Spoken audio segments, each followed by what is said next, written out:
It would probably shock the average American to learn just how little we know about those who go missing in the wilder parts of this great nation of ours. A tangled knot of jurisdictions and separate government agencies means that there is no singular place to collect that data. No easily searched resource that tells us just how many of our fellow citizens vanish into the thick forests of the Appalachians, the cold, stony reaches of the Rocky Mountains, the dense mists of the Pacific Northwest. And when someone is swallowed up by these elemental places, our brains struggle with the sheer vastness of both the land itself and the overwhelming myriad of possibilities. Did they vanish on purpose, seeking some kind of freedom from our plugged-in, switched-on existence? Was it an accident? If so, what kind? After all, there are so many things that can kill you once you've left well-traveled paths. Something as simple as a broken shoelace can lead to a stumble, which becomes a fall, hands scrabbling over slippery rock. Wild animals are not the lovable cartoons we grew up with, but genuine threats. Did the missing person meet up with one, finding themselves plunged into the primal nightmare of becoming a food source? And of course, we can never discount that most dangerous of animals, our fellow man. Lord Byron wrote, "There is a pleasure in the pathless woods. There is a rapture on the lonely shore. There is society where none intrudes, by the deep sea, and music in its roar." But we know all too well that sometimes society does indeed intrude, and we picture the lonely hiker, their excitement at seeing another human, slowly curdling into terror as they realize that this is not a friend, not a fellow seeker of peace and tranquility. This is why these stories have such a hold on us. So many questions, too many possible answers, and the reminder that the woods may be dark and deep, but what can happen to you inside them is often far from lovely. Without a Trace by Bill Narracott. Outside, May 2017. Lumber Baron's baby girl vanishes. Search on foot by air underway. By the Associated Press. Tavistock, North Carolina. On Sunday, September 12th, an afternoon constitutional in the Blue Ridge Mountains of North Carolina took a tragic turn when the 3-year-old daughter of Mr. Mason McTavish of Tavistock, North Carolina, seemingly vanished into thin air. The family, consisting of Mr. McTavish, his wife, Mrs. Anna McTavish, née Miss Anna Ashby, formerly of Wichita, Kansas, daughter of the late banker Mr. George Ashby, and his wife, Mrs. Amelia Thorpe Ashby, and their young daughter, Miss Ruby Ann McTavish, were accompanied by the family's nanny with the intention of having a picnic in the mountains surrounding the McTavish home, Ashby House. The child was discovered missing at approximately 2:30 p.m., and after a brief search by the family, the sheriff's office was alerted. A thorough search is now underway, involving authorities from multiple jurisdictions, as well as civilian volunteers, several of whom have offered to fly their personal aircrafts over the site where the child was last seen, as efforts on the ground have been hampered by torrential rainfall overnight. At this time, the Tavistock County Sheriff's Department says they have no reason to suspect criminal activity involved with the child's disappearance. But Mr. McTavish is among the wealthiest men in the state of North Carolina, and, as such, kidnapping has not been conclusively ruled out. The Atlanta Constitution, Monday morning, September 13th, 1943. Changeling. Changeling. Noun. Definition. 1. A child put in place of another child. In folklore, various magical beings, witches, fairies, trolls, are often responsible for the switch. Related links. Bridget Cleary, 1928, Wineville Chicken Coop Murders, disappearance of Bobby Dunbar. Internet Commons entry for Changeling, accessed October 4th, 2023. Chapter 1. Jewels. There should be some kind of warning when your life is about to change forever. I don't need a siren or blood red skies or anything, but I still think there should be just the littlest bit of, a frisson. A feeling under your skin and inside your bones when something fundamental shifts, when the ground underneath your feet grows suddenly unstable. And you should definitely not be wearing a fucking bonnet when it happens. But that's exactly what I'm wearing the September evening I come home, and Camden drops the bomb that's the beginning and the ending of everything. Not just a bonnet, I should add, but also a black dress and white apron that are supposed to say Pioneer Woman, but instead just make me look Amish, plus a pair of stiff leather boots that rub my ankles raw and pinch my toes. It's all part of my costume at the Living History Museum where I work in Golden, Colorado. You know the place. I mean, even if you don't specifically know Homestead Park, you know the kind of place. Beautifully constructed recreations of old farmhouses, barns, general stores, docile farm animals in pastures, the mountains rising around us with only the whooshing of cars on the nearby highway, and the black rectangles of cell phones lifted to capture anything even vaguely Instagrammable, as signs that you haven't somehow time-traveled to the 19th century. Manifest Destiny Disneyland. That's where I work Tuesday through Saturday, playing the part of Mrs. Hiram Birch, a farmer's wife who tells school groups and tourists about the hardships on the western frontier, how people lived back then, all of that. All in all, it's not the worst job. And it's certainly one of the few that actually lets me use the few semesters of theater classes I took nearly a decade ago, but it isn't without its drawbacks.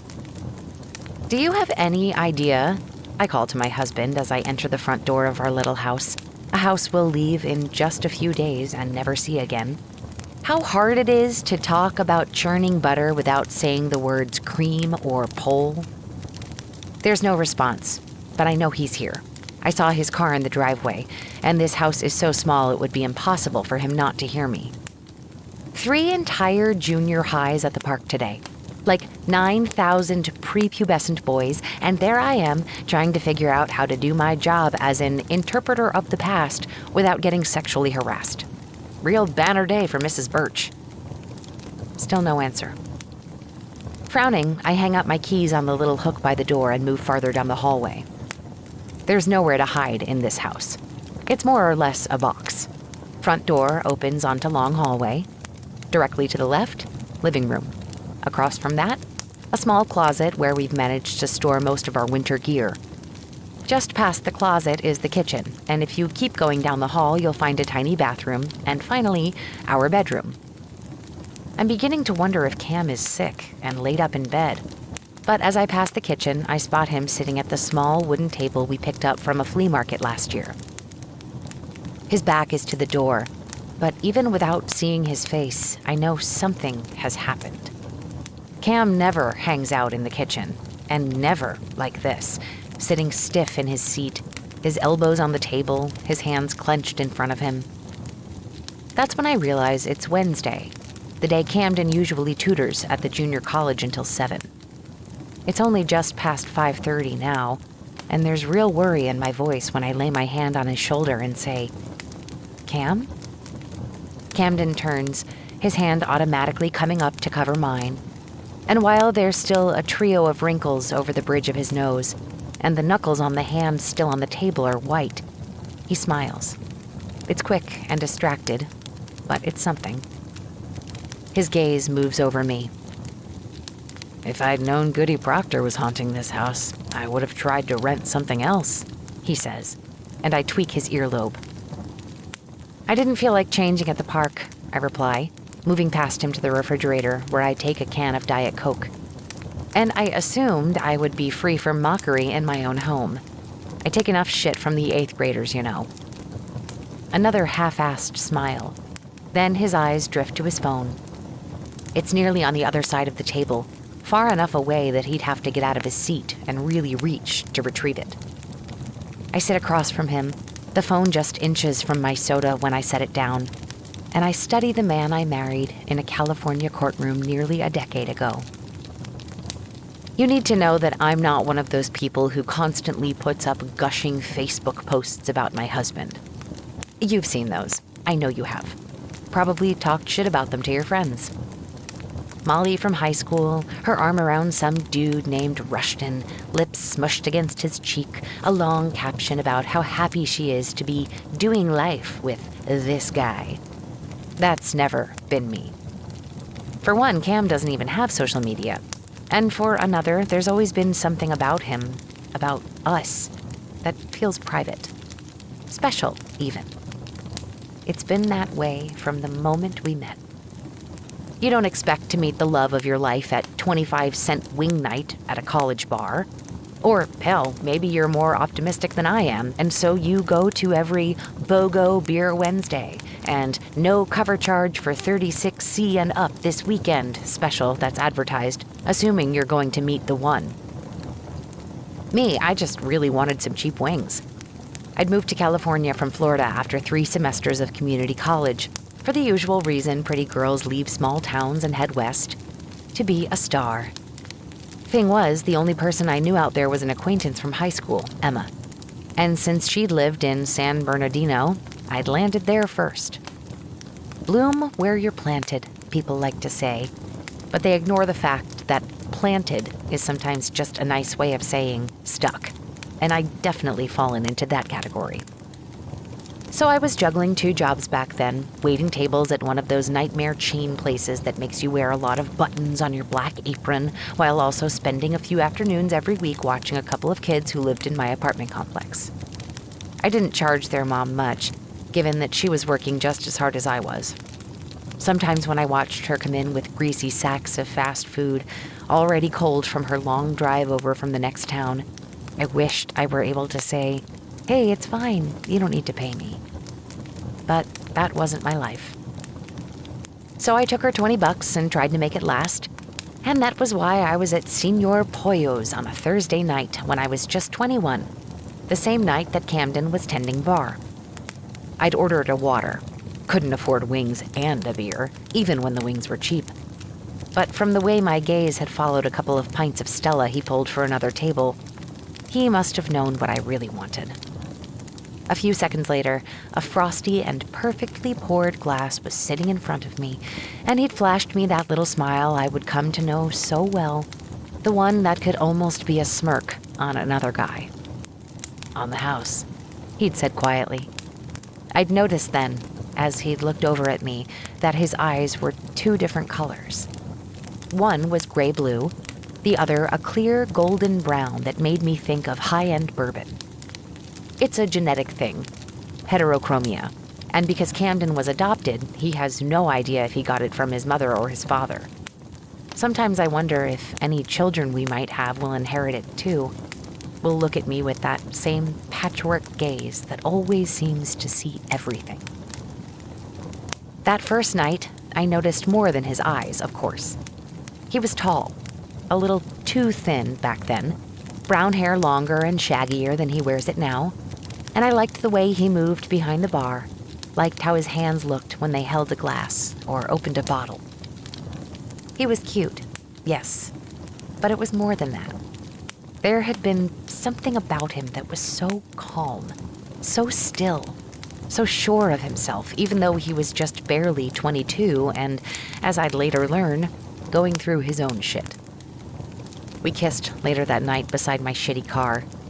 He spent the next night in my even shittier apartment. And that had been that. I don't know why I'm telling you this part now. I mean, it probably doesn't even seem all that romantic to you. Cheap college bar, my heart won forever by a free beer and a cute smile, sex on a mattress I'd gotten from Goodwill and suspected someone had died on. But it was romantic. More than that, it was real. And I guess I just want you to know that before you hear the rest of it. I'm getting ahead of myself, though. For now, we're here, in our little rental in Golden, Colorado, a place we've lived for the past 5 years, where Camden teaches 9th and 11th grade English at an all-boys prep school, and I churn butter on a make-believe farm. We're happy with each other, if not exactly with the lives we're leading. And later, I'll realize it's because we knew eventually this moment would come, that we were waiting for this. For a cool September evening, a random Wednesday that shouldn't have been anything special at all, when Camden nods at his phone and says, "It's my family. They want me to come home." Heiress, philanthropist, one-time kidnap victim, Ruby McTavish Callahan Woodward Miller Kenmore, dies at 73. One of North Carolina's most famous, some would say infamous, women has passed away peacefully at her legendary mansion in the Blue Ridge Mountains, Ashby House. Ruby McTavish was born on June 1st, 1940, the oldest child of lumber magnate Mason McTavish and his first wife, Anna Ashby McTavish, in the town of Tavistock, North Carolina, a once sleepy hamlet transformed by the power of the McTavish fortune. That fortune came at a cost, however. In 1943, when she was barely 3 years old, young Ruby McTavish vanished on a family picnic in the mountains surrounding Ashby House. The disappearance held the nation in its grip for nearly a year, with the McTavishes offering what was, at the time, the highest reward ever for any information leading to her safe return. Authorities had assumed the child had succumbed to exposure in the thick forests of the Blue Ridge Mountains, and were stunned when the private detective hired by Mason McTavish found the child alive and well, living in Spanish Fort, Alabama, with a family by the name of Darnell, 8 months after she first disappeared. The return of baby Ruby was a balm to a country still locked in the Second World War, and the joy at seeing a family reunited overshadowed the grubby and sordid end of her alleged kidnapper, Jimmy Darnell, who was killed while attempting to escape the local jail before his trial could begin. While the kidnapping had a happy ending, it would not be Ruby's last brush with notoriety. Married 4 times, Ruby seemed singularly unlucky in love, losing her first husband, Duke Callahan, to a shooting on their Paris honeymoon, her second to an electrical accident at Ashby House, the third to a lingering illness, and the last, Roddy Kenmore, to a boating mishap. It was this last husband that gave her a nickname people in North Carolina barely dared to whisper, Mrs. Killmore. However, no charges were ever brought against Ruby McTavish, and those closest to her insist it was not in her nature to hurt anyone. "If you ask me, she just had bad taste in men," one confidant said. Duke was reckless, Hugh was stupid, Andrew had always had health issues, and Roddy was a, expletive, basket case. I see where it looks bad, but I promise you, that woman was a saint. Saint or not, Ruby McTavish, who reverted to her maiden name after the death of her last husband, did devote a large part of her life to charitable works, most involving disadvantaged youth. It was through this work that she met and eventually adopted her only child, a young boy she named Camden, who, with her death, becomes sole heir to a fortune rumored to be in the high 8 figures. In addition to Camden, 20, Mrs. McTavish is survived by a sister, Nell, 69, a nephew, Howell, 49, a great-nephew, Ben, 23, and a great-niece, Elizabeth, 17. A cause of death has not been released. The Asheville Citizen-Times, April 2nd, 2013. To C.A. McTavish at goldenboysprep.edu, from B.H. McTavish at ashbyltd.org. Subject: Forward. Ruby's will. house issues. Cam, by now, I guess you've heard about Dad. Nathan Collins said he'd get in touch with you and let you know, so I assume he did that. Nana Nell thought it was tacky to let your lawyer tell you a family member died, but I reminded her that you'd made it pretty clear you didn't want to talk to any of us. Honestly, I don't blame you, especially after the last email Dad sent to you. Hope you don't mind me attaching that message, by the way, but I wanted you to be sure I wasn't bullshitting you about knowing what he said. If it's any consolation, you weren't the only person to get an email like that. His drinking had been bad for the past 20 years, ever since Mom left, really. But the last 6 months of his life were particularly rough. Probably sounds shitty to say, but me and Libby both felt like we'd already lost him by the time he wrapped his car around that tree last month. Anyway, it doesn't look like you replied, and hey, I can't judge, since I stopped responding to similar texts and voicemails from him. And for all I know, you won't reply to this one either. But I had to try. I'm not going to give you the same old guilt trip bullshit Dad tried. You were always a straight shooter, so I will be too. With Dad gone and you in Colorado, I feel a responsibility for not just Nana Nell and Libby, but for Ashby House itself. Dad wasn't lying about the repair work that's needed, but it's more than that. Maybe it was everything with Ruby, all the husbands, the rumors.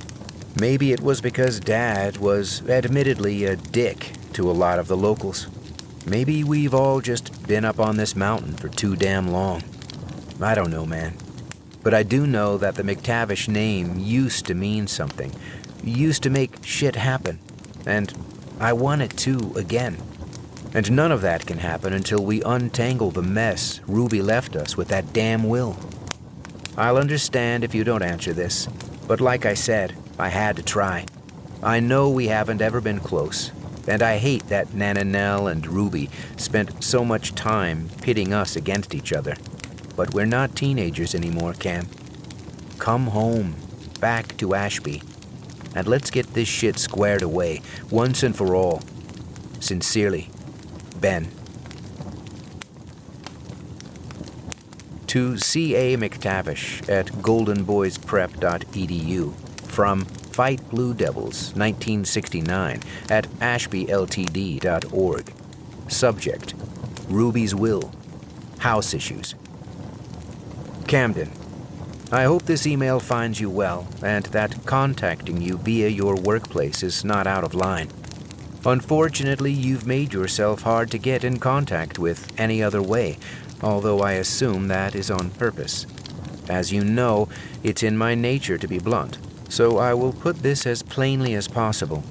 While I understand your reasons for putting time and distance between us, and I regret the words spoken in anger that caused you to make that decision, I feel that now, after 10 years, it is time to attempt some kind of family reconciliation.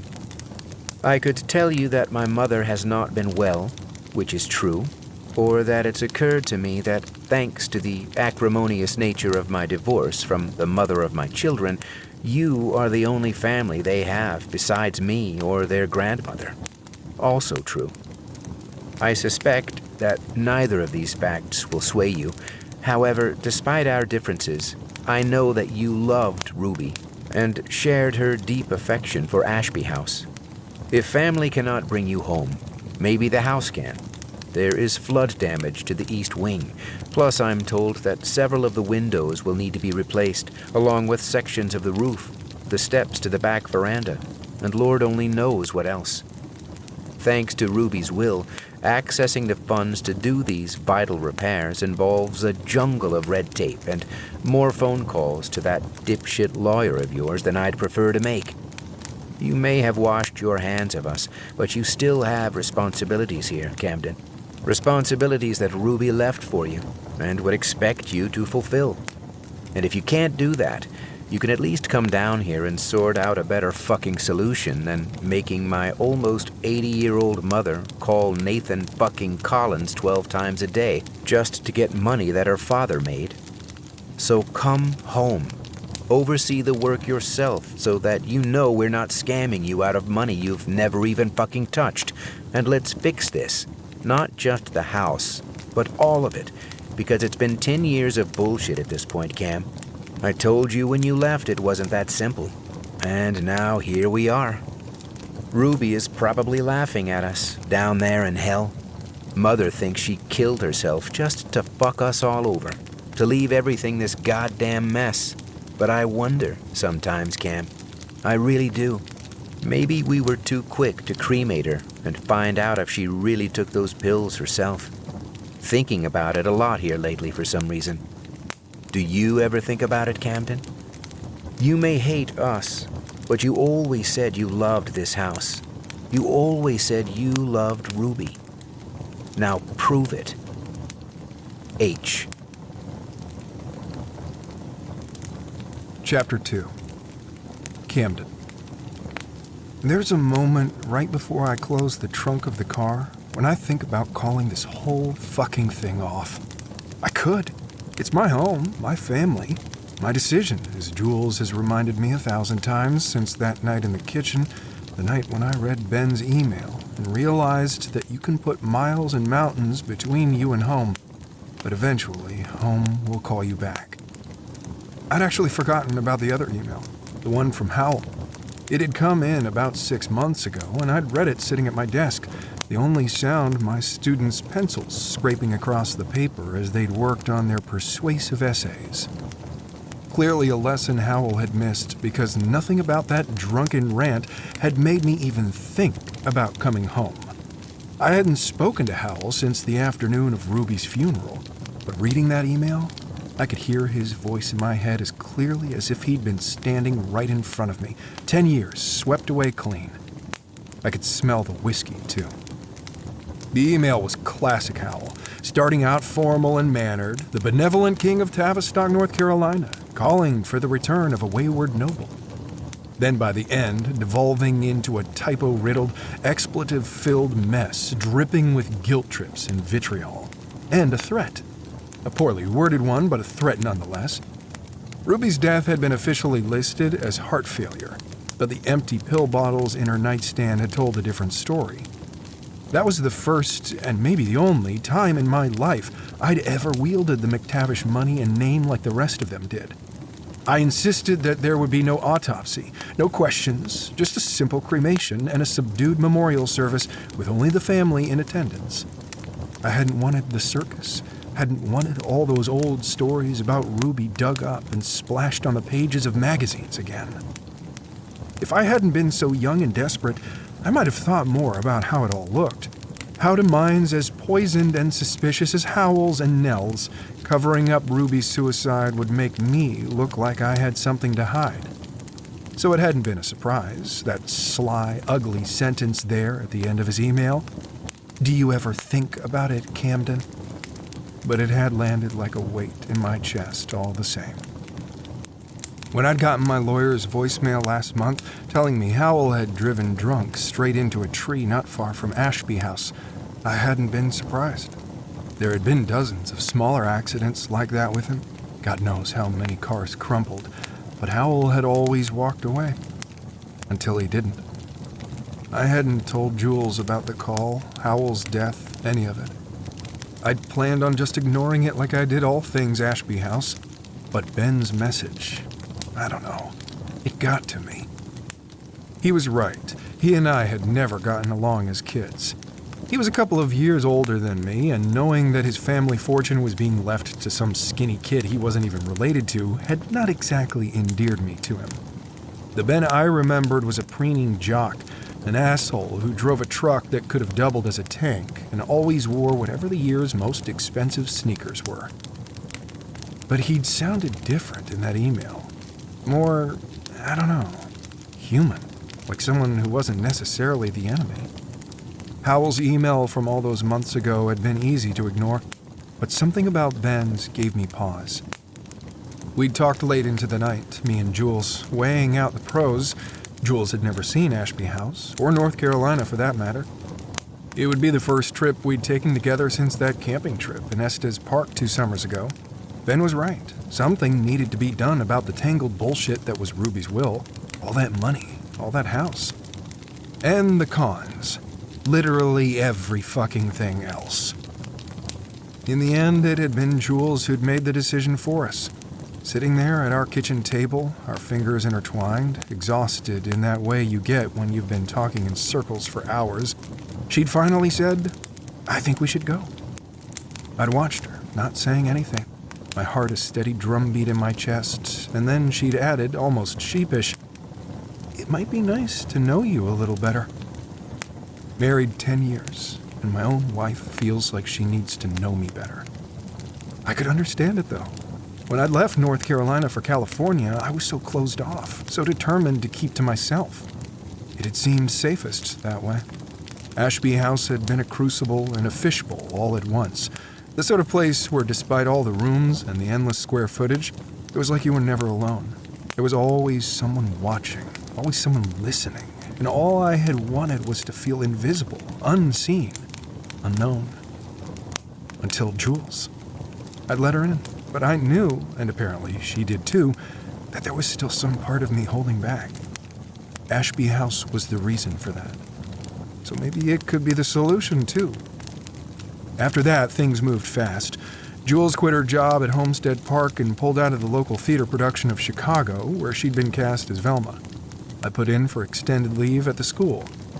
"Shouldn't be more than a few weeks," I'd said to the head of the English department, hoping it was true, but knowing it probably wasn't. My 9th graders were reading the Odyssey, and just a few weeks ago we'd gotten to the part about the lotus eaters, a tribe of people living on an island, gorging themselves with the lotus flowers that make them forget home, forget anything that's not the island and their fellow lotus eaters, all of them settling into peaceful, blank apathy. Ashby House was like that. Stay there long enough, and you forget there's a world outside its tall doors, its oversized windows and shadowed lawns. It swallows everyone eventually. Look at Ben and Libby, for fuck's sake. Look at Hal. I barely remembered his ex-wife, Ben and Libby's mom, Rebecca. She'd taken off early on, when Libby was about 5 or 6, and after that it was like she had never even existed. Like anyone who left Ashby House had to be erased from the collective memory or something. But Howell had stayed, and while they'd briefly left for college, both Ben and Libby had drifted back to Ashby eventually. Nell, of course, had never left, never would. 4 people rattling around a 15-bedroom mansion because the idea of life outside its walls, of buying a smaller place, or, God forbid, renting an apartment like a normal person, was completely unthinkable. It had been unthinkable to me once, too, until the idea of staying had seemed even worse. I stand there, cold in the chilly morning air, the light jacket I threw on over my long-sleeved t-shirt, not doing much against the bite of Colorado in mid-September. I haven't worn this jacket in years. It's been buried in my closet alongside the other clothes I brought from North Carolina that I never touched once I got out west. A pair of camouflage cargo shorts, a seersucker suit Ruby had insisted I buy, khakis, docksiders, and a fucking bow tie, of all things. All remnants of a past life. Not so much of the Cam I'd been, but the Cam that Ruby had wanted me to be. Does he still exist, that Cam? Is he tucked somewhere inside my soul, or is he a ghost wandering the halls of Ashby? I guess I'm about to find out. There's a rattle of keys at the front door as Jules steps out onto the porch, locking up behind her. Her hair is pulled into a messy bun, sunglasses sliding down her nose as she turns to face me, an oversized duffel bag on one shoulder, and something seizes in my chest as I look at my wife. Again, there's that overwhelming urge to say fuck it, to email Ben that I'm not coming, to instead call my lawyer, Nathan, and tell him to release any funds any of them ask for, to do whatever it takes to sever that tie for good and keep the thousands of miles, rivers, and a whole goddamn mountain range between me and what I left behind in North Carolina. But then Jules smiles, practically bouncing down the steps, and says, "I'm so glad we're doing this." I smile back, reaching to pull her close, her chin tilting up so that I can kiss the tip of her nose. "You're doing that face," she tells me, and I don't have to ask what she means. Anytime I'm overthinking things, brooding, Jules would say, I apparently make a face. Jules mimics it for me now, her jaw tight, her brows drawing slightly together, and I huff out a laugh like I always do. "It's going to be fine," she continues, reaching up to rub her thumb over that trio of wrinkles on my forehead. "You'll see." She thinks it's all the money shit that has made things tense. She gets that Nell and Howell were never the most welcoming of family members, even though Ruby adopted me when I was only 3. Still a baby in most regards, and who the hell cold shoulders a baby? She knows that Ben and Libby are spoiled and more than a little vapid, and that I don't have much in common with them. She understands that I chose to leave the money Ruby left me mostly untouched because I knew that that kind of wealth came with strings attached. Everything about my estrangement from my family makes perfect sense to Jules because I've made it make perfect sense. I've told her the truth, or at least the most basic version of it, and she's accepted it. And if I call this trip off right this second, she'd probably accept that too. But she'd be disappointed, confused probably, a little sad. Worst of all, she might be curious. We've already left our jobs and shut down the house. The car is packed. I've got Tavistock, North Carolina plugged into the GPS and hotel rooms booked for nights in Kansas, Missouri, and Kentucky. Sure, we could get there in 3 days instead of 4, but Jules liked the idea of taking the scenic route. And besides, I'm in no hurry to face my family. And if I back out now, how long before my wife starts wondering what was so bad about going home that I'd rather undo all of that planning, all of that effort? How long before Ben sends another email? One a little sharper, a little colder. No, I made my choice when Jules slipped her hand into mine that night and said those words. It might be nice to know you a little better. She deserves that. I deserve that. I give her one last squeeze then, lightly swatting at her hip, gesture her toward the passenger seat of the car. "I'll take first shift," I tell her. 7 hours until Wichita. "Okay, but I'm picking the music," she replies as she tosses her bag in the back. "Shotgun rights, sacred rules of the road," I say, solemn, and she laughs like I knew she would. I hold tight to that laugh as I slide into the driver's seat, my fingers flexing on the wheel. The sun is bright, making me squint and reach for my sunglasses, and as I do, the light catches on the clasp of my watch. An 18th birthday present from Ruby. There's an inscription on the back, one I haven't looked at in years, but remember all the same. For Camden, time brings all things to pass. And as I drive away from the new life that I built for myself, heading back toward my past, I wonder if those words were supposed to be an encouragement or a warning or a threat. From the desk of Ruby A. McTavish, March 12th, 2013. Well, darling, here we are. You asked for me to tell you the truth. All of it. The glorious and golden, the ugly and unvarnished. I think you wanted me to tell it to you all at once the last time we spoke. I could see how disappointed you were when I told you that it would take time. I'm 73, for goodness sake, and I've lived an eventful life. Too eventful, honestly. And anyway, this isn't the kind of thing you chat about over coffee. Something like this, it needs an old-fashioned touch, a bit of formality. I can see you rolling your eyes already, and if you were in front of me, I'd slap your hand for it. After you read these letters, you'll probably think I'm a mad old fool for putting any of this in writing.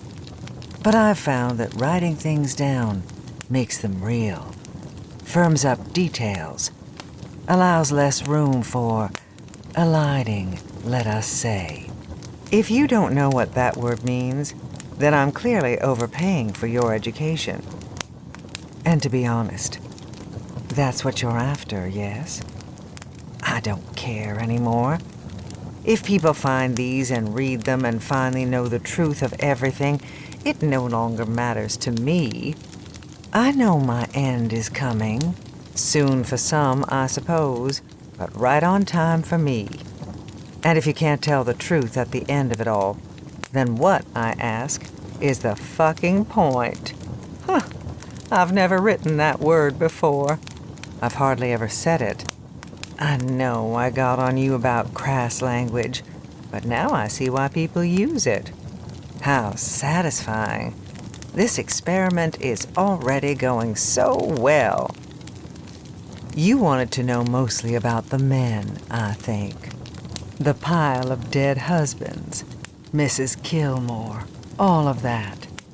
And we'll get there, I promise. I also promise to skip the non-interesting bits. My school years, the business, most anything to do with Nell. Although she will make an appearance in this letter, I'm afraid. But sadly for Nell, the only times in her life when she has ever been interesting are the times she was being a nasty little bitch. And the story I'm going to tell involves one of those times. But before I can get to all of that, we have to talk about my tragic disappearance and miraculous rescue. You can read the newspaper articles about the whole saga. They're all saved in the top right-hand drawer of my desk. Or you can go on the internet. Libby tells me there's an entire entry about it on some online encyclopedia. And yes, I know we've already covered some of this, but only the facts. How I vanished on a family picnic when I was just 3. How I was found, months and months later, living with the Darnells in Alabama. How Mrs. Darnell insisted that I was not Ruby McTavish at all, but her own child, Dora. And how Mr. Darnell eventually confessed that while in North Carolina on a construction job, for my own father, as luck would have it, he had gotten drunk on a Sunday afternoon and wandered into the woods. How he had seen me alone, a miscommunication between my nanny and my mother, meaning that both women thought the other was watching me. How he had thought of his wife Helen and the child, just my age, who had died only a month or so before.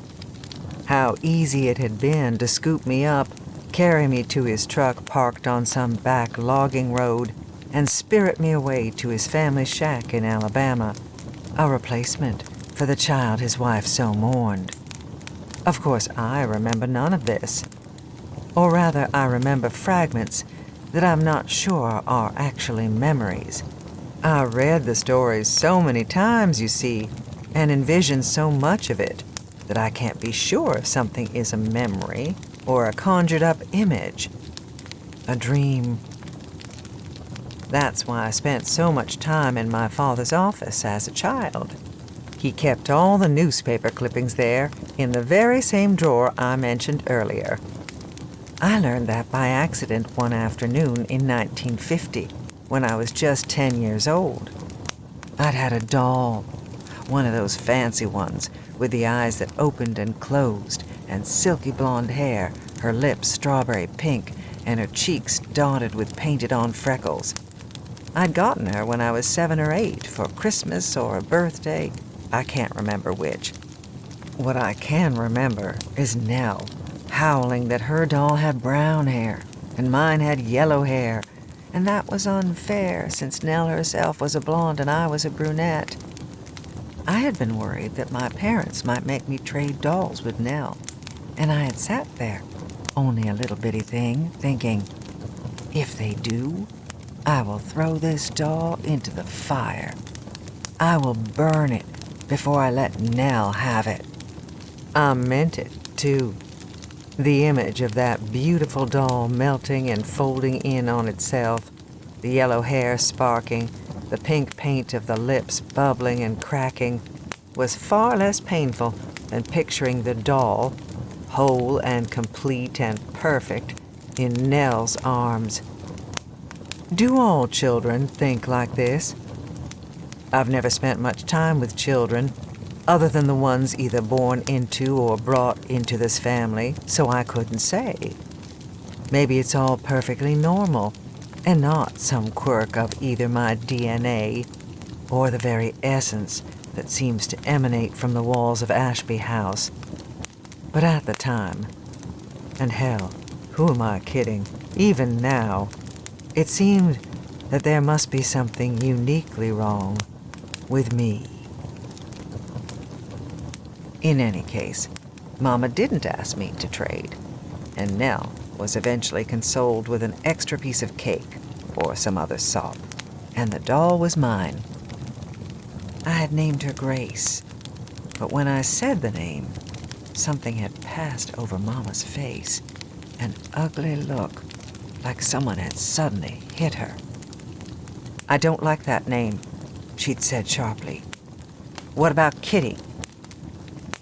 I thought Kitty was a stupid name, but Mama so rarely paid any attention to me that I'd readily agreed, even as I'd known that in my head I would still call her Grace.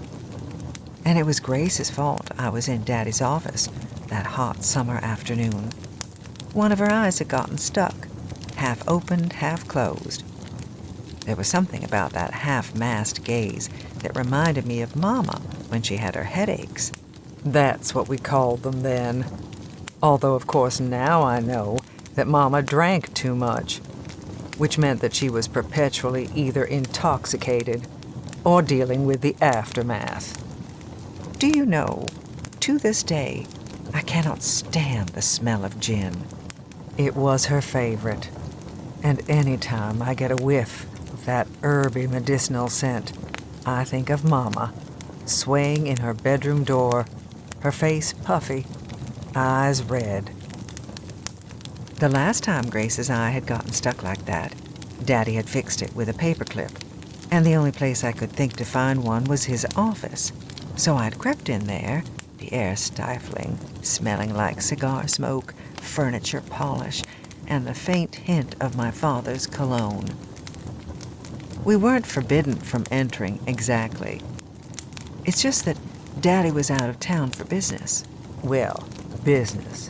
Later we'd learn he was driving to Charleston to stay with his mistress and our future stepmother, Loretta. And I'd never been in there without him. I can still remember how hard my heart was beating as I crept across that thick green carpet, the same carpet that is under my feet now as I write this. How the brass knob of the drawer felt hot in my hand, my fingers sweaty. I didn't mean to snoop, but when I opened the drawer, the very first thing I saw was my name. It was emblazoned across the top of a newspaper, the letters inches high, bold and black. Baby Ruby, home at last. I remember wrinkling my nose at the baby part, already sophisticated enough at 10 to reject anything that smacked of babyishness. But then I started to read, and kept reading.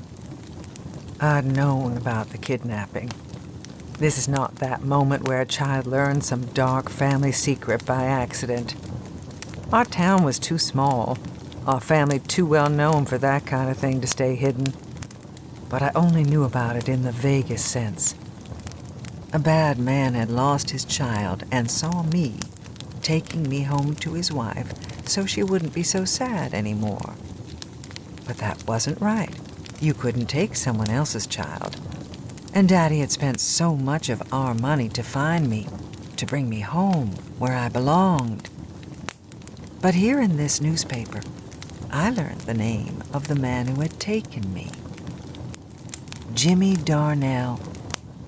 His wife was Helen. They had called me Dora.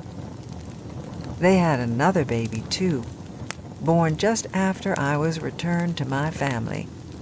Her name was Claire, a pretty name that I immediately resolved to give to the next doll I got. And then I'd seen another name, Grace. There in black and white, a sentence. The child's former nanny, Grace Bennett, left North Carolina after questioning, and her current whereabouts are unknown. Paperclip and doll forgotten, I'd sat in Daddy's big leather chair and pulled out all the papers in that drawer. It took me a while to find it, but eventually there had been a picture splashed across the front page of the Atlanta Constitution.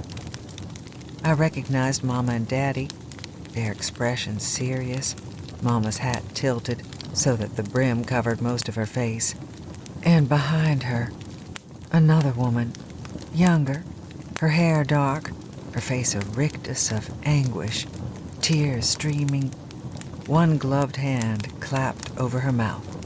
The parents of baby Ruby leave the Tavistock, North Carolina police station, accompanied by the child's nanny and the last person to see baby Ruby, Grace Bennett.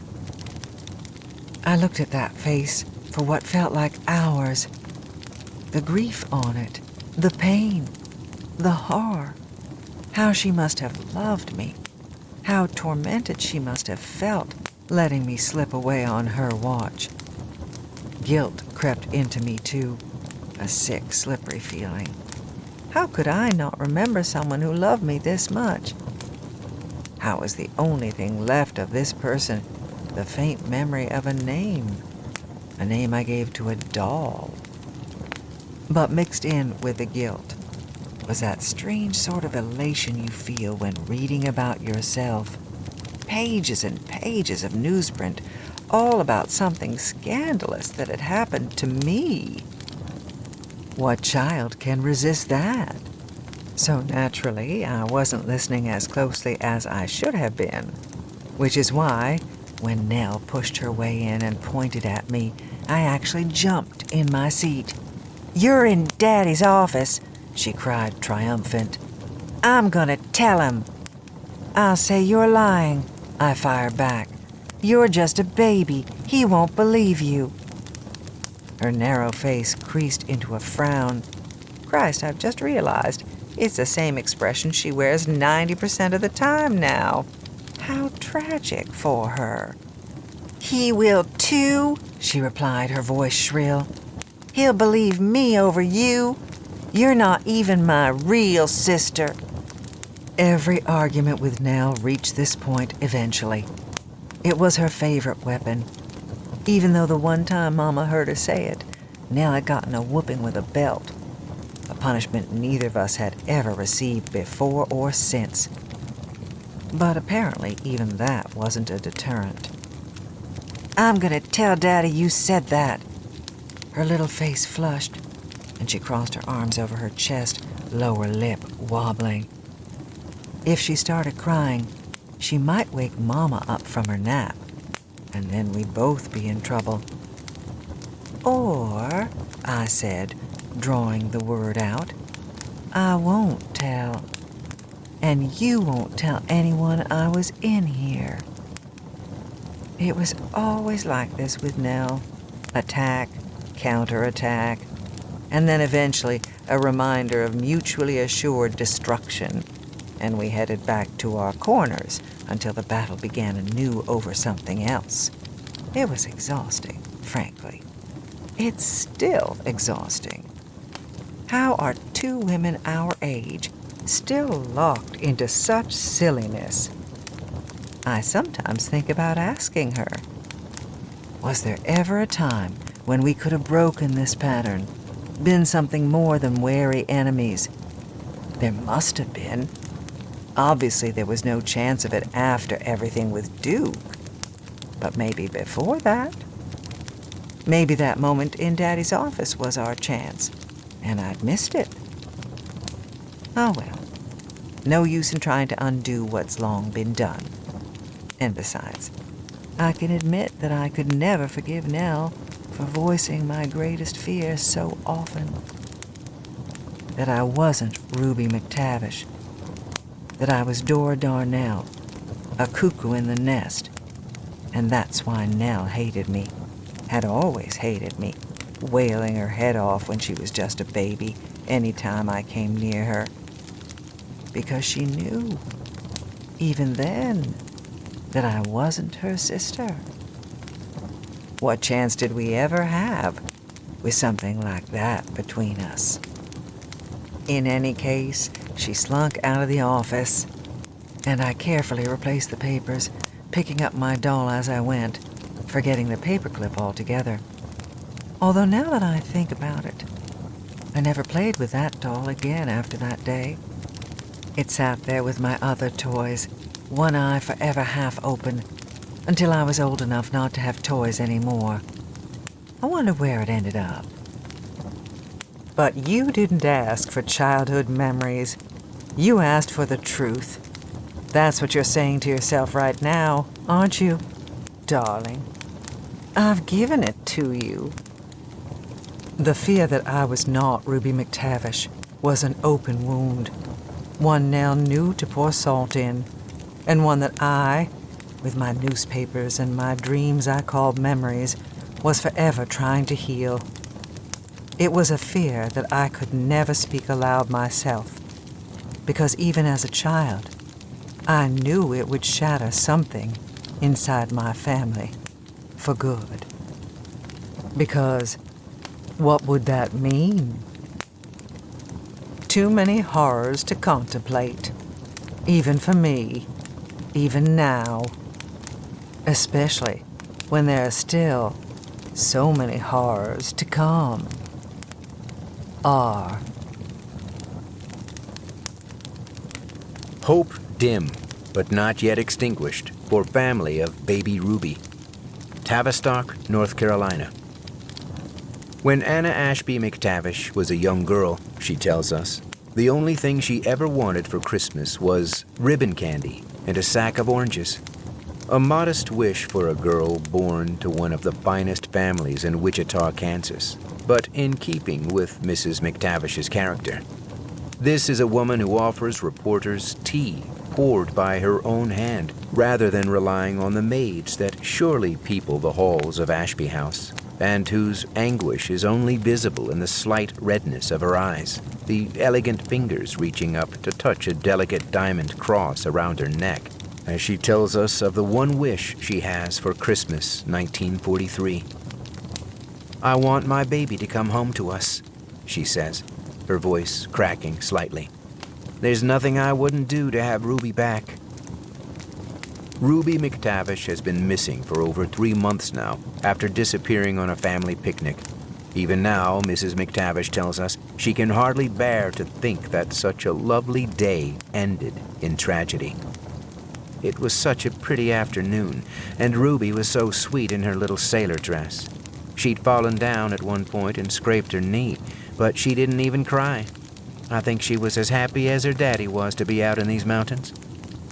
The Blue Ridge Mountains surrounding the McTavish mansion are indeed stunning, but they are also full of hidden dangers, steep cliffs, boggy areas, and of course, wild animals. Faced with such perils, it's no wonder the Tavistock County Sheriff's Department says that while the search is ongoing, they do not hold much hope of finding the child alive. With children this young, if we don't find them within the first few hours, we don't anticipate a happy ending, Sheriff Nicholas Lewis told this reporter. But Christmas is the season of hope, and Mrs. McTavish clings to it with all the tenacity of her pioneer ancestors.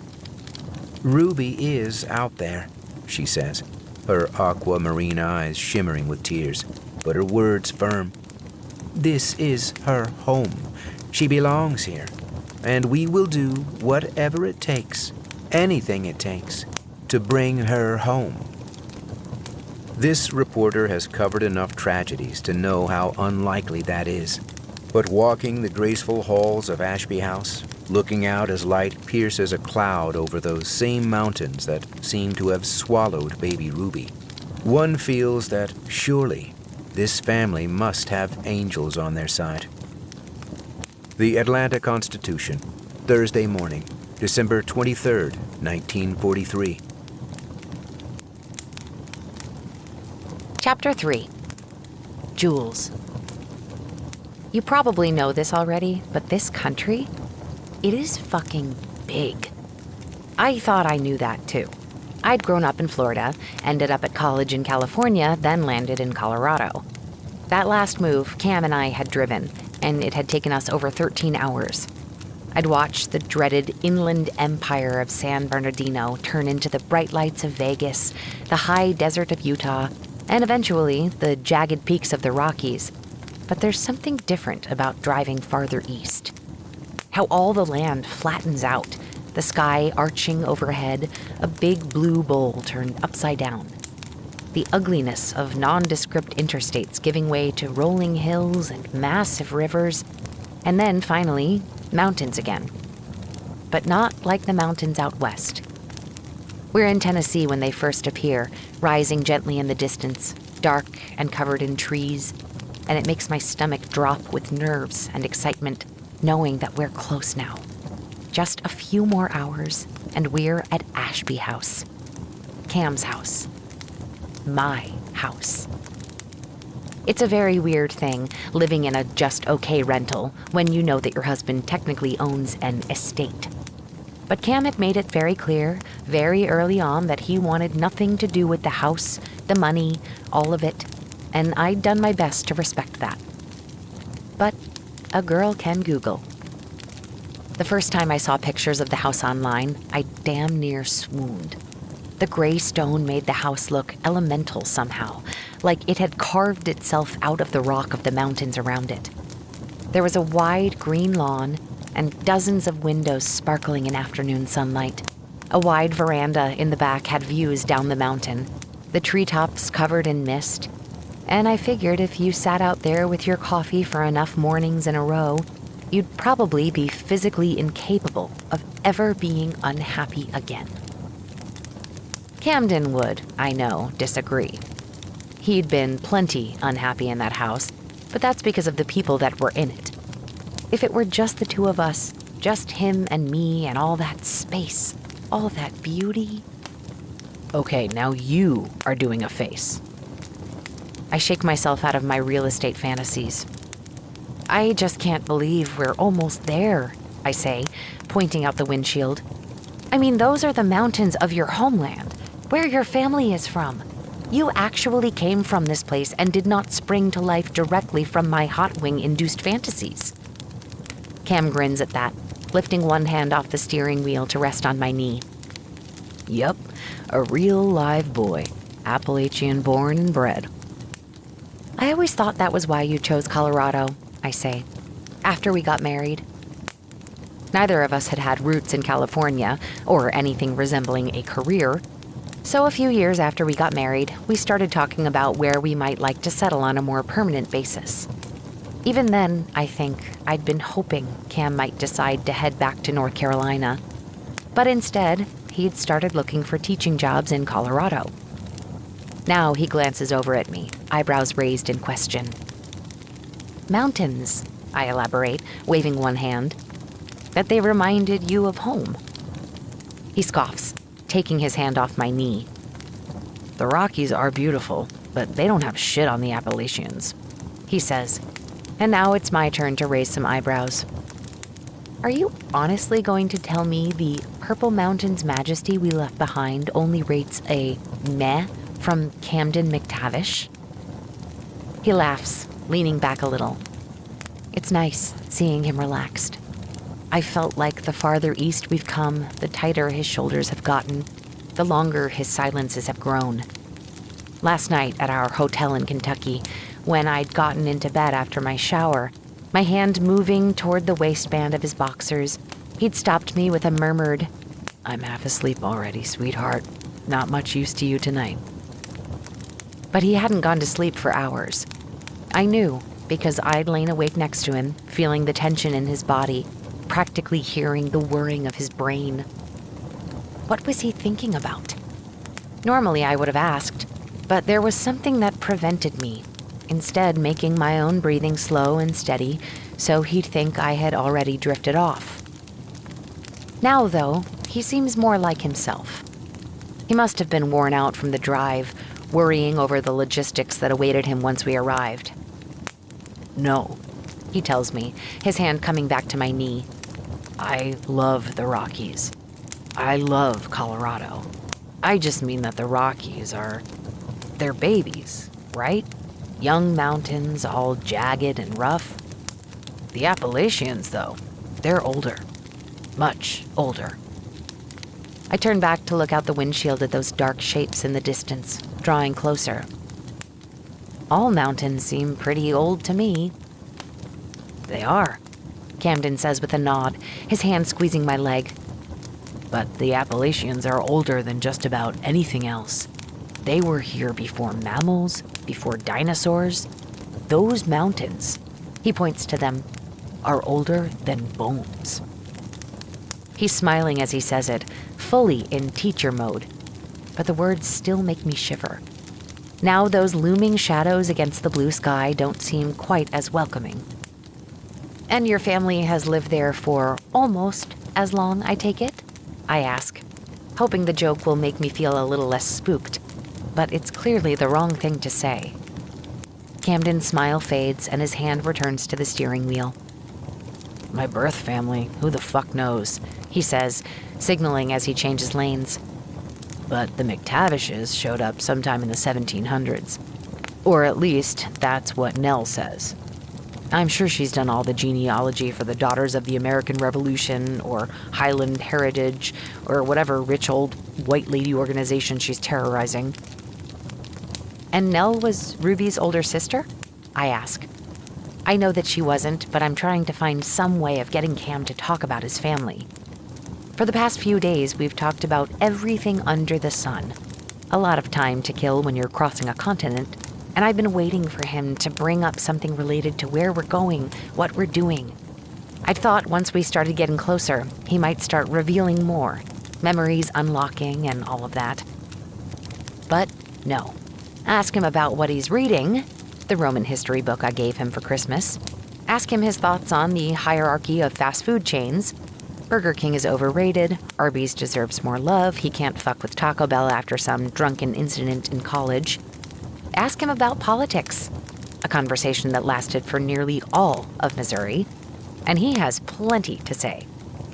When it comes to his family, nothing. Now, however, he sighs, tipping his head back against the seat. Younger, he says. Nell is about 4 years younger. She was born right after they got Ruby back in the 40s, literally just a few months later. I assume that's all I'm going to get, but then he shocks me by adding, I sometimes wondered if that's why she was always so pissed off. She knows she was conceived to replace Ruby, but then Ruby showed up and no one really needed her anymore. An understudy with no role to play. She sounds fun, I say, aiming for a playful tone. Camden makes a noise that might be a laugh if it weren't so bitter. It's a side of him I've never seen before, and it's kind of intriguing. What a weird thing to learn 10 years into a marriage, that your person can still surprise you. She's a piece of work, he replies. But at least she left me alone for the most part. Didn't make hating me at least 89% of her personality like the others did. It is impossible for anyone to hate you. You only think that because I go down on you so often, he jokes. But his shoulders are tight again, his knuckles white around the steering wheel. Overhead, the sky is starting to darken, thunderheads forming on the horizon. It's still summer here in the south, no matter what the calendar says, the heat and humidity thick outside. Camden says it will be cooler in Tavistock, but nothing like Colorado this time of year. I am not the most unbiased of women, no, I reply, trying to keep things light. But we were so close to actually getting somewhere that I can't help but add. So out of the two who are left, Ben and Libby, which one hates you the most? I need to know so that I can adjust my fighting strategy accordingly. That gets me a genuine smile, and he glances over again. God, I would pay a lot of money to see you take on either one of them. Both of them. But you'd have unfair advantages. Lifting his thumb off the steering wheel, he wiggles it. One, Ben thinks he's hot shit because he played football, but he played for a small private school that played against other small private schools, which means they all sucked. Ah, so he'll overestimate his skills and then I'll strike, I say, nodding. Exactly. And two, another finger, Libby is a fuck-up. Fucked up school, fucked up the 2 or 3 different careers she's attempted, fucked up 2 marriages, and she's not even 30 yet. I have no doubt she'll also fuck up fighting. So, He shrugs. You should be set. Thanksgiving just got extremely fucking real, I say. And now Cam laughs, reaching over to take my hand, his fingers lacing with mine. It's stupid, but it's like I keep forgetting that I'm going back there with someone, he says, and then he squeezes my hand. With you. Whenever I think about being back there, I picture it like it was before. All of them as this united front. And me, alone. He lifts our joined hands, kissing my knuckles. But now, I'm not alone. Never will be again, I tell him, meaning it. With my free hand, I reach over to tuck his hair behind his ear. It's longer than he usually wears it, more like it was when we first met, and I feel a sudden rush of affection. He's doing this for me, walking back into the lion's den because I asked him to, because he loves me. Guilt is oily and hot in my stomach. Tell him, an insistent voice whispers. Tell him now, while there's still time, because if he finds out after you arrive. But we're almost there. We're so close now, and soon everything I've done will be worth it. And I will tell him. All of it, the whole story, no lies between us, just like it's always been. But not now. Not yet. North Carolina has its share of beautiful homes. This is, after all, where you can find the world-famous Biltmore Estate, palatial home of the Vanderbilts. Ashby House, just a few miles away in Tavistock, is not as grand and certainly a good deal more private. No tours here, I'm afraid. But should you find yourself in the area, it's worth the time to drive as far as the gates. In spring and summer, you'll be lucky to see a chimney, but once the leaves fall, glimpses of the magnificent McTavish family home can be seen. Built in 1904 by lumber magnate Alexander McTavish, the house is as eccentric as the family who owns it. Part Victorian, part Palladian, it features smooth gray stone and peaked roofs, marble patios, and leaded windows. It should not work, and yet, miraculously, almost mystically, it does. Guests of the home have commented that there's something about Ashby House that makes you feel as if the rest of the world does not exist, as if you could stay safely tucked behind its walls forever and want for nothing else. Originally called, rather fancifully, the Highlands, it was renamed in 1938 by Mason McTavish in honor of his much younger bride, Anna Ashby. Tragedy struck the home in 1943 when Mason and Anna's young daughter, Ruby, was kidnapped from the forest surrounding Ashby House. But, as is befitting such a magical home, the story had a fairy tale ending when Ruby was safely returned to her parents nearly a year later. Ruby McTavish would eventually marry several times and inherited the home when her father passed away in 1968. Widowed for a final time in 1985, Ms. McTavish resided in the home with her younger sister, Nell, and several other family members, before passing away in 2013. The current owner is her adopted son, Camden. Hidden Gems, Houses Off the Beaten Path, Southern Manners Magazine, June 2021. From the desk of Ruby A. McTavish, March 14th, 2013. I have to admit, I almost wasn't going to write this today. I know, I promised you. But what is that saying, promises are like pie crusts, made to be broken? I've never made a pie crust, actually.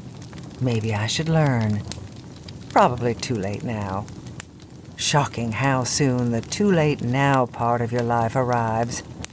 When you're young, there's nothing but possibility, just an endless line of tomorrows, and then you wake up one day and realize that no, you cannot move to Paris on a whim because so many of those old buildings don't have elevators, and stairs are hell on your knees now. And besides, you never learned to speak French, and now your brain, once so fresh and spongy and ready to soak up knowledge, feels about as pliable as a peach pit. I could tell you to learn from an old lady, to not let the too late now moments surprise you too. But it won't do any good. No one listens to old ladies. I certainly didn't. In fact, if I'd listened to one particular old lady, this next part of the story might never have happened, which I think most people would agree would have been for the best.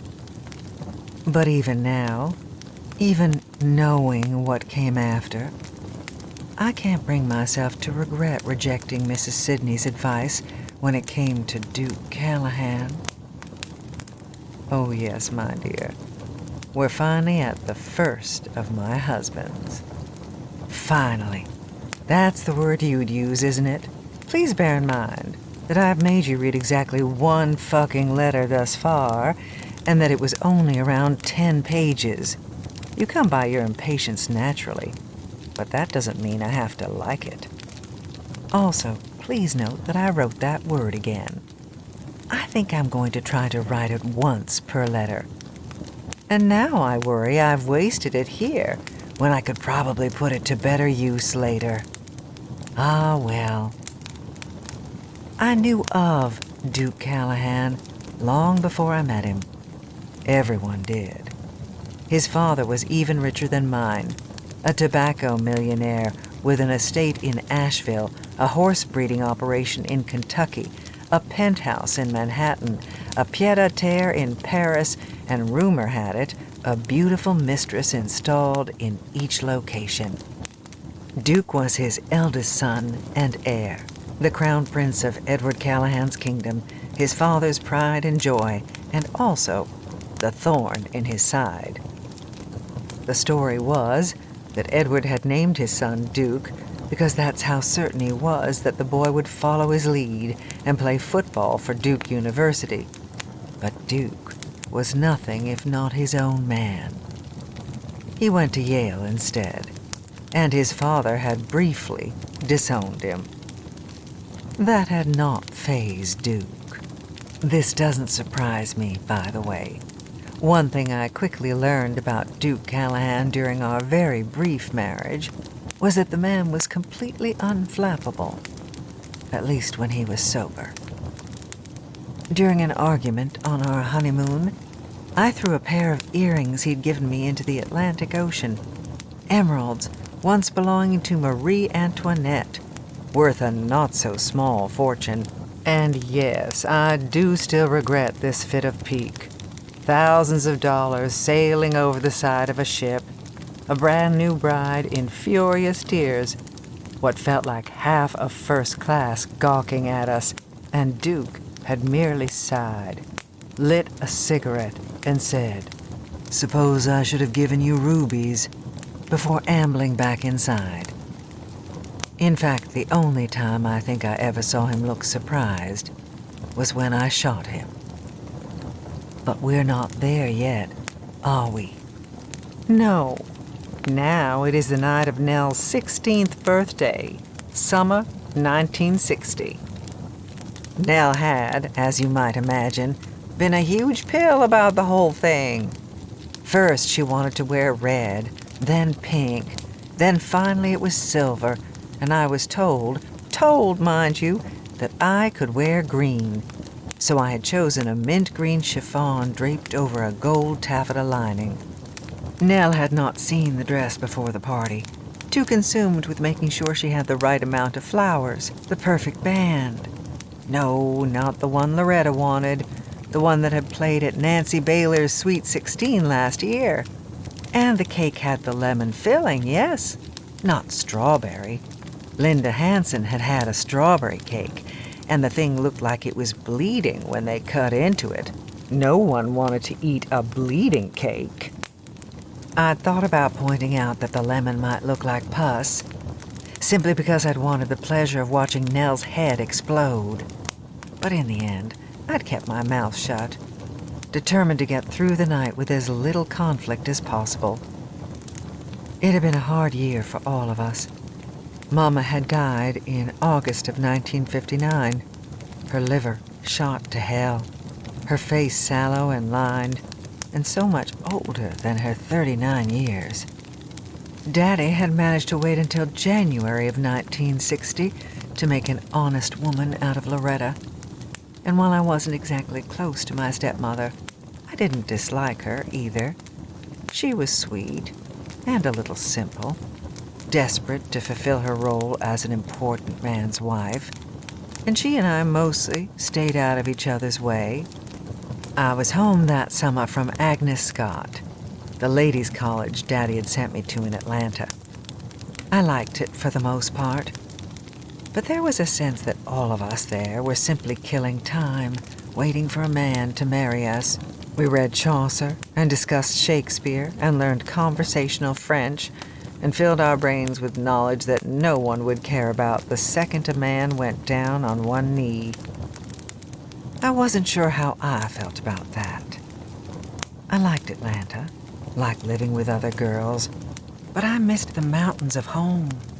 I missed Ashby House and its familiar hallways, the hidden corners where I'd sit and read, or simply stare out the windows at the trees below. But now that I was home, I missed the independence I'd had in Atlanta, missed going for malts with Becky and Susan and Trina after Western civilization, staying up as late as I wanted to read with no one calling, "Is your light still on? It's past 11, Ruby." It was a strange feeling, being caught between two lives. I think that's something you might understand. So there I was that summer night in 1960, 20 years old, growing out of being someone's daughter, not sure I was ready to be someone's wife, and searching for a place to hide in my own home because my 16-year-old sister was absolutely livid about my dress. I told you she'd allowed me to wear green, and so I had. But apparently it was meant to be only green, not green over gold. She was wearing silver, which somehow made her look less special. I still don't fully follow this logic, I should add. Maybe I'll go up to Nell's room once I've finished this letter and ask her. I might get the pleasure of seeing her head explode all these years later. Normally, I would have given her hell right back. But as I said, it was a strange summer, and I had no real desire to engage in another sisterly skirmish. So I'd retreated, heading for the one room I knew would be deserted during a party, my father's office. I opened the door, the only light a banker's lamp on Daddy's desk, the familiar smell of furniture polish and cigar smoke hanging in the air. But as I closed the door behind me, I realized it was not cigar smoke I was smelling at all. It was a cigarette, freshly lit, and the cologne in the air wasn't the lingering hint of Daddy's Acqua di Parma. It was something sharper, warmer, something that made my toes curl in their mint green pumps. If my mother sent you to drag me back to the party, you should know that I'm not going without a fight. Startled, I stepped back, my heel hitting the brass plate at the bottom of the door, the sound unnaturally loud in the quiet room. I had known Duke Callahan would be at Nell's party. Nell had practically danced around the room when his RSVP had been delivered. I later learned that he had been something of her white whale for the past year. And long after Duke was dead, I found an old diary of Nell's stashed behind those fancy copies of Charles Dickens that no one ever read. Mrs. Eleanor Callahan was scribbled on several pages, and I suddenly understood that Nell's tears at Duke's and my wedding had had nothing to do with hay fever, as she'd claimed. I'd caught only the briefest glimpse of him earlier as he'd made his way across the foyer to say hello to Daddy. That was when Mrs. Sidney had issued her warning, lifting the little skewer from her martini and gesturing at Duke's retreating back with it, the pickled pearl onion on the tip nearly slipping off. "Trouble," she pronounced, puckering her lips. Her pale pink lipstick had bled into the fine lines there, and I suspected the empty martini glass in her hand was not her first cocktail of the evening. And from what I hear, on the hunt for a wife. Pretty and rich as you are, sweetheart, I'd steer clear. And I had, until I walked into my father's study to find Duke Callahan leaning against the bookshelves lining the far wall. He straightened up, walking closer to me, his eyes slightly narrowed. The end of the cigarette tucked between his lips glowed a bright, hot red as he took a drag, smoke curling around his head when he exhaled. "On second thought," he said slowly, "I think I'd go anywhere you wanted me to." Then he grinned. It was a good grin, one he'd probably flashed 1,000,000 times in his 24 years, and never once thought anything about it. The people who'd seen it, though, they thought about it. The girl at the cafe who brought him his coffee, the boy who shined his shoes at the train station in New Haven, the mothers of his friends who'd welcomed him into their homes, then spent the rest of the night conjuring up that smile and wondering why it made their stomachs flutter, their blood feel hot. And me. I still think about it now, more than 50 years later. And I think sometimes how if he hadn't given me that grin, if I hadn't fallen so instantly and powerfully in what I thought was love, he might still be alive. Duke Callahan, an old man. I can't even picture it. Or maybe I just don't want to. There's a picture of him in my nightstand if you want to see him. Oh, I know you can look him up on the internet, but honestly, I think Duke would prefer to be admired in that silver frame. He's smiling, but you should know that's not the smile. It's close, but not quite the same. Actually, don't look. The picture doesn't do him justice. To understand Duke, you had to see him in person. And I'm afraid that thanks to me, no one can ever do that again. He wasn't just handsome, you see. Handsome I could have resisted. So many young men in my circle had those same good cheekbones, the chiseled jaw and straight nose, hair the same burnished gold as an old coin. All of them could wear a suit well and hold a cocktail just so, and knew exactly how to light a woman's cigarette in a way that felt both chivalrous and the tiniest bit predatory. I always found them boring, if I'm honest. There was a sameness to them that made me think they must all take the same class in that sort of thing at their various boarding schools. They all played at being some kind of debonair man about town, but they each ended up back in their hometowns, doing whatever it is their fathers did, marrying the girls their mothers wanted them to marry. But Duke, no. Underneath all those familiar traits and manners, I knew he was something different. I remember being so glad for the dim light in Daddy's office, because maybe he couldn't see me blushing.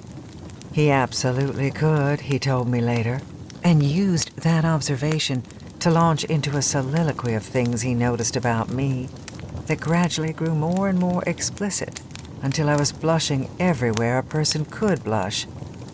But I suppose that's not the kind of story you want from me. Fair enough.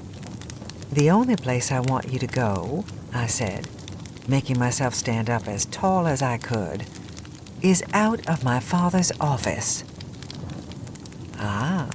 he said, pleased. So you are the infamous Ruby. I thought as much. I probably should have pressed him on that infamous bit, but at the time, there was a chorus in my brain shouting, "He said my name. He said my name. Why does my name sound so different when he says it?" "I can't believe I've never met you before now," he went on, stepping closer. "How come you didn't have one of these big parties when you turned 16? Hands clasped behind my back, I watched him from beneath my lashes. Later, I'd perfect this particular look, coy and careless all at once. But that night, there was no artifice in it. I just couldn't look directly at him without stammering. "I did," I told him. "4 summers ago. You just didn't come." I dared a glance then. He had moved even closer, standing just beside Daddy's desk. Well, that was fucking stupid of me. Knew I was going to use it again later. Damn. He wanted to shock me, maybe. Watch my mouth drop into a horrified O, my eyes widen. Instead, I met his gaze evenly, while my heart threatened to pound right out of my chest. "Yes," I said, as though ice water flowed in my veins. "It was." That made him laugh, and if the smile was an arrow to the heart, and other lower portions of one's anatomy, then the laugh was 4th of July fireworks, wonderful, thrilling, the kind of thing that made you want to hug yourself with the sheer delight of it. "Your father said you were at college in Atlanta," Duke went on. "Are you home for the summer, or home for good?" He propped one hip there on the corner of Daddy's desk as he reached into his evening jacket for a sterling silver case. It popped open with a loud snick, and he plucked out a cigarette from a neat little row of them. His family's brand, of course, Callahan's, but a special blend made only for the Callahans themselves. "For the summer," I told him. "I think." "You think?" he echoed, as he pressed the tip of the unlit cigarette to the smoldering end of the one still in his mouth.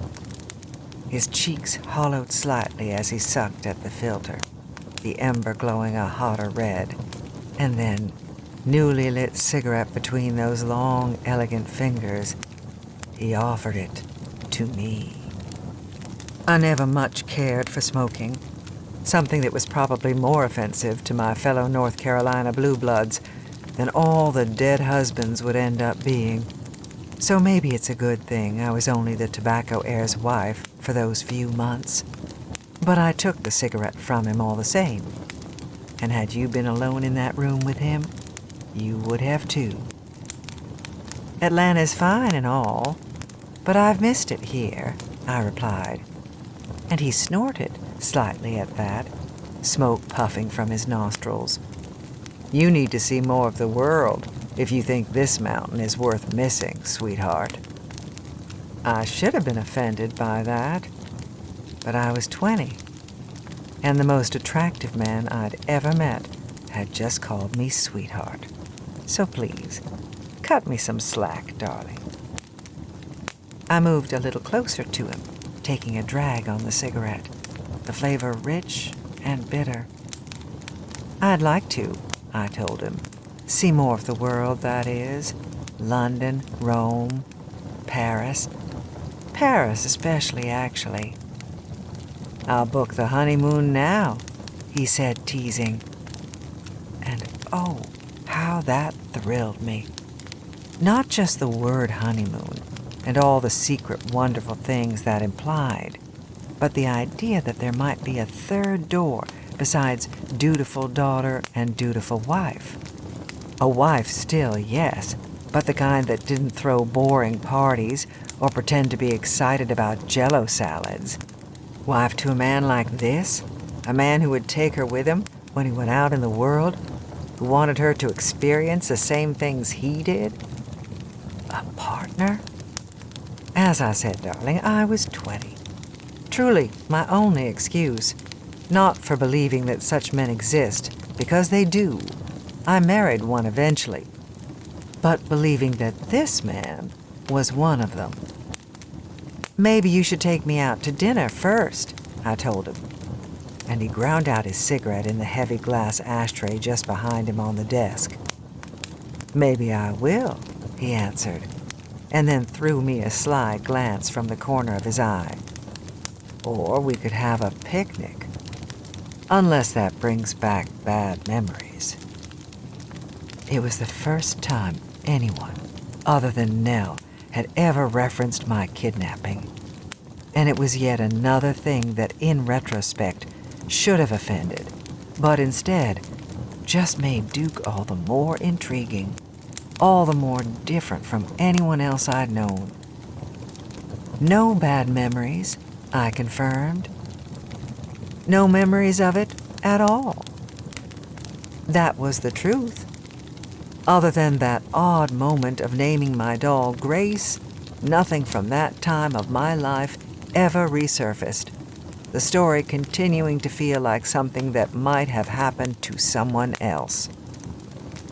I remember it, Duke said, rising to his feet.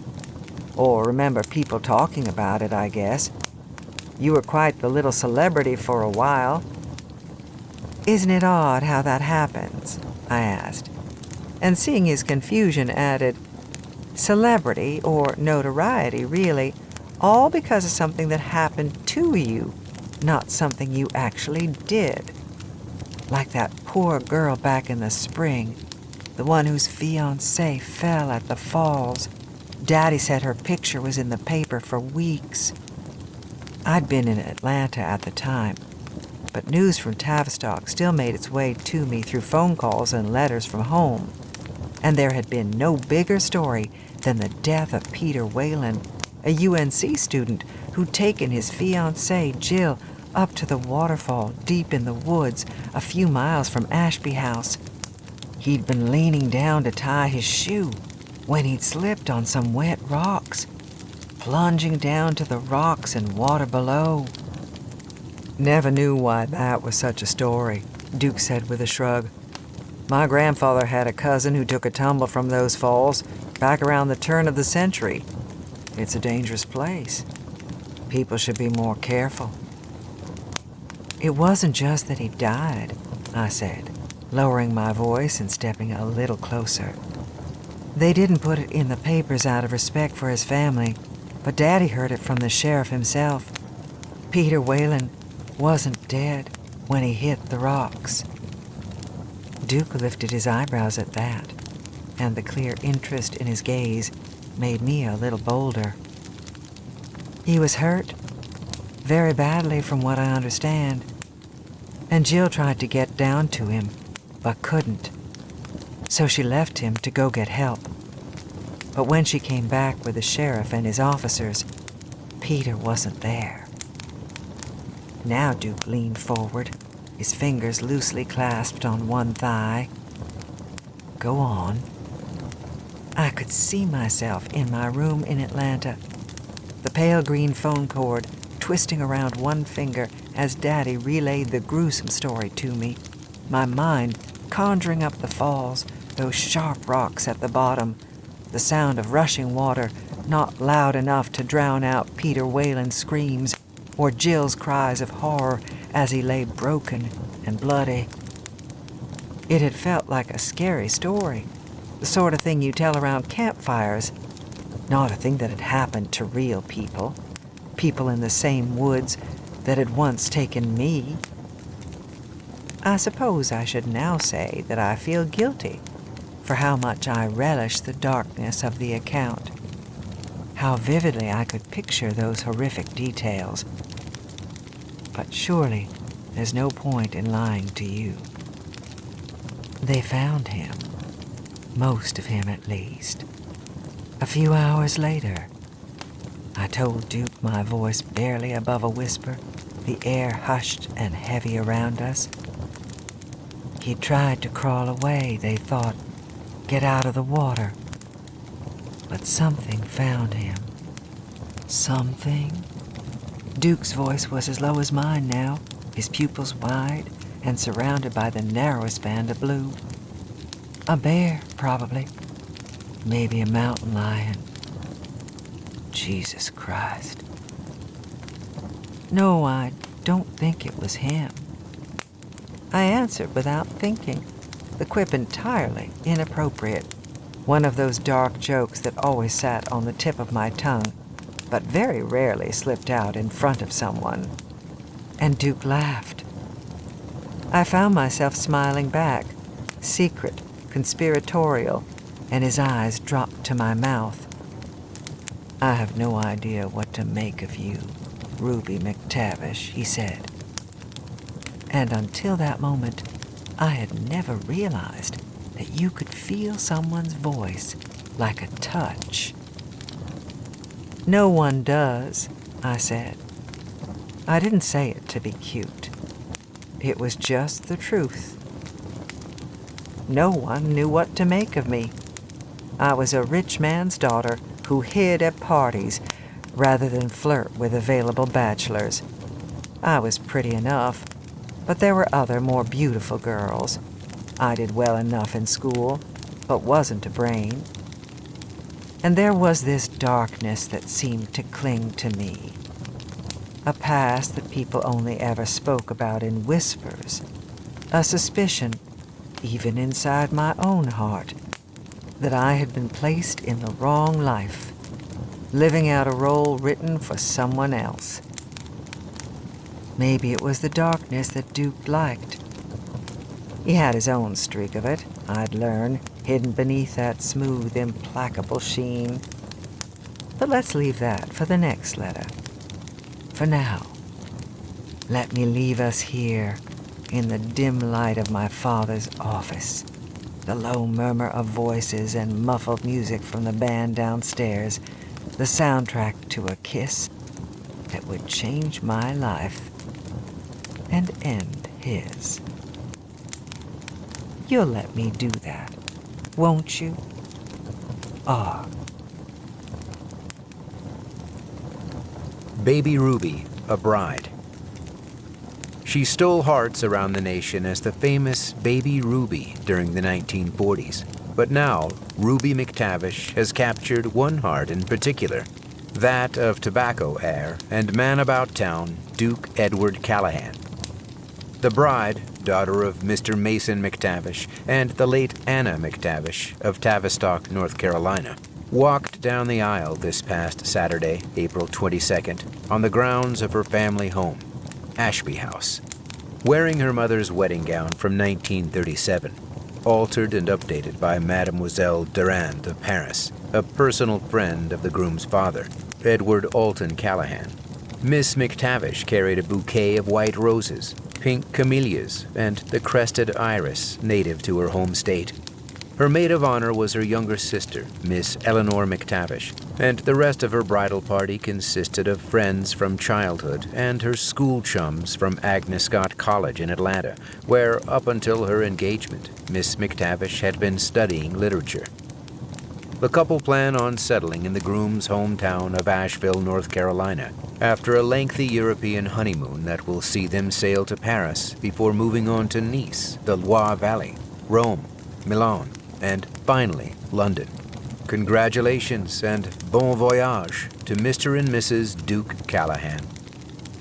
Society Chatter Newsletter, Southeastern Region, Spring, 1961.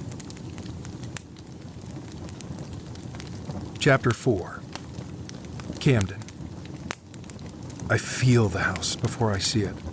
That probably sounds stupid to you, and if I had grown up in anything resembling a normal family, I'm pretty sure it would have seemed stupid to me, too.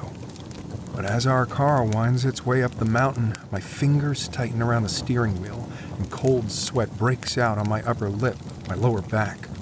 The trees here are still green, leafy, and huge, their roots burrowing into the dirt and the rocks, and the blacktop cuts a dark ribbon in front of me as we go up, up, up. It's impossible not to think about the last time I was on this road. Back then, I was headed down, down, down, away from Ashby House, away from the McTavishes, away from memories that I couldn't bear to recall. I remember turning up the radio so loud that it made my back teeth ache, the drums and the bass crashing through my brain. The kind of noise that would have made Ruby say, "Turn that down, for goodness sake, Campton, I can't hear myself think." That's what I was going for, a sound so loud that thoughts were impossible. But it turns out there are some thoughts that no amount of noise can silence. And I'd made that drive down the mountain with nausea coiled in my stomach and my face wet with tears.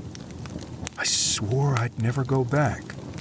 So it feels slightly unreal to make that last turn, that place where the asphalt becomes dirt for just a few yards, pitted with holes, thick tree roots bumping us along hard enough that Jules grabs what she calls the "oh shit" handle above her head. Nell wanted to pave this part of the road, but Ruby said that would make it too easy for people to come and gawk at the gates of the house. I always thought she overestimated just how much people wanted to see a random chimney or the hint of a window, but there had been several times I'd driven out of those gates as a teenager to see a family in a rented Subaru pulled over on the side of the road near the gate, phones in hand, standing up on their tiptoes in bright white sneakers as they strained to catch a glimpse. Personally, I couldn't give a shit if tourists came to look. Isn't that why people build places like this anyway? But I agreed with Ruby that we shouldn't make the road smooth. Let all these bumps and jostles and the fear of a blown tire serve as a warning of what they'd find at the top of this mountain. A haunted house where the ghosts hadn't had the courtesy to die yet. I clench my teeth. This is why I didn't want to come back here. I don't think shit like that in Colorado. There I'm mostly focused on work, on things I need to do around the house, on Jules. I like that version of myself, a normal guy with a normal life, and I had started to believe that maybe that's who I was now. But apparently not. Put me on the road to Ashby and I'm that Cam again. Ruby's project, heir to the McTavish estate, the luckiest boy in North Carolina. That was a real thing someone wrote about me. It was for some magazine profile Ruby did when I was 12. I remember the photographers coming to the house, the scratchy suit Ruby made me wear.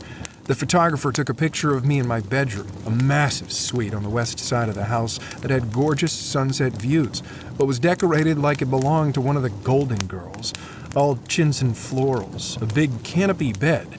Every 12-year-old boy's dream, a canopy bed. They had me sit in the middle of that massive bed, wearing my suit and bow tie, holding a basketball in my lap. I didn't even play, but North Carolina is basketball country, and I guess they thought it would make me look more like a regular kid. I looked like a fucking ventriloquist's dummy who'd come to life in an assisted living facility. No basketball was going to undo that. But I smiled and let them take the picture because that's what Ruby wanted. And later, when the magazine arrived at the house, I flipped through it, mostly to see how bad the picture was. I needed to brace myself for the merciless mocking I was no doubt about to endure in school once the issue hit Tavistock mailboxes. The picture was as terrible as I thought it would be, but what I hadn't been prepared for was the caption. Camden Andrew McTavish, the luckiest boy in North Carolina. Even then, I'd known what bullshit that was, but I also got it, I guess. I'd been an orphan, in and out of the foster system since birth, a multi-millionaire plucking me out of poverty, installing me in her palatial home, making me heir to her fortune. Yeah, I see where that sounds pretty fucking lucky. If you didn't know Ruby. The dirt track turns into gravel, and my heart beats faster. This is it, the last approach to the gates.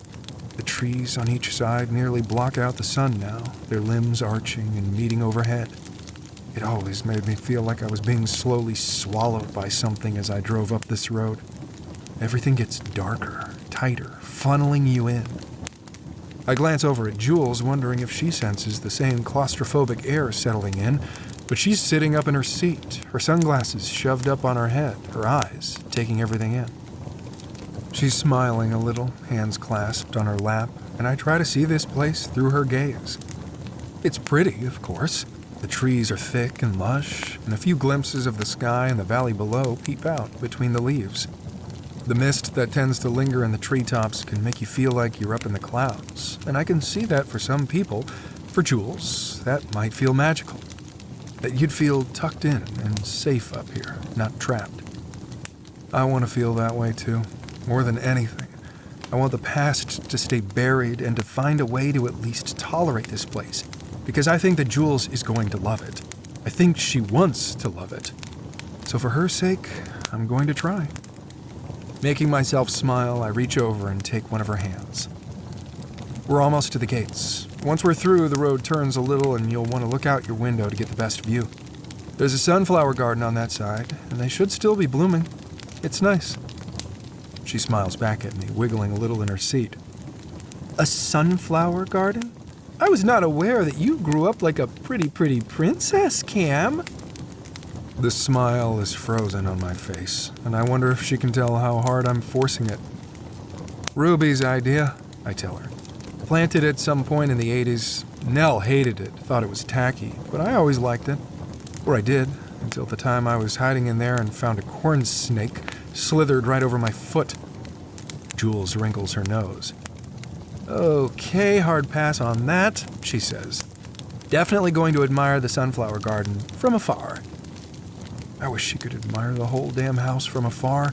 I wish snakes were the worst things that lived on this property. We're almost at the gate now, and my fingers drum on the steering wheel, my gaze technically in front of me, but my thoughts far away. The passcode for the gate is still there in my head.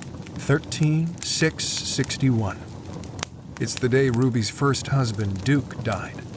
She switched the month and day because, as she told me when she first gave me the code, he died in Europe, after all. She said it with a light shrug, like it was obvious. Just a completely normal thing to say. A completely normal thing to do, making the passcode to your house the date of your husband's murder. But then she always did that.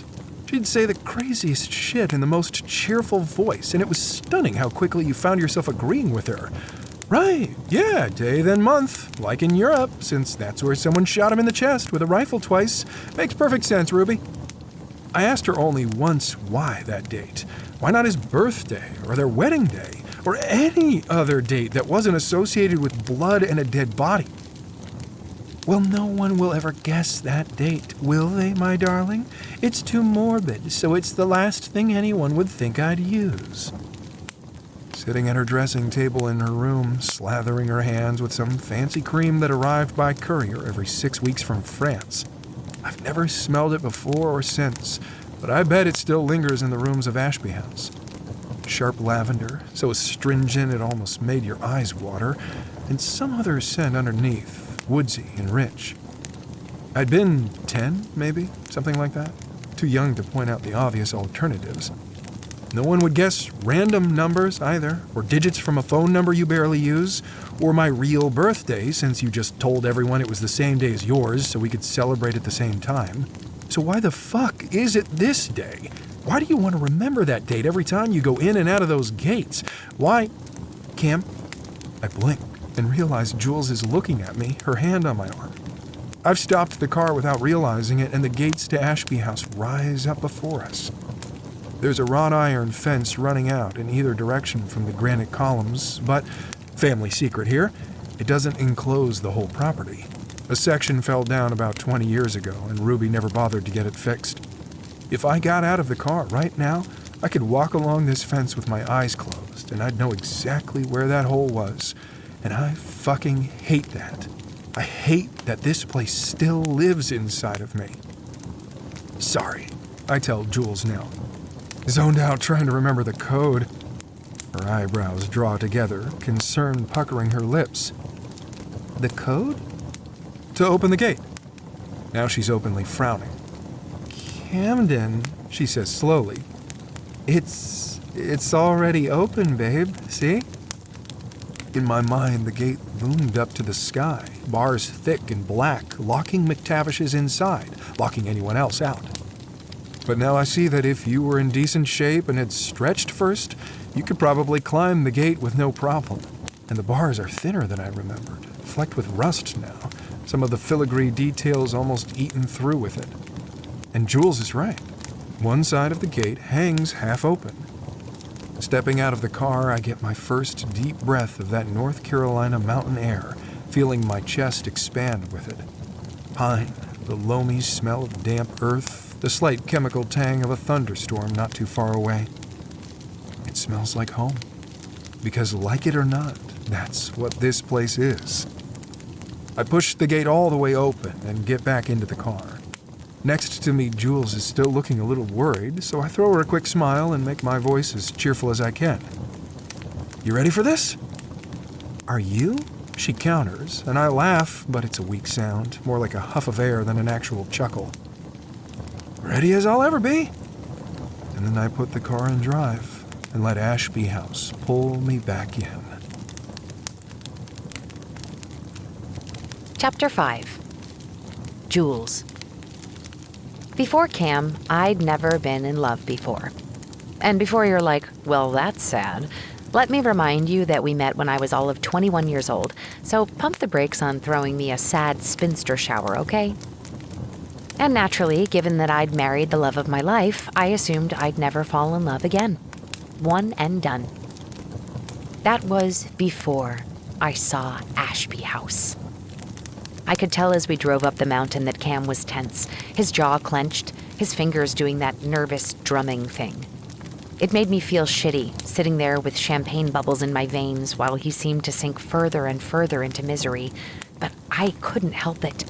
We were so close, and I knew that once we were there, once Cam had me in Ashby House, he'd understand that it wasn't the place. It was the people. The place could be amazing. The place could be ours. It already felt like ours as we climbed into the clouds, the trees forming a protective arch overhead, shutting out the light and the rest of the world. Even the gate, sagging open like a mouth, covered in red spots of rust, was beautiful to me. That's how much I was prepared to love everything about Ashby House.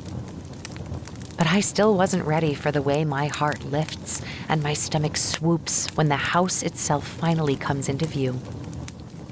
I don't see the sunflowers Cam had mentioned, but maybe that's for the best, because it means there's nothing else vying for my gaze as I drink in the home in front of us.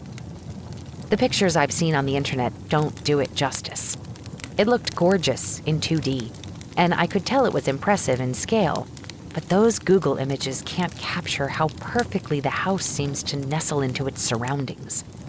The way it looks eternal, immovable. A fortress on a mountain made of thick gray stone and tall windows, surrounded by trees on 3 sides and behind the house. Nothing but treetops and clouds and sky. The gravel we'd been driving on turns to stone, too, a smooth gray ribbon that makes a graceful arc at the front of the house. Wide steps lead up to a wraparound porch. I see a swing in one corner, rocking chairs lining the wall on the other side of the front door. Big planters sit on either side of the steps, overflowing with dark purple mums, and I spot several hanging ferns in the shadows under the porch roof. In the driver's seat, Cam gives a sigh that seems to come from the very bottom of his soul. And I turn to look at him, hoping that maybe he's realized he was wrong about this place after all. That he can see the beauty that is so plainly in front of him. But he just seems tired, wary. He does smile, though, a little bit when he meets my eyes. "Home sweet home," he says, his voice flat, and I lean over to press a kiss on his cheek. "Thank you," I say, "for bringing me here. I know you didn't want to, but I want what you want," he replies. And if the words sound a little rote, I'm okay with that. We're here, aren't we? I turn back to the house. The front door is actually 2 doors, big slabs of dark wood that look like they could withstand a battering ram.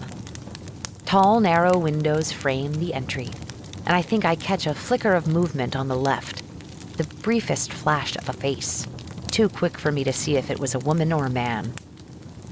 As I open the car door and step out onto the drive, I keep my gaze on those doors, waiting for them to open. Someone's there, clearly, and has seen us, and I move around to the trunk to get my bag, expecting to hear the clicking of a lock, a greeting.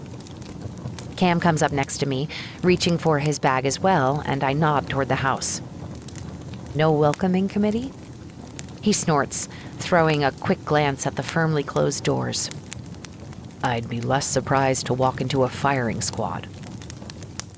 It just seems like they should be nicer to you, I say, slamming the trunk shut, given that you own the place.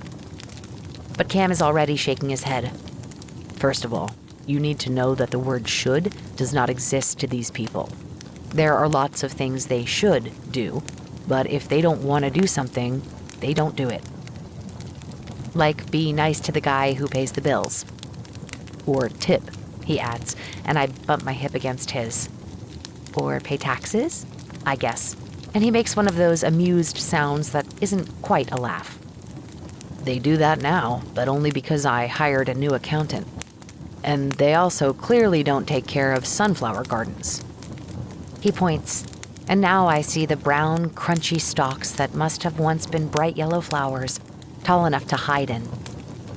Moving closer to him, I thread my arm through his. We'll plant new ones, I promise. And he looks down at me, one blue eye, one brown, neither giving away what he's thinking. We won't be here that long, he finally says, and starts to move toward the front door, my arm slipping through his and falling back to my side. We've just reached the steps when there is a rattling noise from behind us. A white Audi is tearing up the gravel drive, tiny pebbles spitting out from underneath the tires, and as it moves onto the pavement, I'm afraid it's going to crash right into the back of our SUV. But there's a screech of brakes, the smell of rubber, and the Audi comes to a stop, a kiss away from dinging the heck out of our rear bumper. Camden exhales noisily. Well, here's a welcoming committee for you, he mutters. The driver's side door opens and a woman gets out, chestnut hair shiny even under the cloudy sky. She's wearing white jeans and a floaty off-the-shoulder blouse, black with big multicolored polka dots on it. The kind of thing I wouldn't look at twice in a shop because I'd think, who can pull off bozo chic? Apparently, the answer is Camden's cousin, Libby. This is the part where I really want to tell you that I simply guessed who she was. And you'd believe that, right?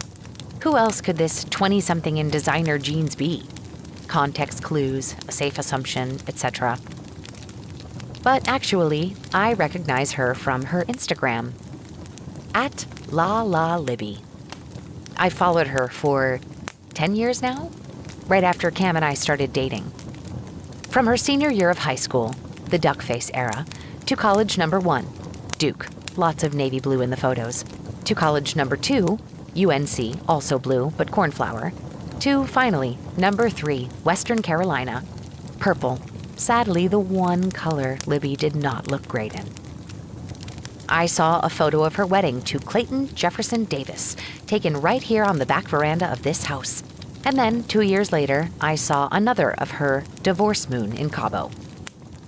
Then one of the second marriage to some guy who called himself Bodie, but whose Facebook friends kept calling Kyle. That one hadn't warranted many pictures and had apparently been over within about 6 months. I also saw the rise and fall of her cupcake empire, R.I.P. Lil Lib Cakes, and the tentative push into interior design that mostly seemed geared towards selling $300 lamps with feathers on them. And I know that right now she's probably coming back from the little boutique she just opened in downtown Tavistock, Lil Bit Libby. She put the exclamation point there, not me, and maybe if I'm here long enough, I can talk to her about her overuse of Lil as a marketing gimmick. Cam, of course, has no idea about any of this. Well, he probably knows about the failed businesses since he's the one who had to sign off on her withdrawing money for them. But me following her, the throwaway account I made just for that purpose? No, I haven't told him about that. I've thought about it. I mean, is it such a big deal? Lightly internet stalking your husband's estranged family? I don't think it is. But I also don't know if Cam would see it that way, and if I told him, he might ask other questions. Questions that have answers I know he wouldn't understand, and I've promised never to lie to him. And I haven't. Not ever. Not really. Libby turns in a half circle to face us, cell phone in one hand, sunglasses covering half her face. Did you close the fucking gate? she asks Cam. Like he's been here this whole time. Like she sees him every day and the last dozen years haven't gone by. He had closed the gate, stopping once we were through and swinging it back into place despite its squealing protest. But he doesn't tell her that. Instead, he lets his bag drop beside his feet, and he slides both hands into his back pockets, elbows sharp angles at his sides. Yes, Elizabeth, thank you. It was a long drive, but we're happy to finally be here. Good to see you too, he calls, and she scowls at him, whipping her sunglasses off. Oh, I'm sorry, she says, her southern accent turning the word sweet, even as her eyes glare holes into him. I assumed you were going to be a grouchy asshole about being here, so we could maybe skip the part where we all pretend this is fun for any of us. But hey! She shrugs, her tanned shoulders moving up and down in an exaggerated motion. So glad you got here safely, darling cousin Cam. And I look forward to catching up and talking about old times with you. Coming around the car, she leans against the back door, crossing one ankle in front of the other, her face screwed up like she's thinking hard about something. Actually, that reminds me, I had a question about one of those old times. Let's see, when was it?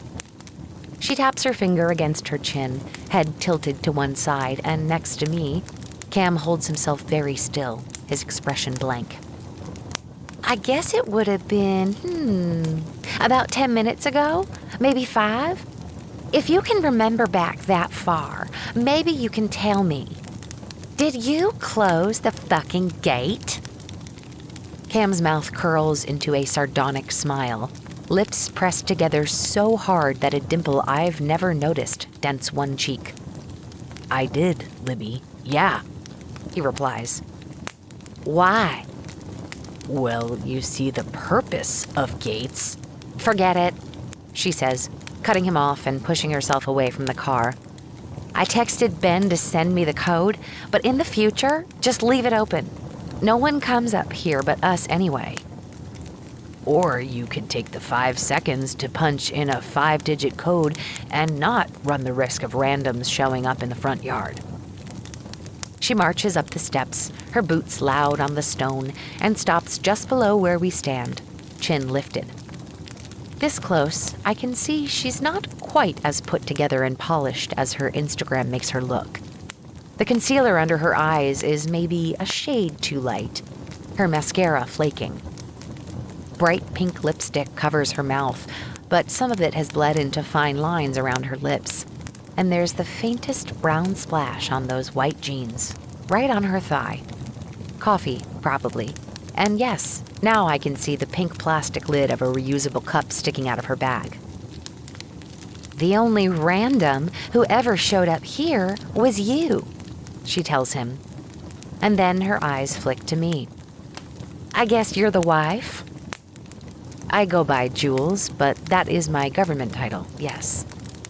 A corner of her mouth kicks up, and it startles me how much that expression, just for a second, makes me think of Cam. He does that same thing, and it's weird, seeing his expression on another face. They're not blood-related, so I can't chalk it up to a fluke of DNA. Cute, Libby replies, but I don't know if she's referring to my joke or to me in general. Well, good luck.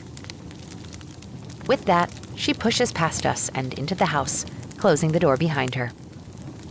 In the silence, I can hear the wind through the trees, the faint twitter of bird calls, and somewhere far in the distance, the low hoot of a train whistle.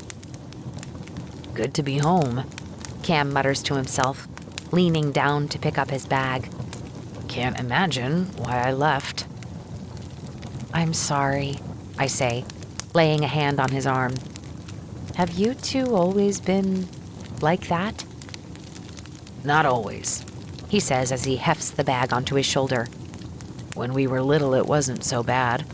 But then... He trails off, a grimace on his face. Anyway, Libby is more bark than bite, though the bark is more annoying than I'd remembered. I'm intrigued by that, but then, sensing there's a story there, but knowing now isn't the time to push it.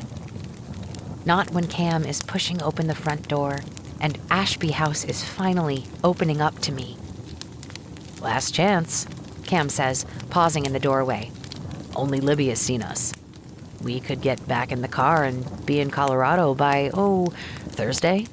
Wednesday if we gunned it."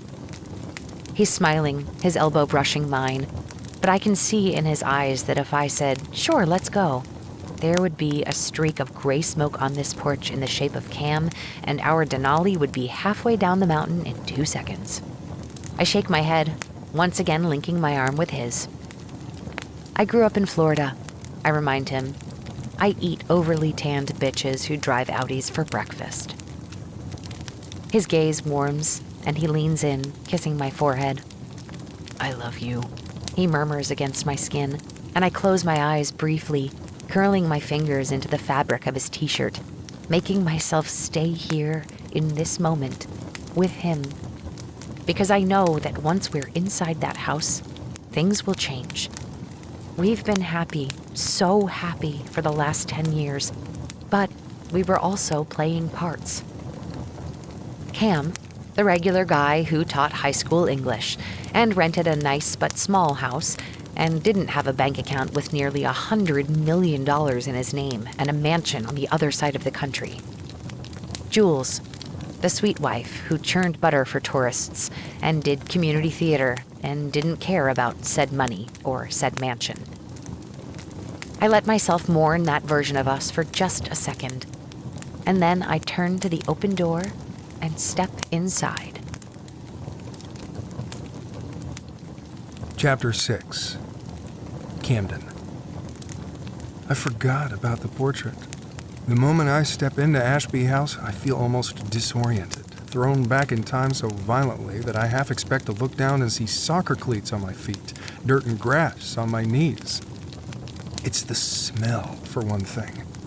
That beeswax polish Ruby liked the cleaners to use, the sick funereal scent of fresh flowers that have been left in their vases a day or two too long, the faint tang of wood smoke that never went away, even in the summers, like every fire ever lit and every fireplace soaked into the pores of the place.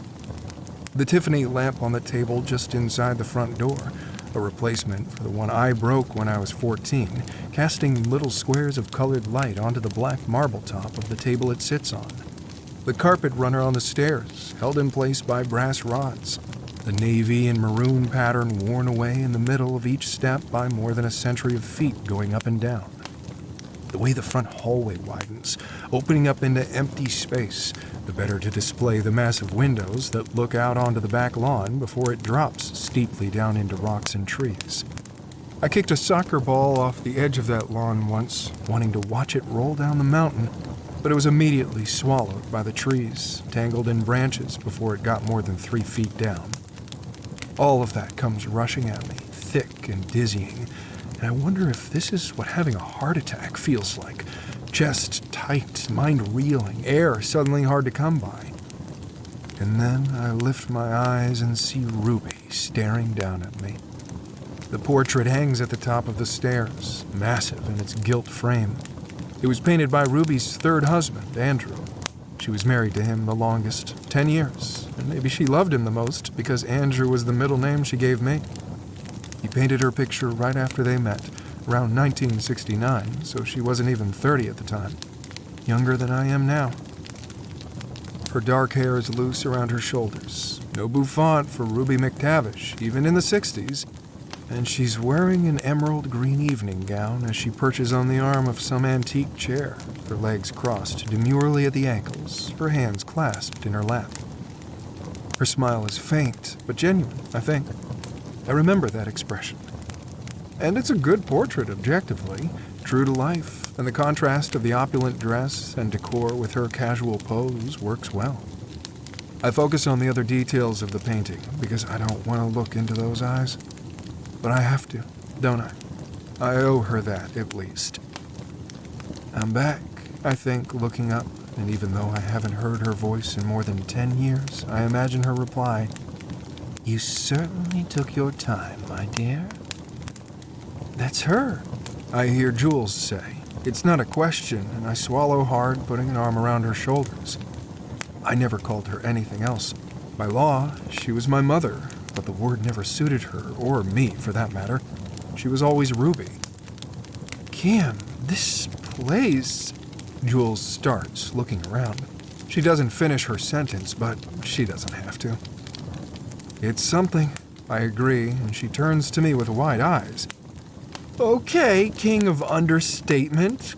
God, how did you ever, I don't know, do math homework here, eat Oreos, look up tits on the internet? My shoulders relax a little. Jules is here. Funny, quick Jules who loves me and understands me as much as I've let her. I can do this with her here. I can get through this. I actually did my math homework right through there, I tell her, taking her shoulders and turning her to face another hallway, one that leads to the kitchen. And I didn't eat Oreos at all because Ruby had a thing about junk food. As for tits on the internet, keeping my hands on her shoulders, I turn her to face me, bending my knees slightly so that we're eye to eye. These eyes never saw any tits at all until you took pity on me in the backseat of my car behind Senor Pollo's. Her sputtering laughter chases away some of the shadows, just like I'd hoped it would, and that tightness in my chest fades as I pull her close, her body a soft, familiar shape against mine. I'd always thought there was something about this house that poisoned everyone in it eventually, turned the good to rot. But there's too much sunshine and Jules for that to happen to her, and I need to remember that. Hope I'm not interrupting something, a voice calls out, and that slight lift of happiness I'd been feeling slides away as quickly as it came. I drop my arms from around Jules and turn around. Ben, I say, and sure enough, there he stands on the stairs. It had been a shock to see that Libby was no longer a teenager, but Ben strangely looks almost exactly the same. His hair is sandy blonde, a few shades lighter than mine, and he's just as tan as his sister, his teeth blindingly white as he smiles down at us. Ben's dad, Howell, always wore polo shirts and khakis, his feet forever shoved into docksiders, but Ben is in jeans and a fitted gray t-shirt, and as he makes his way down the stairs, I see he's wearing a spotless pair of those expensive sneakers he's always been addicted to.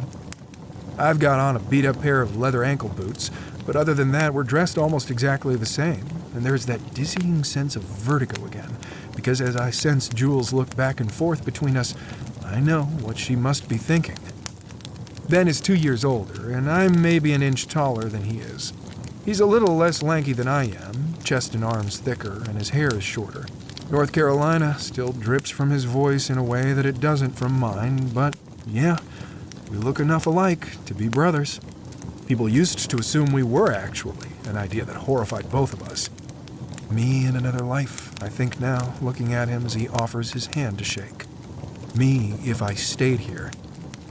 Glad you made it, Ben says, his glance brushing off of me, but fixing on Jules in a way that has my hands clenched into fists before I even realize it. The prodigal son returns, he continues, even though he's staring at Jules. She's smiling back at him, polite, but her toe nudges mine just the littlest bit. A reminder probably that I owe her $5. Somewhere around Nashville, she had bet me someone in my family would say those exact words, and I, stupidly, had thought that even Ben wasn't that much of a cliche. And even better, he brings a new Mrs. McTavish, Ben goes on, gesturing at one of the photographs on the table with the Tiffany lamp. This house is named after the last McTavish bride, you know. Anna, my great-grandmother. Her maiden name was Ashby. He swings back to Jules. What's yours? I should have warned her about this. The family's obsession with genealogy and who birthed who. Like a dead relative you never met can tell someone everything they need to know about you. Jules waves one hand. Technically, I don't have one. I mean, I kept my last name when I married Cam, so it's actually Ms. Brewster. Jules Brewster. She offers her hand for him to shake, and Ben stares at it for a beat, thrown off his game. Ms. Brewster, he says, and finally he shakes her hand. Okay, cool. I mean, it's the 21st century. Why not? His free hand forms a fist, snakes out, and I brace myself out of old habit. The thump on my arm doesn't land as hard as it once did, though, and I wonder if he got weaker or if I got stronger. Maybe he has the same thought because I see the way his eyes widen for a second, how he clenches and unclenches his fingers at his sides. I'm not some skinny 7th grader anymore, Ben, I think, remembering the purple bruises I'd study as I lay in the massive bathtub upstairs. Violet splotches on my biceps, my thighs. Never out of anger, no, Ben would never. Always just messing around, just guy shit, just Cam gets it, don't you, Cam? Always the brightest smile and the hardest eyes. The smile is faded, but the eyes are still like granite as he says, "Well done, man, well done." Like Jules is a 12-point buck I've just brought home, not my wife. Although, hey, some advice. You may want to rethink that when you two have kids. Confusing for them, having parents with different last names. If Dad were still alive, he would have told you himself. His father was actually a Franklin, but of course, great-granddad insisted Nana Nell and my dad stay McTavishes. He shakes his head with a rueful chuckle. So yeah, trust me, you want to have the same last name as your child. Otherwise, people might think you two weren't married at all, or divorced. You wouldn't want that, would you? I would rather die, Jules replies with big eyes, and I choke back a laugh as I take her hand, our fingers interlacing. Confused again, Ben looks at her, a half-smile playing around his mouth like he can't tell if he's being made fun of or not. Men like him aren't used to being mocked, which is probably why men like him exist in the first place. I'm sorry about your dad, I tell him, taking his focus off of Jules, and those hard eyes meet mine, one corner of his mouth lifting. No, you're not. No, I'm not. I agree. But it's the kind of thing you have to say, isn't it? Ben's smirk melts into a grin, and that fist hits my upper arm again. Missed you, Cam, he tells me. Mean it? I doubt that. No, I'm serious, he assures me, and then crosses his arms over his chest, his biceps bulging. There was never any bullshit with you. He looks back at Jules and gives her another one of those killer smiles. Pardon my French? No fucking worries, she replies, and he barks out a laugh, throwing his head back. All right, Miss Jules, he drawls. But try not to say that in front of Nana Nell. One funeral this month is enough for me, thanks. Where is Nell? I ask. I don't actually want to see her, but I'd like to get this over with. The sooner we've gone through the motions of the whole homecoming thing, the sooner I can leave. Not feeling up to company today, she says, Ben replies, rolling his eyes. One of her headaches. She's had a tough time since Dad died. She'll meet you both at breakfast in the morning. Libby is headed out with friends tonight, I'm pretty sure. As for me, I have work to catch up on. It shouldn't surprise me that Ben has a job. He's 34 for fuck's sake. He should work, but I still find myself blurting out, "What is it that you do? For a living, I mean?" Ben raises his eyebrows at me. I'm a lawyer, he says, implying that I absolutely should have known that. Estate stuff, wills and trusts. I mean, he spreads his arms wide. I figured the family could use someone who actually knew his shit in that regard, right? He's smiling, his teeth still so damn white, but his eyes have gone hard. I make myself smile back even as I feel my throat go a little tight. Right. Ben keeps grinning. Anyway, I trust the two of you can entertain yourselves for the evening. Cecilia left a casserole in the fridge that you're welcome to. And Camden, I assumed you'd want your old room back, so it's ready for you. Fine, I say. Sounds good. It doesn't, actually. I'd hoped to stay in some other room, any other room. The idea of taking Jules back to my childhood bedroom, even if it had been a bedroom prepared for a septuagenarian, is unsettling for some reason. Like I'm sliding right back into place here. Awesome, Ben says and jerks his head toward the stairs. I'll get back to it then. I've got a shitload of paperwork for you tomorrow. Can't wait. He gives another one of those smiles that doesn't come close to reaching his eyes. Now that is clearly bullshit, Cam. Chuckling, he turns back to Jules. Nice to meet you, Ms. Brewster. Welcome to Ashby House. His eyes linger on her for another one of those uncomfortable beats, and then he's headed back to the stairs, taking them two at a time like he's still 15 and not in his 30s. He stumbles just at the top, barely noticeable, and he quickly recovers, but for a moment, I let myself picture another outcome. The sneaker sliding on that worn carpet, the hand reaching out to catch himself but finding nothing to grab. The racket nearly 200 pounds of muscle makes as it crashes into the wall, the mahogany banister, head hitting the parquet of the hallway, the sound wet, heavy, a pool of deep red spreading from beneath that blonde hair. I let myself hold that image as Ben rounds the newel post at the top, following his progress until he's at the landing, and then my gaze slides up to meet Ruby's. It's just a portrait, I remind myself. Canvas and oil paint, brush strokes from a man who died before I was even born.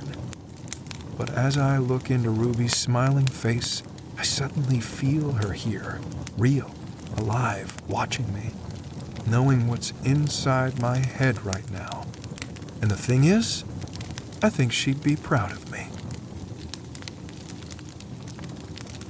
From the desk of Ruby A. McTavish, March 14th, 2013. I suppose you want to know about the murder now. Well, the first one. It's only fair. I spent all that time telling you about my parents and Nell's birthday, and meeting Duke. And maybe you wondered why I started there instead of getting right to the meat of it, as it were. I can almost see you frowning at the pages of these letters, unconsciously worrying at your cuticles as you read. You should stop that, by the way, picking your cuticles. Not only is it a bad habit, but it's a tell, darling. A few moments in your company, and anyone would pick up on it. But as any good writer or hostess would tell you, setting a scene is important. If you don't understand what it was like growing up in Ashby House, the way silences and secrets clung to the drapery, littered the hardwood floors, spun webs just as deadly as those black widow spiders my mother was always so worried about, then you might not understand why I was so desperate to leave. How Duke wasn't just a man I fell in love with and wanted to marry, but an escape into a whole new life. You have to know all of that for this next part to make sense. If a thing like this ever can make sense. I've thought about this moment so much, you see. It's a scene I've replayed countless times in my mind, because it was the beginning of it all. The moment that unlocked something inside me, something that until then I had only suspected might exist. For a long time, I believed that if I analyzed my memories enough, some answer would come to me, or I might see a way in which it could have been avoided and never happened at all. Where Duke and I each made different decisions that night that led to what exactly? This is the part I always get stuck on. What happened that night in Paris feels so inevitable that, much like trying to imagine Duke as an old man, imagining a world in which we came home from our honeymoon, settled into a life together, had children, it's impossible. Ludicrous, even. It's as though we were always meant to end up there, on that Aubusson rug on the landing of Duke's father's Paris flat, in a lake of blood. I abhor blood, I should add, and I remember kneeling in it in my nightgown, the white silk slowly turning red. I was looking at Duke's shirt front, what remained of it, and saw that it was no longer white either. And my muddled brain was thinking, I've never seen Duke in red before, like he'd simply changed into a new shirt. Funny what the mind will do in trying times. All right. I've gone to the kitchen and poured myself a glass of wine. And I've let myself remember the worst of it. That quiet aftermath, before the police. Well, before anyone but me knew that Duke Callahan no longer existed. Let's go back to the beginning. The honeymoon started out well, magically even.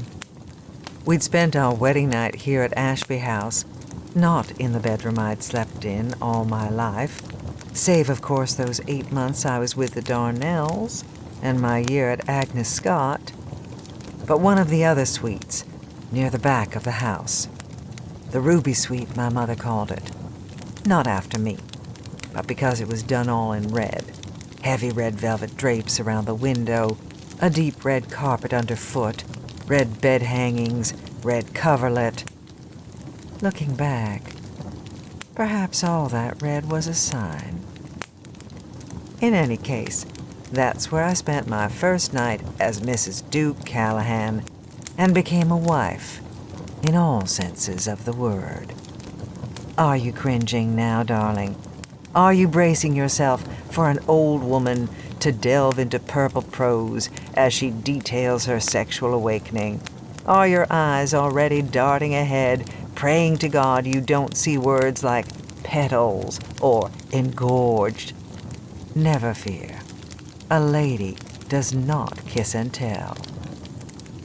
All I will say is that much like the night of his death, this is a night I've replayed over and over, both looking for some hint of what was to come, and because, well, to be frank, because I've often wished that this night was not as good as I remembered. It's much easier to recast Duke as a villain if I tell myself that everything I felt on our wedding night was due to being young and sheltered. I'd only kissed 2 boys before Duke, so naturally sex would be something of a revelation. It wasn't him, it was me, etc. But these letters are the place for truth, are they not? So now I can admit that yes, Duke was wonderful. That night was wonderful. And I'm not sure I've ever been happier in my life than I was that next morning, waking up next to him. I remember our legs touching underneath the sheets, and how that thrilled me. A man's bare leg, warm against my own. The hair there so different from my own smooth skin. I was fascinated by the contrast of us, of the sunlight playing on the golden stubble that had sprung up on his cheeks overnight, of how delicate and feminine my hand looked against the muscles of his chest. I lay there in the early morning sun, my body pleasantly sore, my mind a soft muddle of happiness and sleepiness and pleasure, and looked at that gorgeous profile, softer as he slept, and thought, I am the luckiest woman in the world. I believe they call this ironic foreshadowing. I held that thought in my head for the first few days of our honeymoon, on the train to New York, boarding the ship to Paris. Lucky, I thought, watching the way women watch Duke. Lucky, I thought every night, as he slid down my body, his lips marking places I'd never thought lips would touch.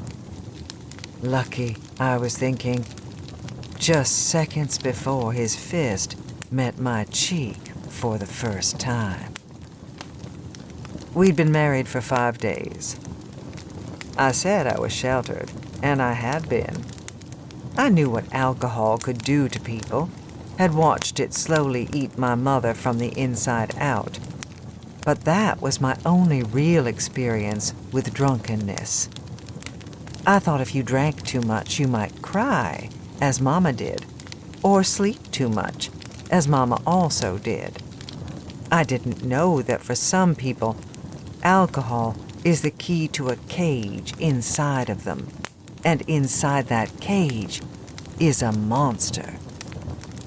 Duke had been gambling in the ship's casino that night, and I'd been irritated with how late he returned to our cabin. He kissed my cheek after dinner and said he'd only be an hour or two, and then with a wink whispered, "Don't you dare go to sleep before I get back." The promise in those words had fizzed in my blood like champagne.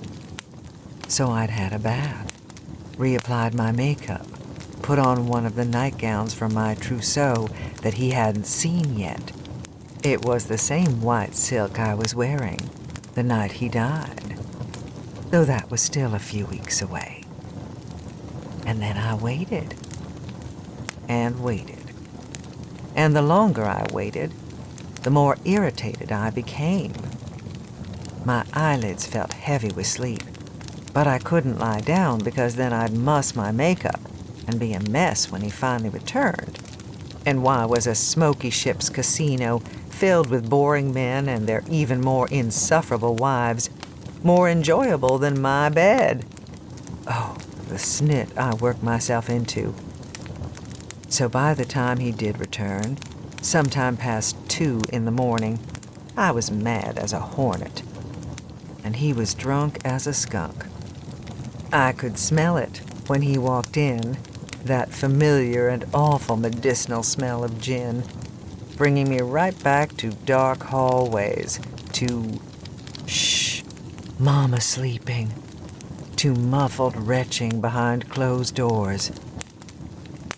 He'd lost his dinner jacket somewhere, his bow tie hanging around his neck undone. And for the first time, jealousy raised its ugly head. I thought of my fumbling fingers undoing that tie on our wedding night, how I'd laughed to cover my self-consciousness, and how he'd kissed the tip of my nose and told me I was adorable. Had some other woman undone that tie for him tonight? My head was full of images of elegant red fingernails, diamonds winking in the low light of the casino, and it made my words sharper than I'd intended. "You said an hour, Duke," I reminded him. "It's been nearly 4. Holding up one hand, he swayed slightly. "Forgive me, Mrs. Callahan," he said, and tried to give me that grin, but it was lopsided, and honestly, I was too mad for it to work anyway. "Ran into an old friend from Yale, Darcy Butler. Did you ever meet Darcy?" "No, you wouldn't have. They never let you pass the Mason-Dixon line. Important to keep the princess safe in her kingdom." I blinked at him, confused. He was still smiling, but there was poison in the words, hidden darts. I could sense it, but I didn't understand it. I didn't know the dangers that followed that tone of voice. Anyway, Darcy and I did some catching up, and then I lost abysmally at blackjack, so I had to keep playing until I dug myself out of the hole. Alarm bells began to ring faintly in my head. I didn't like the sound of any of that. But then he pulled out a wad of cash, tossing it to the dressing table, where most of it slid to the floor. "And so I did," he finished up, giving a bow. He was trying to charm me, I think. But I was in no mood, and I turned away, my robe fluttering. "Well, thank God for that," I told him, leaning down to pick up the bills that had fallen. "I would have been furious if you'd given all of Daddy's money to some cruise ship gambler." My father had given us a honeymoon gift, you see. $50,000 to spend as we saw fit. And it had been a joke between us since the morning after the wedding. What would we spend Daddy's money on? A camel, I had suggested.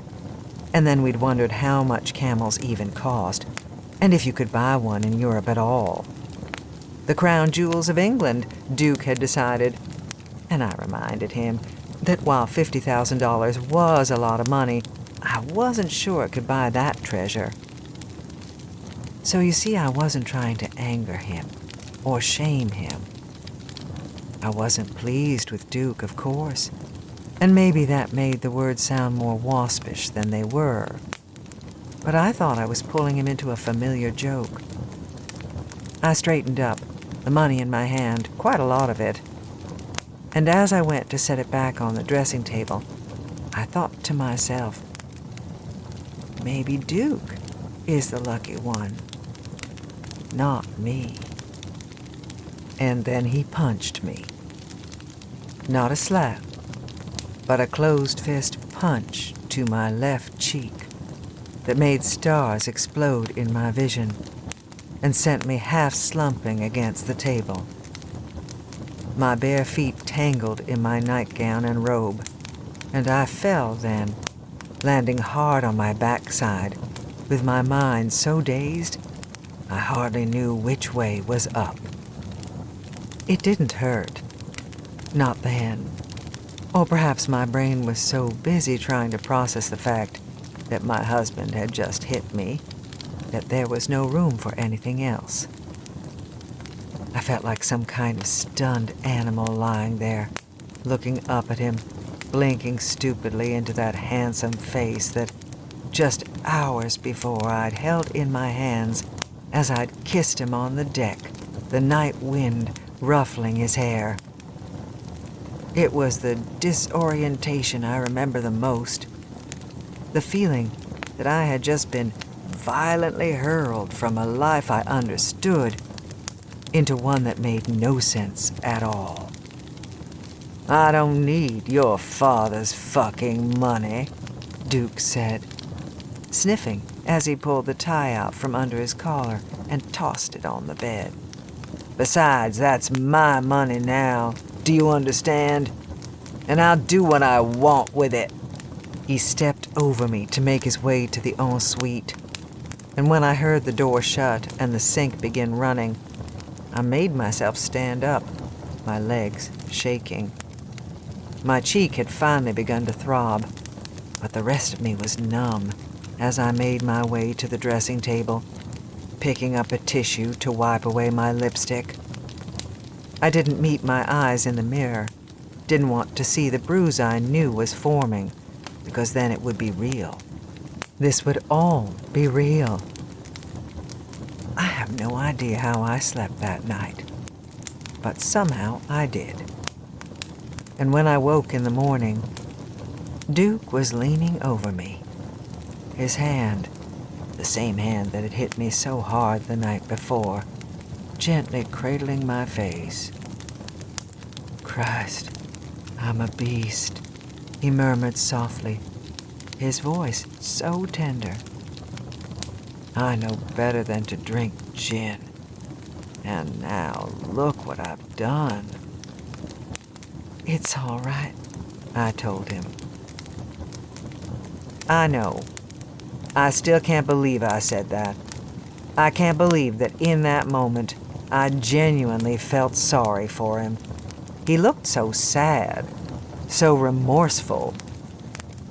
And how benevolent I felt, laying my palm against his cheek and looking into his eyes and telling him I knew he hadn't meant it, that this wasn't who he was, that of course it was the gin, and I knew it would never happen again. But I think even then, I knew I was lying to myself. My cheek turned a light purple, then a sort of sickly yellow-green, and I covered it with makeup and laughed at dinner about how too much champagne and the rolling of the ship had sent me into the side of my dressing table. Whoopsie-daisy! And the other couples we ate dinner with at night laughed and teased me when the waiter opened a fresh bottle of bubbly, and I pretended not to see the understanding, the pity, in some of the wives' eyes. He didn't raise a hand to me for the next 2 days of that voyage, though. There was the fight with the earrings I told you about, but he was sober then, and I was the one who'd indulged in too many martinis before dinner, crying with rage because I found out he had canceled the Italian portion of our trip without telling me, preferring to linger in France once he'd heard from Darcy Butler that several of the old gang would be staying there. Isn't that funny? The man punched me in the face, and my eyes stayed dry, but robbed me of my chance to see the Colosseum, and I was a mess of tears. Confusing time, one's 20s. And then there was Paris. The city I'd dreamed of my whole life, a place I'd imbued with magic and romance and every fanciful thing you can think of. And yet it was somehow still even better than I'd hoped, even lovelier. I've never been back, of course, and sometimes I think I resent Duke for that more than anything. We stayed at his father's pied-à-terre in the 8th arrondissement, just off the Champs-Élysées, a beautiful building made of white stone where bright pink flowers spilled out of window boxes and the most famous names in French fashion, Dior, Chanel, were just steps away. I still have one of the gowns I had made at Dior, the green one I'm wearing in Andrew's portrait of me. The days were glorious. I set off on my own in the mornings, drinking in the beauty of Paris in the spring, enjoying the solitude, the feeling of being a grown woman out in the world alone, buying what she wanted to buy, stopping into any little shop or museum or gallery that caught her interest. Duke sometimes joined me in the afternoons, once he'd woken up, and that could be lovely too. We'd walk arm in arm along the Seine, and I would pretend that everything was going to be fine, that we could be these people forever. And then the nights would come. Every night we dressed and went out, trying new restaurants, new nightclubs, and it would feel thrilling and fun, and I'd smoke Gauloises in a long ivory holder, and Duke would light each one for me with a practice flick of his platinum lighter, and I thought how people must look at us and think how young and bright and beautiful we were. How lucky. But then the champagne would lead to whiskey sours, the whiskey sours to straight whiskey, and I would learn that it wasn't just gin that turned Duke into a beast. A shove on the stairs when we got home because I'd been flirting with a waiter. His fingers clamped around my jaw, tilting my head back so far that I thought my neck might snap. The awful wormwood scent of absinthe in my nose as he demanded to know what I was implying when I asked who he'd been with that night. The back of my skull bouncing off the marble floor of the bathroom because I'd been crying in there. And didn't I know this house had servants? They could hear me. And what were they going to think of Mr. Callahan's new bride sobbing her eyes out in the downstairs toilet? He got rid of the servants at night after that, sending them all home by 7. Another one of those choices that doomed him, although he couldn't have known it at the time. Every day I put my makeup on, dressed well, and set out on the streets of Paris, thinking how lovely it was, and how nothing lovely would ever really matter again. This would be my life now, until Duke pushed too hard, or my head hit something at just the wrong angle, and I would never know when that moment was coming, only that it was. That was the part I hated the most. Not the hits and the shoves, although those hurt. It was the uncertainty and the hope of it. God, I hated the hope. Because it was always there. This belief that maybe today it would all somehow be different. Duke wouldn't drink so much, or I wouldn't say the wrong thing to set him off, and it would miraculously set us back on the right track. I still loved him, sadly. Or I thought I did. I know now that what I felt for Duke was mostly lust. but that's a powerful emotion in its own right, especially when you're only 21. I dreaded his hands, even as I craved his touch, and it nearly tore me apart, those wildly disparate feelings. A terrible thing. Wanting someone and hating them all at the same time. Is it any wonder, pulled taut as I was, that I finally snapped? June 13th, 1961. No sign that anything would be different that night. We'd been in Paris for well over a month by then. Our other accommodations and travel plans canceled because Duke was having such a lovely time with all his old friends, a pack of men he'd known at Yale who were all pale imitations of him, and therefore made him look even more golden in contrast. We'd stay until August, he'd decided, and I didn't even try to protest. I hadn't been feeling well for days by then. Nauseous, my head aching. I was terrified that I might be pregnant, but also I'd fallen down the stairs the week before in an attempt to avoid one of Duke's swinging fists and hit my head hard on the banister, so it was equally likely to be that. I'd managed to make it through dinner, but begged off when Duke wanted to move on to a club. He hadn't had much to drink at that point in the night, so I was sent on my way with a kiss and a fond farewell instead of glares and ugly words.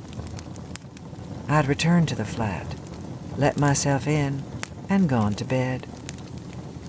I awoke hitting the floor, my head bouncing against the wooden frame of the bed.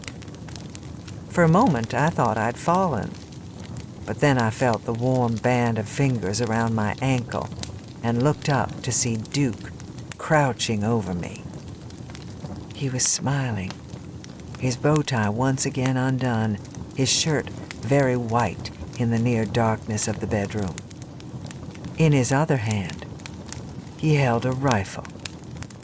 The sight of that blue-black barrel in the moonlight made my breath stop, my lungs tight, and a distant buzzing started up in my ears. "Look what I won tonight," he said, letting go of my ankle to caress the gun, his long fingers elegant and deadly against the metal.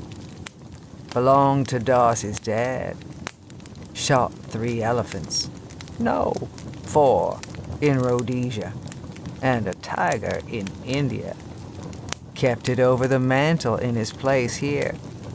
And Dar's fucking betted on a pair. A pair." He laughed and rose to his feet, while I lay on the carpet, a rabbit in a predator's sights. Shifting the gun against his shoulder, he pointed it at me, one eye closed as he looked down the barrel. "What do you think is more impressive? Shooting a tiger or shooting a person?" I couldn't breathe now, my skin numb even as every nerve in my body lit up in panic. That laugh again. "Tigers are bigger," he said, adjusting the angle of the gun slightly.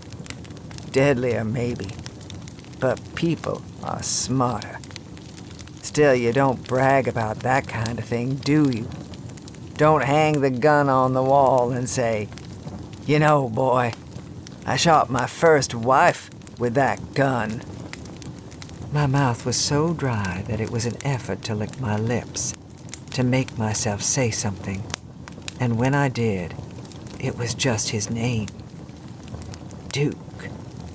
"When people kill tigers, they make them into rugs. And when they kill deer, their heads go on the wall. What would you even make out of a dead wife, I wonder?" He was still smiling, and I realized, lying there on the floor, that this was fun to him, that he was thoroughly enjoying watching me tremble at his feet. But the question you must be asking, the question I've asked myself, did I think he would shoot me right then and there? Darling, I want so badly to say yes. I want to say that what happened next was true self-defense because I feared for my life in that very moment. But it's the truth you asked for, and the truth you'll get. I was afraid for my life, yes, but no, I don't think he would have shot me. There was no fun in that after all. Just like there was no fun in beating me over and over, breaking skin, knocking out teeth. It was the fear he enjoyed, the threat. My terror made him feel in control. And all these years later, I wonder who taught him that. His father, his mother, a sadistic teacher at that all-boys school he went to in the mountains of North Georgia. Or was he born like that? Was that desire for power, the satisfaction that came from having someone at his mercy, simply a quirk of his biology, just like his green eyes or his height? I have no way of knowing. What I do know is that he heaved a sigh and lowered the gun, setting it upright on its butt against the little bench at the foot of my bed. "Head's killing me," he muttered, turning away. Terrible last words. I watched him walk out the door, heading for his own bedroom at the other end of the hall, and all the terror that had raced through me just seconds before ignited into something hot and wild, and I was moving almost before I knew it. The metal of the gun was still warm from Duke's hand, the weight familiar to me as I carried it out of the bedroom. I'd been hunting in the woods around Ashby House with Daddy since I was 5, and I knew my way around firearms. The flat was dim, moonlight spilling through windows high up on the wall above the landing, and the sconces on the stairs providing the only light. The carpet was soft underneath my bare feet, the silk of my nightgown cool, and Duke was just in front of me, almost to his bedroom door. "Duke?" I didn't shout it, and my voice sounded surprisingly flat in my ears. The butt of the gun nestled in the hollow of my shoulder, like it had been meant to sit there. He turned. He was frowning. I remember that. He wasn't scared, just irritated that I had decided to keep playing a scene he had already grown tired of. I pulled the trigger. I only wanted to scare him. I didn't even think the gun was loaded. And there I go, giving you lies when I promised truth. Let me try again. I didn't know whether the gun was loaded. That's true. In retrospect, it's insane that Darcy Butler's father was displaying a loaded gun in his Parisian flat, and that Darcy and then Duke toted it all over the city. But honestly, I wasn't even thinking about that. Only later did it occur to me that the gun might have harmlessly clicked, and Duke would have flinched and then made me pay for my empty threat. The shot was loud. So loud it seemed like it would blot out any other noise forever.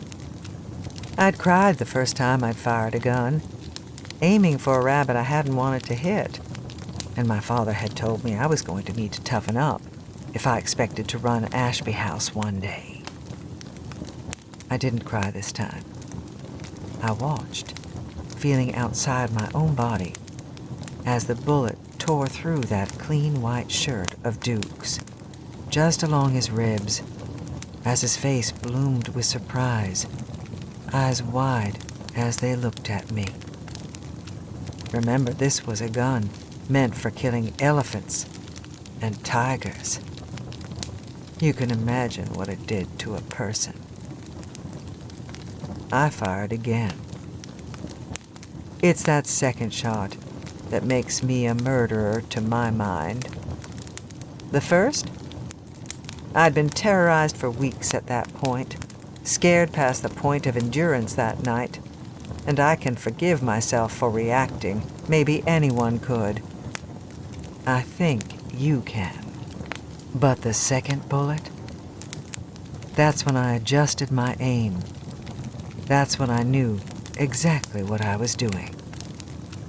That's when I sent a bullet straight into the heart I thought would be mine forever.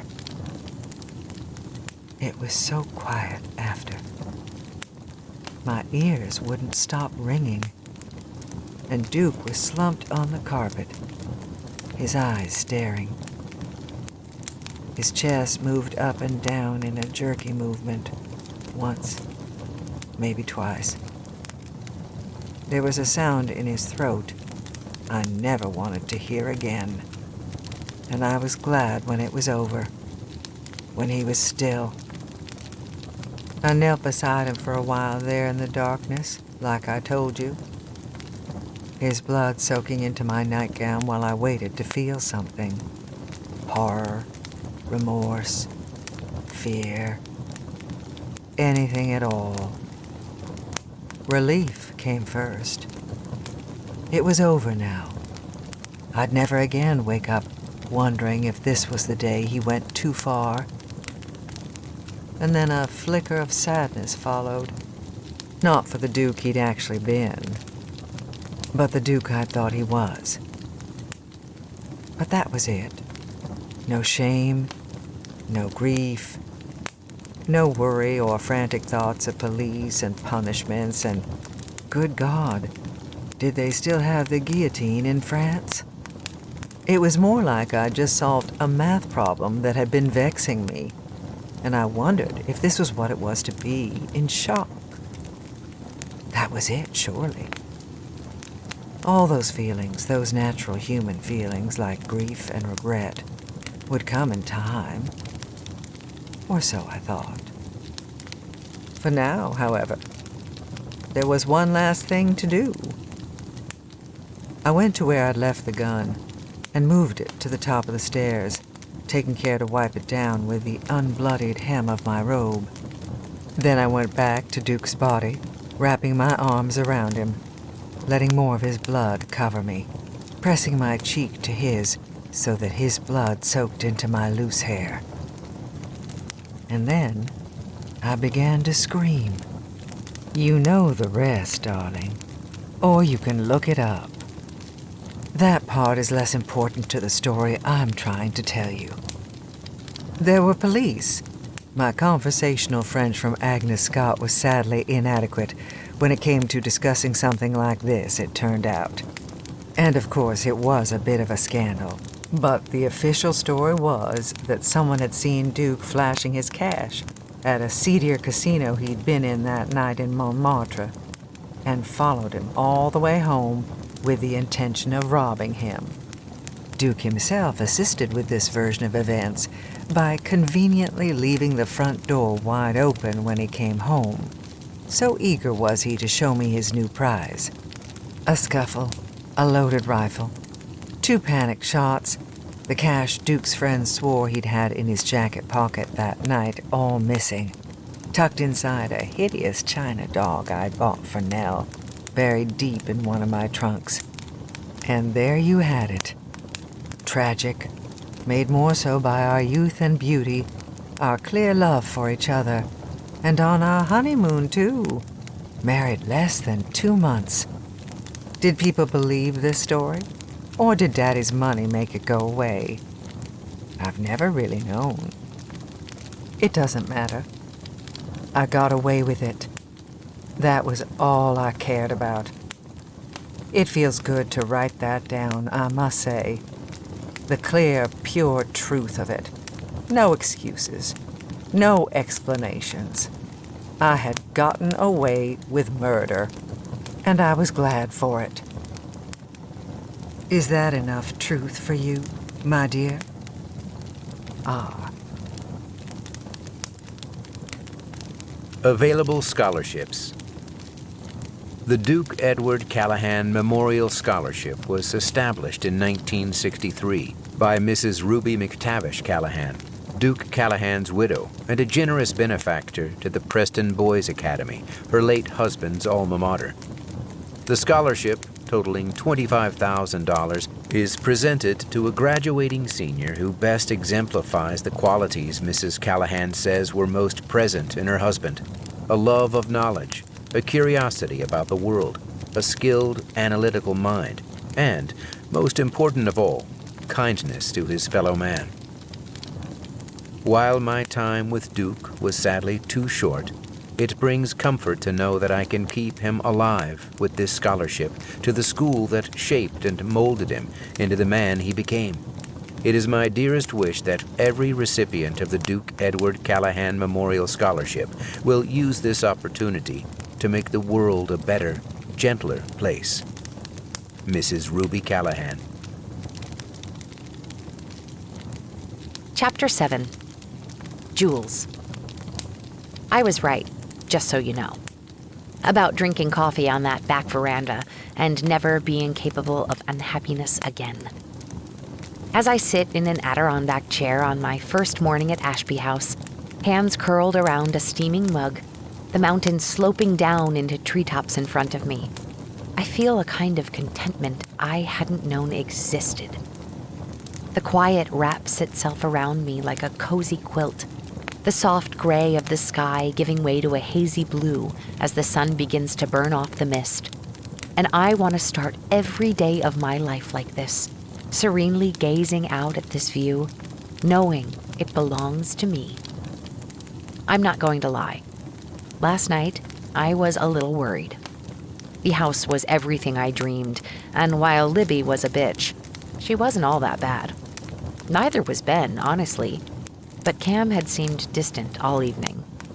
We'd eaten maybe the most delicious casserole I'd ever had, something with chicken, cheese, buttery crackers. Comforting, homemade food that I couldn't imagine anyone else in this house eating, let alone cooking. Cam had said it was the work of Cecilia, the housekeeper, and that the dish had been one of his favorites growing up.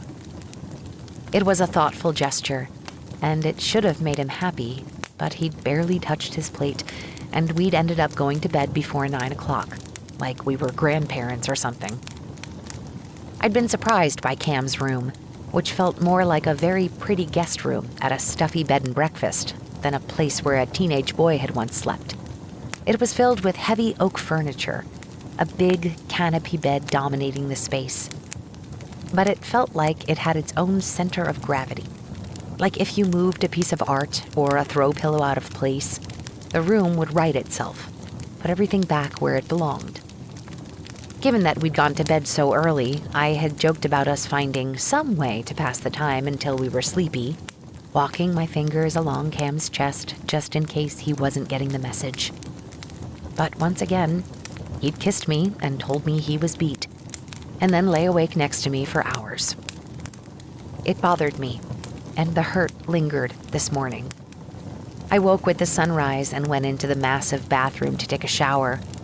But after a few minutes, I heard the shower door open, felt a rush of cool air on my back, and then Cam was there, his hands smoothing down my sides, his lips finding the place where my neck met my shoulder, and we fell back together just like we always do. So, yes, life was good this morning. Comfy chair, gorgeous views, excellent coffee, and 2 orgasms before 8 a.m. What more did a girl need? From behind me, I hear the door to the veranda open, and I turn, hoping it's Cam. He'd promised to join me for coffee once he'd finished getting dressed and checking email. Instead, I'm greeted by an older woman, her red hair faded to a sort of apricot color, a pair of glasses hanging around her neck from a sparkly chain. I wonder if this is Nell. If so, she looks amazing for 79. But then she smiles and gives me a little wave. You must be Jules. I'm Cecilia, the housekeeper. Rising to my feet, I cross the veranda, offering her my free hand. She waves it away and opens one arm, so I let myself be pulled into a hug as she pats my back hard enough to almost spill my coffee. I am so happy to meet you, Cecilia says, and I actually believe it. And I'm so happy Camden has finally come home where he belongs. Ah, an ally then. It's a beautiful house, I tell her, and she beams at me as she pulls back. You'll have to get Cam to give you the full tour, she says. That boy knew every nook and cranny of this place.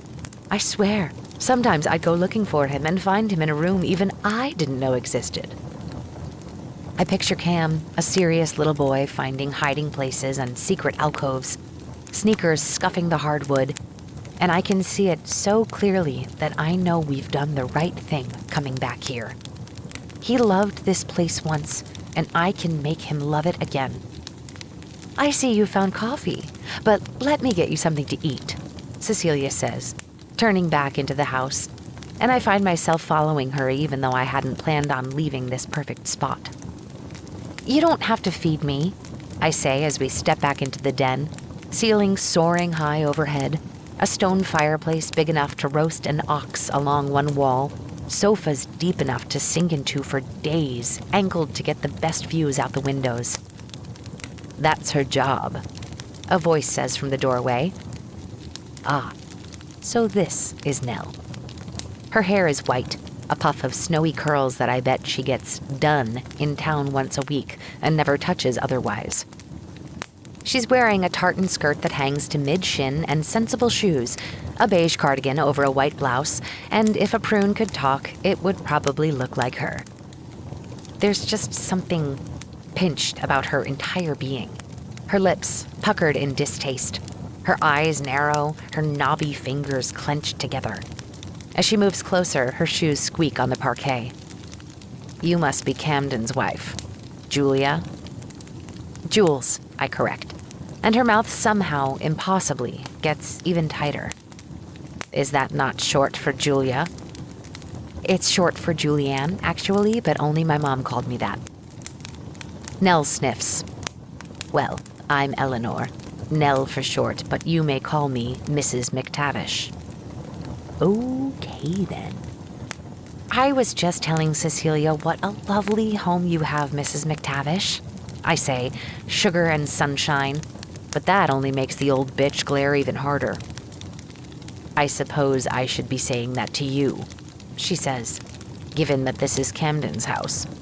Built by my grandfather in 1904, named after my mother, but since I had the misfortune of being born second and my sister loved nothing more than hurting me, all of it now belongs to some boy from the streets who might as well be a stranger.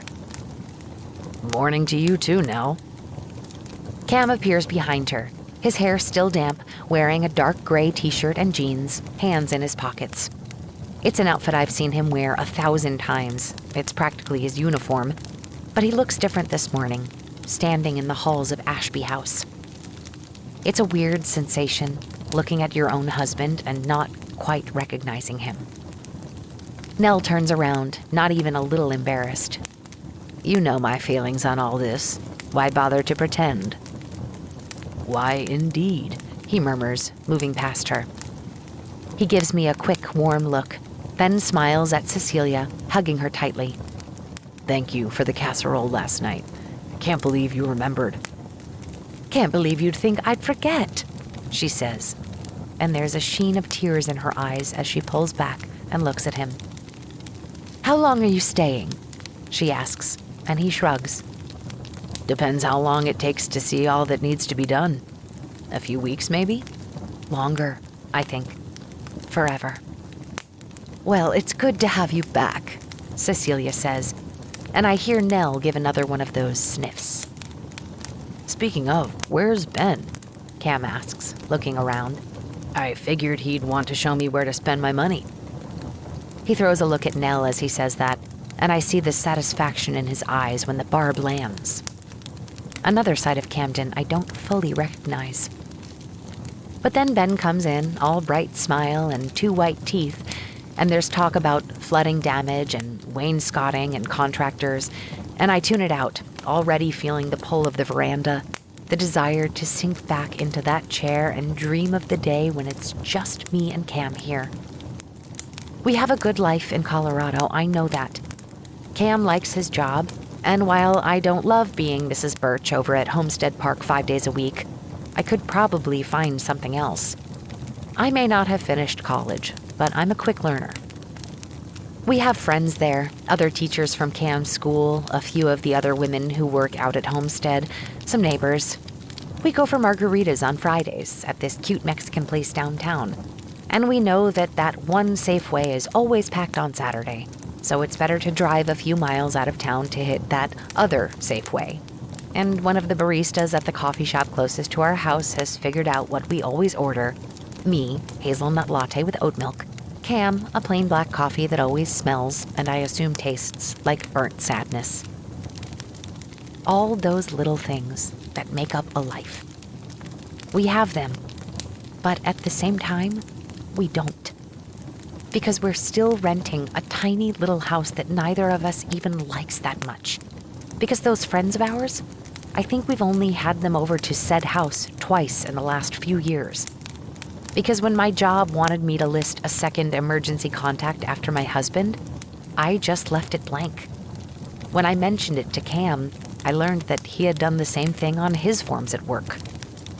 We have been floating in Colorado, bobbing happily enough on the surface, but never going any deeper. And I've believed, or at least I've told myself, that it's because we always knew we'd end up here eventually. And so we have. Finally. Now I just have to convince Cam to stay. Because I haven't come this far. I haven't done the things I've done to pack it up after a week or two. But I also know that until Nell, Ben, and Libby are out of this house, there is no chance of making that dream a reality. So, what's my grand plan? To be honest, I can't say I have one yet. But don't worry. I've always been good on my feet. I don't see much of Cam for the rest of the day. I spend the morning on the veranda, then help Cecilia in the kitchen with lunch. Cam and Ben come back in to grab a bite, but then they're gone again, and I decide to go up to our room for a nap. But when I get there, the bed is made up, and there's no trace of our things anywhere. Frowning, I look in the closets, in the bathroom, even under the bed, but our bags are gone. Our toothbrushes aren't by the sink.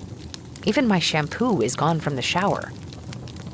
Confused, I start to head downstairs to ask Cecilia if she just got a little overenthusiastic with the cleaning this morning. But as I do, I see an open door at the end of the hall, and there, sitting on a blood-red bedspread, is my bag. I walk down the hall, pushing the door open, and it's a fucking sea of red. Red curtains, red carpet, red fabric hanging from the bedposts. Cam's bag sits on an armchair, and my toiletries are arranged in the bathroom. When Camden finally comes in for dinner, looking sweaty and more than a little worn out, I ask him about it. "I decided we should change rooms," he says, shrugging like it's no big deal. And it isn't. One opulent bedroom is as good as the other, but it's still weird. Why doesn't he want to sleep in his old bedroom? And why would he prefer that room? Dinner is another scattered affair, with Nell taking a tray upstairs, Ben retreating to his office, and Libby God knows where. We eat roast chicken that Cecilia left, drink a few glasses of a gorgeous Sauvignon Blanc, then head up to our new room, once again much earlier than we usually turn in. "Well," Cam says with a sigh as he reaches for one of the throw pillows on the bed, catching it by its lacy trim and tossing it aside. "First full day at Ashby House. Impressions?" I grab a pillow as well. There appear to be roughly 8,000 of them, arranged from the headboard all the way to the middle of the paisley bedspread, and throw it onto an armchair. "The house is incredible," I say, "and Cecilia is the best." Cam nods as another pillow hits the hardwood. "She is." He lifts his mismatched gaze to mine. "And my family?" I pause, fingers still curled around the edge of a throw pillow, and study Cam. You know, the whole time we've been together, I kind of thought it was an act. Now it's Cam's turn to pause. His arms folded across his chest, his expression a little closed off. What was? I shrug and continue to pull pillows from the bed. Behind Cam, a giant bay window reflects my movements, the lawn and forest beyond completely dark now. It's just kind of a cliche, you know? The rich kid who turned his back on his shitty family. I thought, well, I believed you, but man, Nell is indeed a real piece of work. Libby, too. And Ben seems decent enough, but I don't trust a man whose teeth glow in the dark. Cam's face relaxes a little, one corner of his mouth lifting in that smile that's not quite a smirk. He smiled like that the first night we met, and I was a goner. I don't know whether I should be smug or apologize to you, he says now, the bed finally clear of pillows, and I move onto the mattress on my knees, holding out my hands to Cam. He takes them, both of us kneeling as we face each other. I'm still glad we came, I tell him, and his fingers flex against mine. Are you? Hard to say, he replies. I needed to come. The sheer amount of shit they all let slide. He trails off, thinking. She would have hated it, he finally says, his voice soft, and I don't have to ask who he means. I lean in and kiss him, gently, almost chastely, and assume that's as far as it'll go, especially after this morning.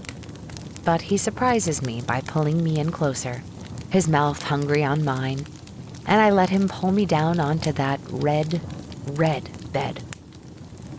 Afterward, he sleeps peacefully, none of that tension I've sensed the past few nights vibrating through his body. Instead, it's my turn to lie awake in the darkness, thoughts churning. One full day in Ashby House down. A lifetime to go. Chapter 8. Camden. So you're a teacher, huh? Ben and I are in his truck, heading down the mountain into Tavistock. We'd spent yesterday taking stock of what needed to be done, fixing what we could with the few tools Ben had around.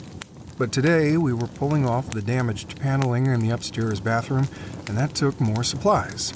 I should have just hired some guys to do it. Lord knew I had the fucking money, but I wanted to do it myself. Maybe it was guilt. Maybe it was some attempt at atoning for all the years I'd been gone. Or maybe I just wanted to lose myself in grueling but mind-numbing manual labor. I'm actually on my phone trying to price new paneling despite the shitty signal when Ben asks his question, and I briefly glance over at him. He's got one arm resting on the door, his elbow jutting out the open window, and the scent of earth and trees is thick in the truck. I always forget just how long it takes to get into town, and now it looks like Ben has decided to fill the time with small talk. Yeah, I reply. Boys' school in Colorado. I knew that part, he says. What do you teach? I look back at my phone, and even though several people, including Ben's dad, have died on this twisty road, I wish he'd step on the gas. English. Ben nods at that, thumping his hand on the side of the truck. You always were reading. And you were always smacking books out of my hands and wondering if I was the first person in my family who ever learned to read. I can't help but remind him. He loved that shit.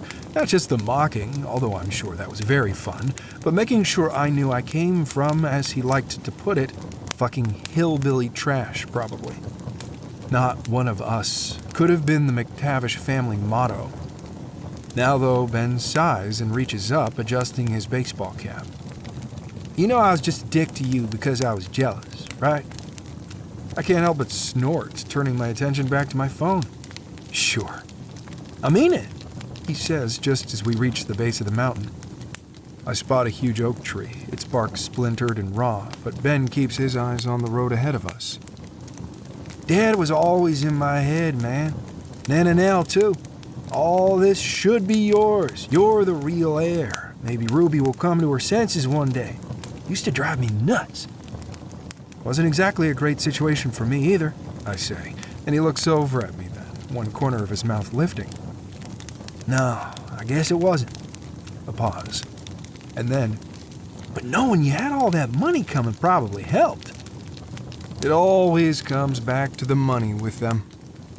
Even now, even when Ben is in his own way trying to make amends, he just can't help himself. It would almost be funny if it weren't so fucking tragic. He doesn't get that the money means fuck all when everything else around you is so toxic. If Ruby had genuinely loved me, if growing up in Ashby House hadn't felt like I was starring in my own personal version of the Hunger Games every day, whatever, I say now, like I'm a surly teenager again, and he reaches over to thump my arm. You really haven't touched it? He asks. Everything Ruby left you? I told you, I never wanted it, I say, as we pass the big sign welcoming us into Tavistock. It's a small town, sleepy and quaint, and I'm surprised at how quickly my brain starts racing, reminding me that the K-12 school I went to is just down Main Street and to the left. The bookstore whose aisles I haunted is 3 doors down from the coffee shop we're passing now, and up ahead I spot the bright blue door of the J, a cozy restaurant with gingham tablecloths and leather booths. It was my favorite place to eat when I was a kid, and when we drive past, there's a part of me that expects to look through the plate glass window and see Ruby sitting at our usual table. She liked the booth looking out onto Main Street so she could people watch, she said. I can conjure her up so clearly. Red nails clicking on the white mug of coffee the waiter always brought her as soon as we sat down. Dark gaze scanning the town outside. A queen secure in her kingdom. But the restaurant is dark, the painted letters on the glass flaking off, and I look over at Ben. The J closed? He shrugs. We had to raise the rents downtown, and the owner decided it was time to retire. My gaze moves over the street, and now I see that the J isn't the only shuttered building. The tea room is dark, as is the tiny bookstore, so too the jewelry shop where Ruby had an account. I shouldn't care about any of it. Tavistock isn't my home anymore. Hell, I'm not sure it ever really was, but there's still an oily sensation in my stomach that I'm pretty sure is guilt. Did you actually need to raise the rents? I ask Ben now, and he shoots me another one of those sideways glances. If we didn't want to ask you for more money, then yeah. Tavistock itself is another one of those complications in Ruby's will. Big chunks of the town still technically belong to me, but back in the early 2000s, Ruby sold a couple of blocks of downtown to Nell. Howell wanted to open a brewery or something, and Nell had a bunch of money after her husband died. I hadn't paid much attention to the details because I'd been only about 12 or so, but Ruby had still made me go down to the lawyer's office with her, dressed in a fucking suit and tie like I was the world's youngest realtor. I could still feel the cool weight of her hand slipping into the crook of my elbow as we left that office, smell her perfume as she leaned in and muttered, Sometimes it's fun to give people enough rope with which to hang themselves, my Camden. I hadn't understood what she meant, but the words had made something twist in my gut. By then I knew about all the Mrs. Gilmore stuff, the string of dead husbands. I'd found out accidentally the summer before, an offhand comment sending me to the internet. And when I'd asked Ruby about it, she'd taken me to the J, to our favorite booth, and calmly told me the story of each of them. Duke, killed in a robbery. Hugh, electrocuted in the barn. Andrew, sick with some mystery ailment. Roddy, partying too hard and going over the side of a boat. It all made sense when she laid it out, a series of unrelated incidents, bizarre, sure, but nowhere near as sinister as it had been made out. I believed her. Then, at least. Ben pulls his truck into a parking place just in front of one of the few stores still open along this stretch, a sign reading Henderson's Hardware and Sundry Goods swinging faintly in the breeze. There are 2 men at the counter when we step in, one behind, one in front, and they're smiling as they chat, the familiar accents sliding over my ears and into my heart in a way that makes me feel homesick, even as I stand in my hometown. They stop talking as we come in, and I watch something in both their faces change when they see Ben standing there. He smiles brightly at them, lifting a hand. Steve, Hank, how's it going? The guy behind the counter, Steve Henderson, I recognize him now despite the paunch and the gray hair, nods at us. Mr. McTavish, he says, and then his eyes slide over to me. The tightness fades from his expression, and his eyes widen slightly. Holy shit, Camden, he says, and then he's coming around the counter, pumping my hand and slapping my back. How the hell are you, boy? Hank, you remember Ruby's son, don't you, Camden? Lord, what's it been? 10 years now? Something close to that, I reply, smiling back at him as Hank leans on the counter and takes off his cap, running a hand over his thinning hair. Tell you what, son, we still miss your mama something fierce around here, he says, and I can tell he means it. Ruby was a celebrity in this town, their magnanimous benefactor. If people in Tavistock ever whispered about all those husbands, they did it behind firmly closed doors. No wonder she never wanted to leave. I miss her too, I tell him, and I'm surprised to realize that's true. I've spent the past 10 years trying not to think about Ruby, and when I have, I've remembered only the bad things. There was a lot of bad to remember, after all. But there had also been good. The meals at the J, the standing account at the local bookstore. How Ruby encouraged my love of reading and always let me buy any book I wanted. The way she would ruffle my hair and say, "You and me against the world," whenever Nell or Hal or Ben was being a dick. Ben emerges from the shelves with an armload of supplies. A crowbar, tarp, some respirators, and a putty knife. He's still smiling at Hank and Steve, but there are those hard eyes again, and once again, the other men's smiles fade as they study him warily. "What are you working on today?" Hank asks, nodding toward the supplies Ben's holding, and Ben gives him a broad wink. "Found those hikers. Decided to take care of the cleanup ourselves." Hank blanches, and at my side I feel Steve stiffen slightly even as Ben laughs loud and long, shaking his head. "Fucking with you," he says, then turns to me, gesturing behind the counter, where for the first time I notice a faded flyer bearing the word "missing." Underneath, there are two blurry, photocopied pictures of a couple of young men in hiking gear, forested mountains rising up behind them. "It's been a whole thing," Ben explains. "Over the summer, these two dumbasses decided to hike the trail on the east side of Ashby House." The mountain the house sits on actually has a name, Mount Trossic, after some place in Scotland, but no one in the family ever uses it. Everything up there is discussed in terms of the house like it's the only landmark that matters. I know the trail Ben is talking about. It's steep and tough, narrow enough in places that you can barely keep both feet on the mountain, and I have a sudden memory of me and Ben on that trail years ago, his hands gripping my shoulders, his braying laugh in my ear as pebbles skittered from underneath my boots, and the sky and trees swung dizzily around me, my stomach lurching. "Fucking with you." He'd said that then, too. They found one of their packs, but nothing else, and man, we had people crawling all over the mountain for weeks. Nen and Nell nearly had a fit because she could see them from her bedroom window. You were up there, weren't you, Steve? Were you one of the ones Nana called the cops on? Steve's face is granite now, and I see him clench and release a fist against his thigh. Nope, can't say I was. Think they talked to my cousin, though. It was his son that went missing, Tyler. I wait for something like shame or even embarrassment to color Ben's face, but he just shrugs. Not the first people to go missing up there, won't be the last, he says. My dad used to say that it was like the mountain needed a sacrifice every once in a while. Sucks for Tyler, though. He gives the men another nod. Anyway, thanks, man. Just put it on my tab. You ready, Cam? Ben doesn't wait for an answer, pushing the door open with his hip, the bell overhead ringing. Be right there. I call after him, and once the door slams shut behind him, I turn back to Steve. How much does he owe? 5 minutes later, I'm back in Ben's truck, over $1,000 put on my Visa, and Steve's last words echoing in my brain. It's good to have you back in town, he'd said, his voice low and serious. But if I were you, I'd sleep with one eye open in that goddamn house. Camp Lumbee, where boys become men. June 28th, 2004. Dear Ruby, camp is okay, I guess. I like the horseback riding, and tomorrow we start archery. Ben won some kind of award in that last year, so I'm probably going to have to listen to him brag about that all day, but that's nothing new. I wish you had told me about how much of this place your family owns, or bought, or whatever. It's kind of embarrassing seeing my last name on so much stuff.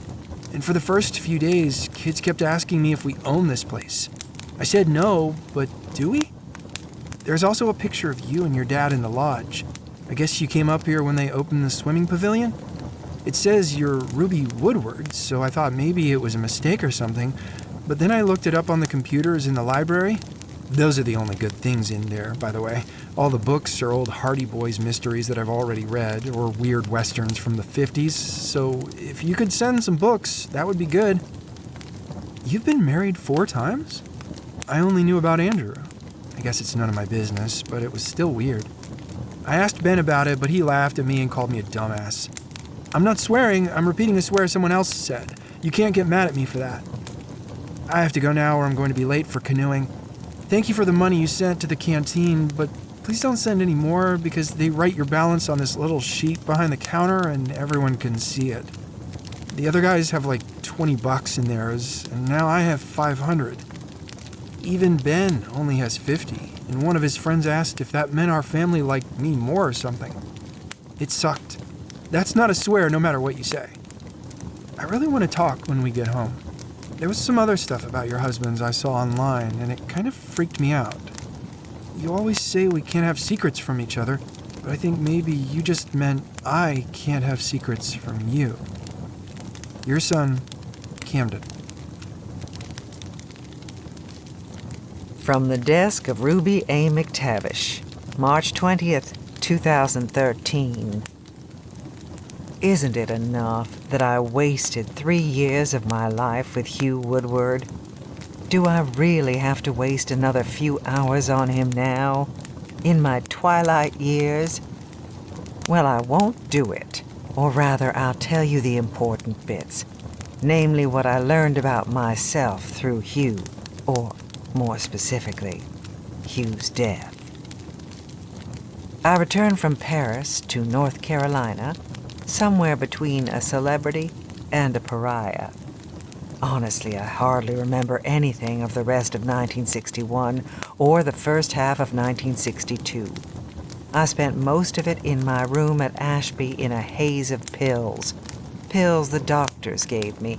Pills Loretta gave me from her own stash.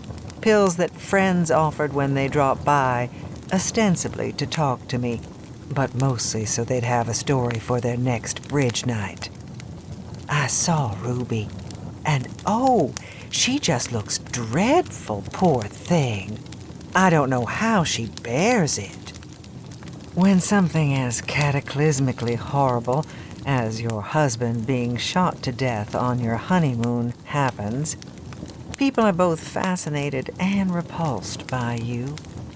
Fascinated because, my, oh my, what a tale, what a juicy bit of gossip to spend in every dining room and nightclub you enter. Repulsed because, well, what if tragedy is catching? And such a thing would never happen to them, of course. No, they would have done this or that differently. Because in the end, this is probably somehow all your fault anyway. To be fair, it was my fault. But they didn't know that. So there I was, a widow at 21, a daughter who became a wife, who was back to being a daughter again, ensconced in my childhood bedroom, no one quite sure what to do with me, least of all myself. I'd envisioned a whole life for myself with Duke, you see. Before the honeymoon, obviously. Before I knew just who I had married. But those months of planning the wedding had been some of the happiest of my life up until that point. It's always exciting, living in hope. Oh, darling, the hopes I'd had. My own lovely house in Asheville, or maybe Raleigh. New friends, new society, an identity separate from baby Ruby, or Mason McTavish's odd daughter. Yes, my family was rich. Yes, we basically owned Tavistock. But I wanted something bigger for myself. Something that felt uniquely my own. And that dream, it seemed, had died with Duke. I managed to go out in society again in August of 1962, when Nell married that dreadful Alan Franklin. But other than that, I stayed at Ashby. turning down dinner invitations because I knew I was not a guest, but the main attraction.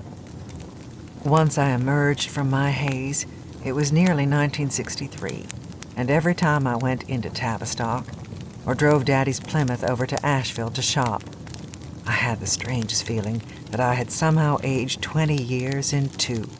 Everyone seemed so much younger than me, so much freer. I wondered if it was my penance, this malaise, for killing Duke. That was what consumed most of my thoughts those days, Duke's murder. I waited for nightmares to come, for a sudden rush of guilt to prompt me into some drastic action, like throwing myself off one of the bluffs, or even worse, becoming a nun. But there was nothing of the sort. Well, not nothing. Mostly I felt empty, a bit numb, and if I'm honest, rather bored. But sometimes when I lay in bed at night, reliving that moment, I felt a strange sort of elation. I'd done that. This dreadful, horrible thing. A thing they hanged or electrocuted or poisoned or shot you for doing. I had done it and not gotten caught.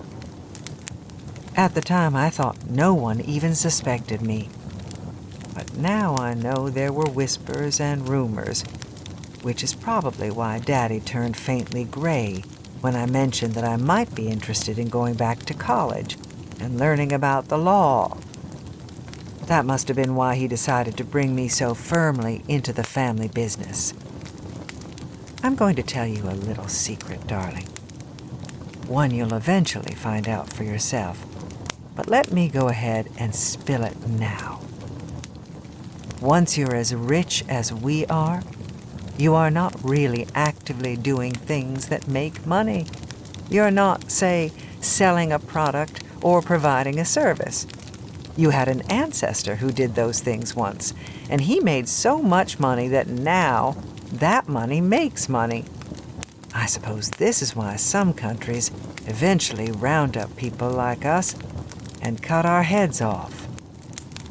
That said, we'd seen families like ours lose everything within a few generations. All it took was one reckless heir, one overindulged new bride, and suddenly you were selling art, selling furniture, offloading surplus property, and most offensively to Daddy, selling off parcels of the land you owned. Would we have gone that way eventually, had it not been for me? I really can't say. What I can say is that I was the one who'd invested in those 3 nightclubs, the 2 in New York and the 1 in Miami. Not with McTavish money, but with the settlement Duke's father gave me.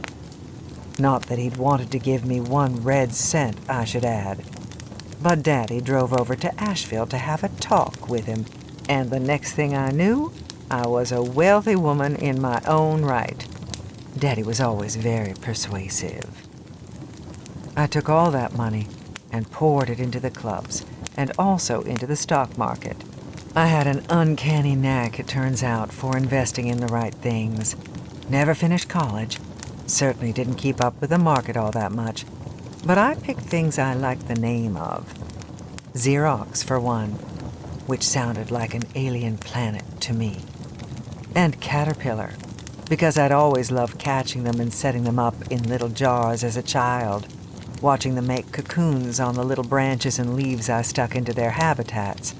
I hadn't expected either to make me rich, but oh, my darling, did they ever. And soon I was buying up an entire block of Tavistock that Daddy's father had sold years before, and opening the hotel and restaurant. If I could not, as I'd once hoped, escape the McTavish name, I decided to simply be the best McTavish that had ever been.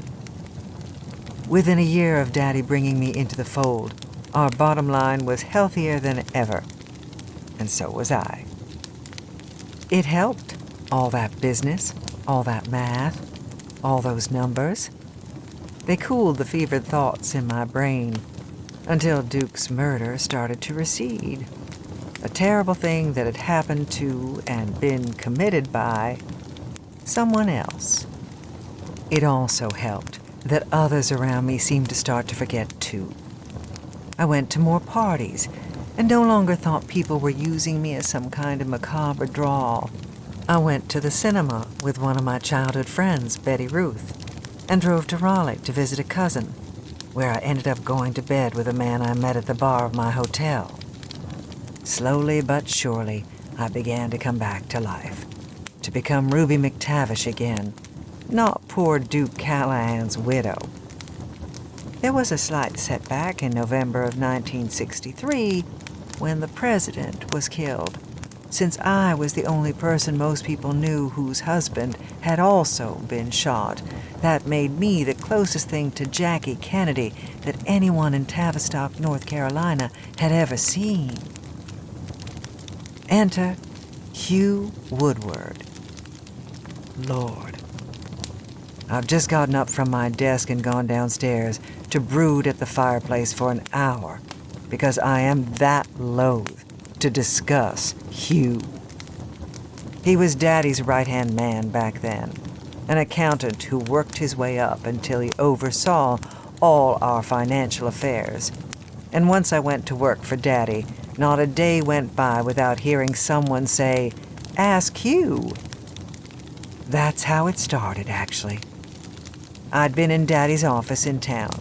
He was spending more and more time those days back at the house, indulging in his twin passions of shooting random animals and drinking bourbon, and needed to know why McTavish Limited had spent more than $30,000 for something obliquely labeled L in the ledger. "Ask Hugh," said Daddy's secretary Violet.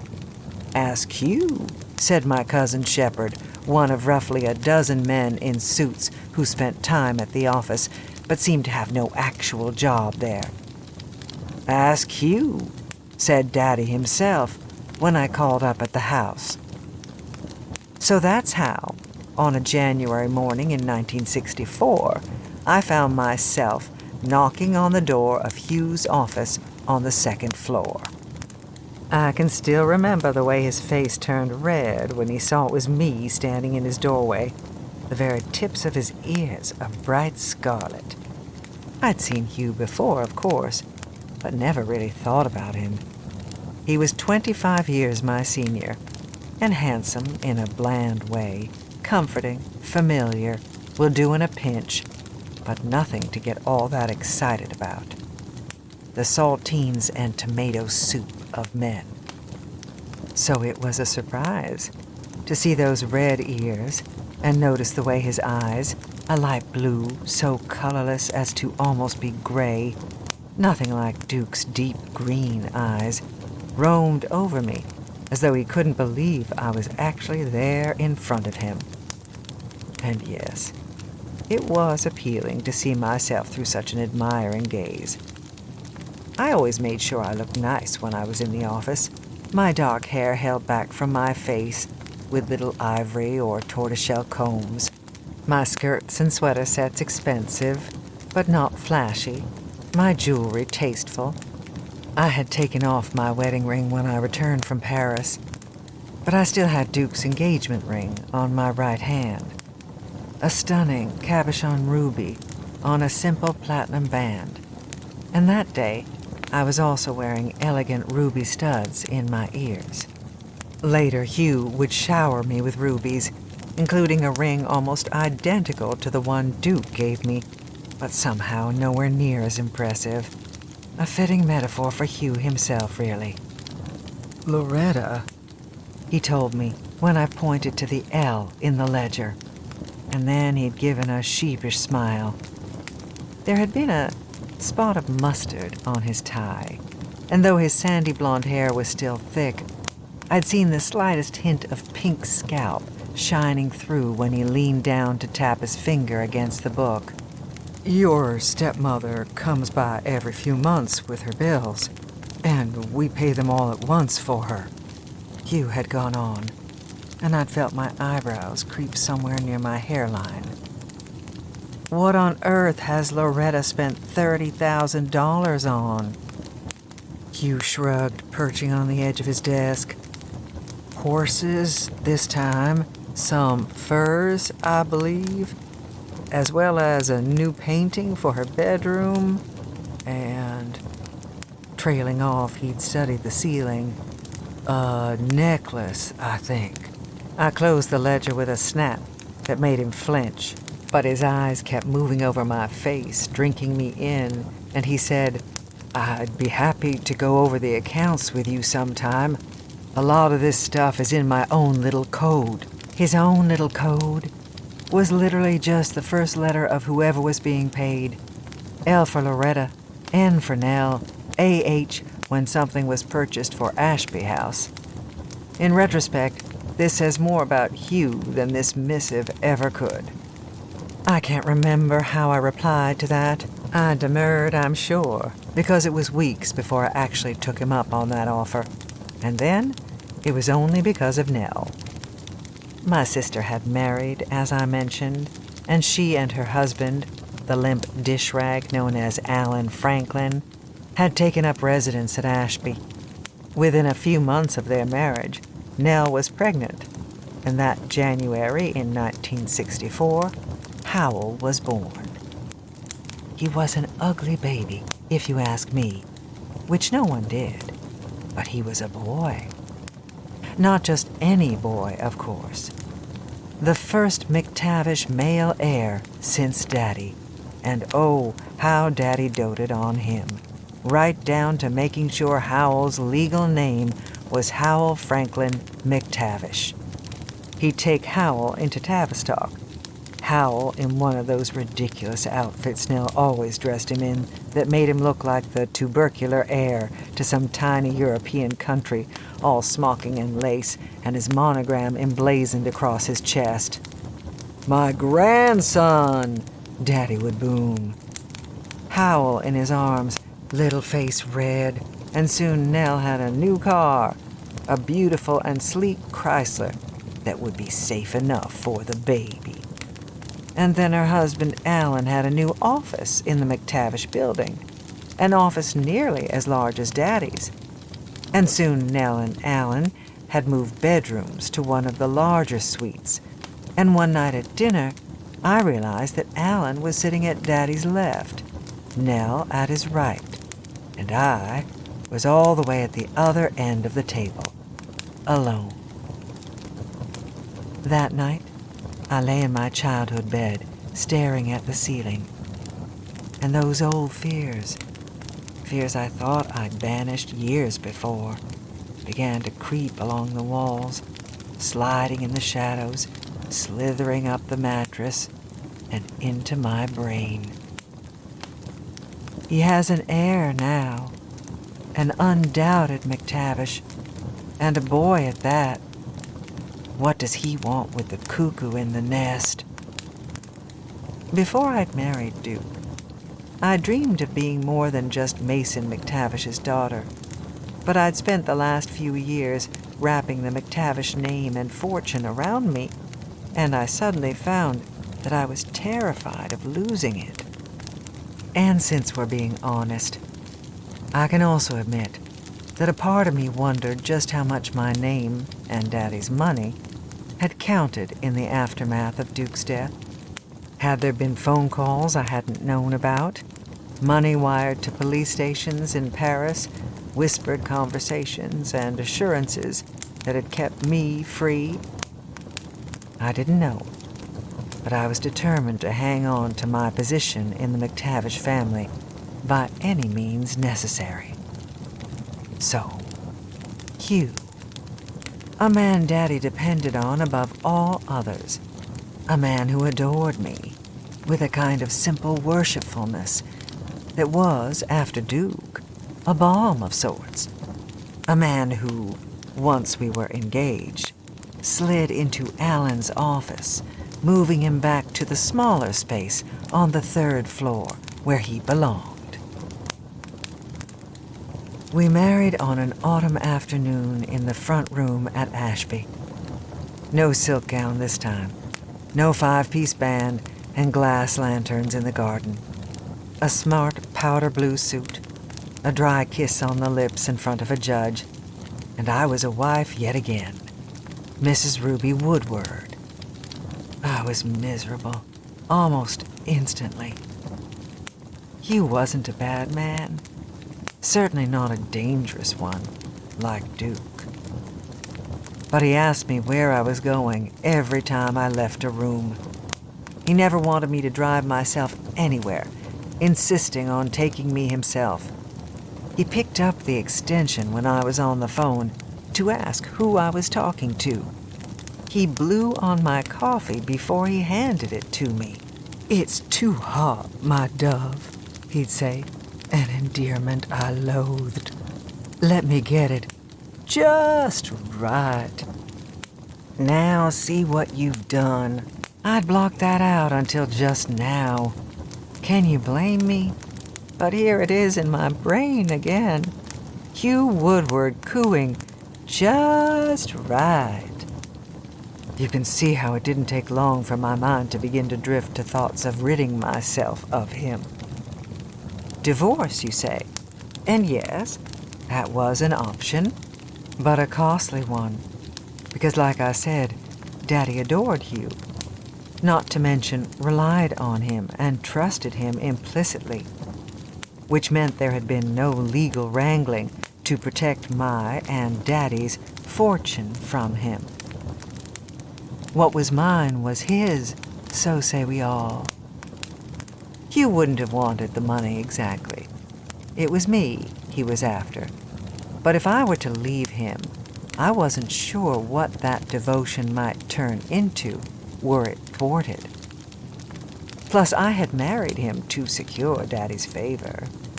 If I divorced him, I'd be right back where I started, only worse, because now I would have disappointed Daddy. I did bring it up vaguely to Daddy once. We were driving into town, rain pelting down on the car, so heavy we could barely see the road. Earlier that year, one of the handymen Daddy hired to keep up the house had driven down the mountain in just such a storm and ended up running off the road, his car plunging down the side of the mountain. It took them 3 days to get to him, due to all the rain, and when Daddy took a curve just a little too fast, I had bitten my lip so hard I'd tasted blood. It was still on my tongue when I started to talk about Hugh, about maybe marrying too soon, about how you don't really know someone before you start sharing a life together. Daddy hadn't replied at first. He only sounded the steady drumming on the roof. And then he had tapped his fingers against the steering wheel and said, "Hugh's a good man, Ruby. I'd reckon any woman who couldn't make a go of it with him couldn't make a go of it with anyone or anything. She wouldn't be the kind of woman I'd have much use for." I didn't reply because he didn't expect me to, but that put a very neat end to any idea of divorce. And yet I couldn't see myself pointing a rifle at Hugh's chest and pulling the trigger. He hadn't done anything to deserve that. Although the coffee situation does come close. But there were times when he was on top of me in our bed, my nightgown rucked up, his pajama top still on, when I watched his shadow on the ceiling moving over me, inside of me, and thought, maybe his heart will give out one of these days. It's how he'd prefer to go, probably. A side note, Duke was an amazing lover and a shit human being. Hugh was a terrible lover and well, not amazing, but decent enough person. It seems to me that it should not be that hard to be both good in bed and a good man. And yet the vast majority of men never cease to amaze me in their refusal to master this particular skill set. Something to make note of for yourself, perhaps. So, this is where my head was in the autumn of 1967. Hoping for some accident to befall Hugh, or for some trick of biology to snuff him out.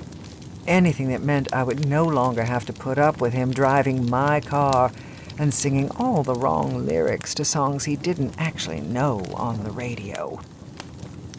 It was that car that set the whole thing in motion. I'd gotten a flat tire on the road up to Ashby House and managed to limp into the drive, planning on calling a mechanic in the morning. Hugh, however, had decided to be my knight in shining armor as usual and went to change it himself. An absolute comedy of errors. The jack was in the wrong place and dented the body. Lug nuts were spilled not once but 3 times. The hubcap nearly went spinning off the mountain at one point, and then, even though he'd finally gotten the jack in the right position, it slipped just as he'd come out from under the car, one of those missing lug nuts in his hand. "Oof," he said cheerfully, looking at the car and the place where only moments before his head had been. "Almost found yourself a widow 2 times over, Roo." I do not need to tell you how I felt about this nickname, or how I felt when I discovered he signed all our correspondence to friends and family. Love from Hugh Roo. Yes, almost a widow again. Seconds away from finally being free. But despite being the klutziest man alive, Hugh had gotten lucky. Would that luck hold? It took a while, figuring it out. I ginned up and tossed out a million different schemes, from a fall during a hike to a swimming mishap, all of them discarded because they required my presence. I could be present for one husband's terrible death, that was one thing. But there, when the second one corks it, harder to explain. And then I remembered the barn. It wasn't really a barn, in that at no point had it ever held animals. It was more an outbuilding that my father had had grand plans for at one time, a place to entertain his hunting buddies and drink while trading war stories. He'd had it wired for electricity, no easy feat back in 1949. But it was dodgy, and once, when I'd gone out there exploring, I'd found a dead raccoon on the barn's wood floor, its body stiff, tiny droplets of blood on its mouth and nose. When I'd told Daddy later, he'd nodded and said, "Probably touched the wrong wire." I hadn't thought about that barn in ages, and had rarely been into the woods surrounding Ashby House since I was a child. Daddy took me on walks and shooting expeditions when I was younger, but I'd never much enjoyed it. I'd always told myself it was the memory of being taken from those same woods that made the trees feel so close, the light seemed so far away. But the truth was, being in the wilderness was not my idea of a good time. Honestly, it wasn't until I married Andrew that I started... Well, we'll get to that later. In any case, when I began to think of the issue of what to do with Hugh, the barn, and that dead raccoon came back to me in glorious technicolor. I could not ask Hugh to go string lights up in the barn, obviously. What I could do was start dreamily sighing to others when he was nearby about how I wished Daddy had fixed up the barn. Remember how he was going to hang Christmas lights out there? Oh, that would be so pretty. Why, if we had those, it might be nice to hold my and Hugh's anniversary party out there. But no, it was too much work. And who had the time to fuss around with silly little lights in a barn when we could have the party in Ashby House? I maintain that I did not really kill Hugh Woodward. I had no way of knowing if the plan would work, after all. He might have hung those lights up just fine, or hired someone else to do the job, and I would have had to dance with him under their twinkling glow while he sang, "Let me call you sweetheart," off-key in my ear. I left it to fate, and fate, once again, was on my side. R. Tavistock, North Carolina, doesn't have as much to offer as its nearby neighbor, Asheville, but it is a charming slice of Appalachia with a walkable downtown, various shops selling everything from hiking gear to stationery, and a selection of surprisingly good restaurants. And if it's an Instagram moment you're after, be sure to head to the square where you'll find a classic gazebo lit up with fairy lights on all sides. The site of many a wedding, the gazebo is surrounded by green lawn, and if you time it just right, you'll get a gorgeous sunset background, complete with the Blue Ridge Mountains rising in the distance.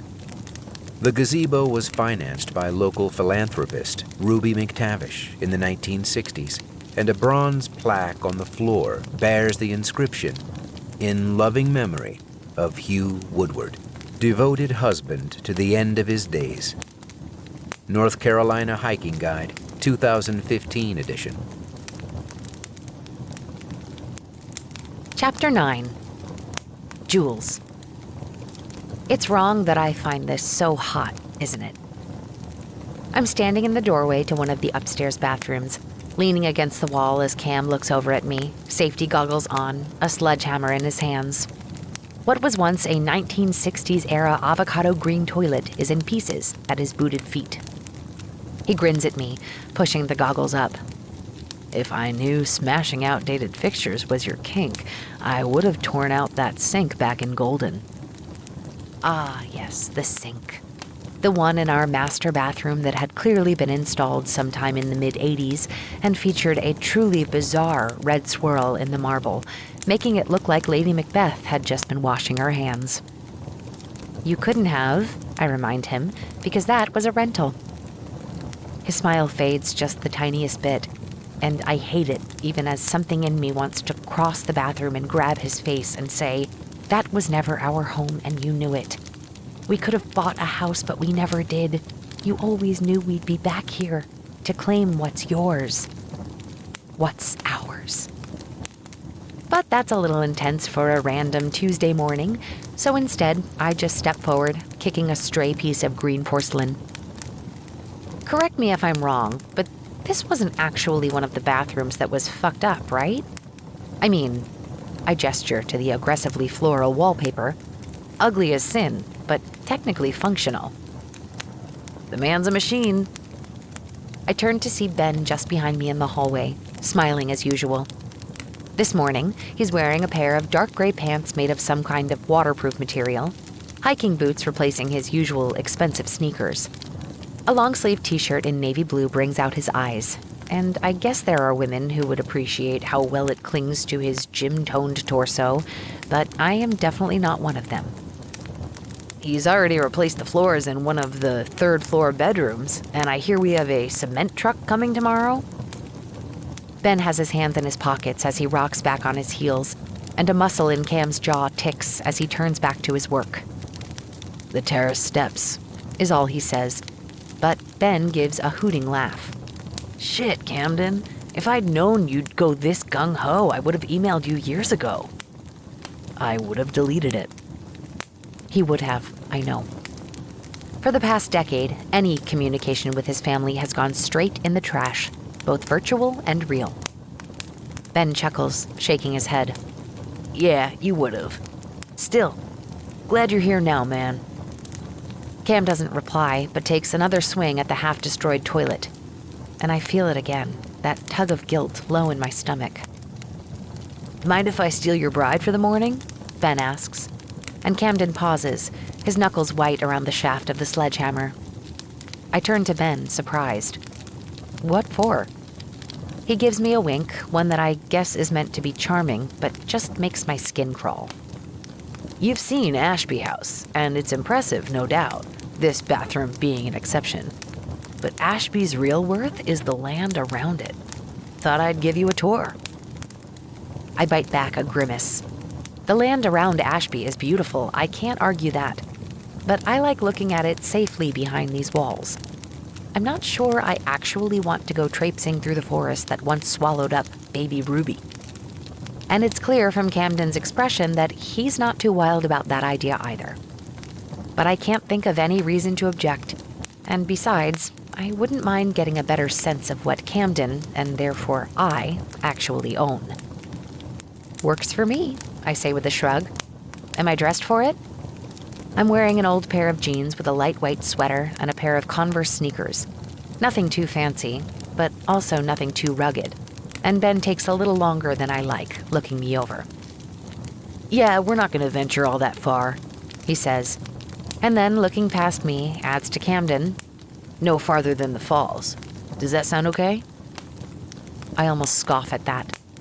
Camden is not in charge of me, doesn't get to say what I do or where I go, but when he doesn't answer Ben right away, I feel my pulse kick up a beat. We're not in Colorado anymore.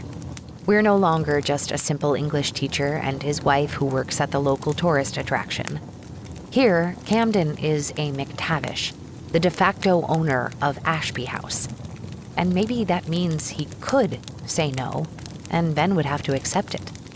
I would have to accept it. I don't know how to feel about that. But in the end, Cam nods, swallowing hard as he meets my eyes. Be careful, he tells me, then steps forward, cuffing a hand around the nape of my neck and kissing my forehead. And stay away from the edge. Obviously, I tell him, giving him a light shove.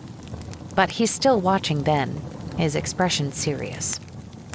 Something passes between them that I don't quite understand, but then Ben is turning away, waving at me. Let's go, Mrs. McTavish, he calls. And with one last lingering look at Cam, I follow. The air is cool as we head out into the woods, autumn creeping up the mountain slowly but surely. It's just a little past 9 in the morning, and the sky is overcast, darker clouds gathering over the mountains in the distance. Below us, I can see a few yellowed leaves among the mist, and I shiver, shoving my hands deep into my pockets. Ben is just ahead of me, his stride confident, his chin lifted. So, I start to say, but he cuts me off. Do you know how many people have died in these woods? I nearly stumble over an exposed root, but manage to right myself just in time, so that when Ben glances back over his shoulder, I'm sure-footed and casual. No, but I feel like you are absolutely about to tell me. A little of the glee bleeds out of his expression, which I appreciate. No one actually knows, he says ominously, and overhead something rustles in the trees. I make myself look as calm and collected as I can, stepping over a muddy puddle in the middle of the trail. You should probably make up a number then, I say. I mean, if you want this campfire scary story bullshit to be effective, concrete details are important. No Girl Scout ever wet her pants over, and then this guy had something on his hand, maybe a hook. Could have been a can opener, though. Or maybe he had a hand, but was wearing a weird bracelet that looked like a hook. He turns around and fixes me with a glare. I stop, tucking my hair behind my ears. I'm just saying, if you want to be creepy in the woods, I have notes.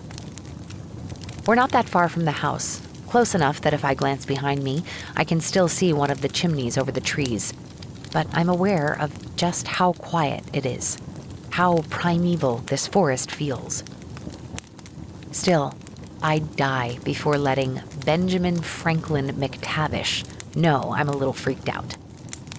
And I must be doing a good job at convincing him I'm unbothered, because he stares at me for one more beat before shaking his head. Camden doesn't deserve you, he says. Trust me, it's the other way around, I reply, and he smirks at that. Maybe you're right. More leaves crunch underfoot, the last remnants of the trail slowly merging back into the forest floor, And when I glance to my right, I realize there's a pretty steep drop-off just a few feet away. If you weren't paying close attention, it would be easy to slip right off the side of the mountain, especially with everything so wild and overgrown, the trees so thick together.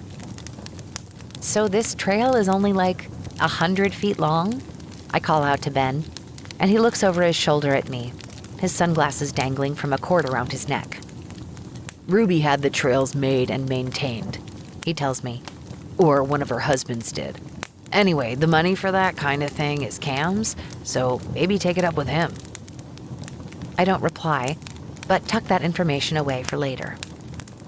We're quiet for the rest of the walk. The only sound are footsteps and the occasional bird call.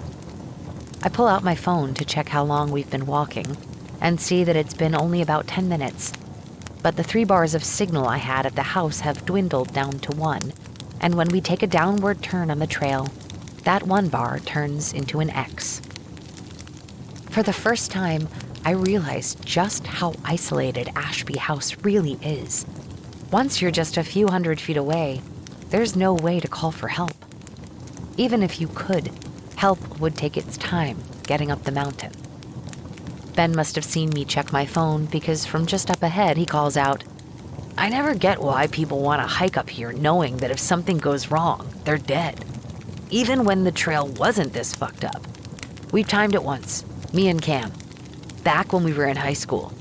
Hiked down to the falls, then I ran back to the house and called 911 saying Cam had fallen.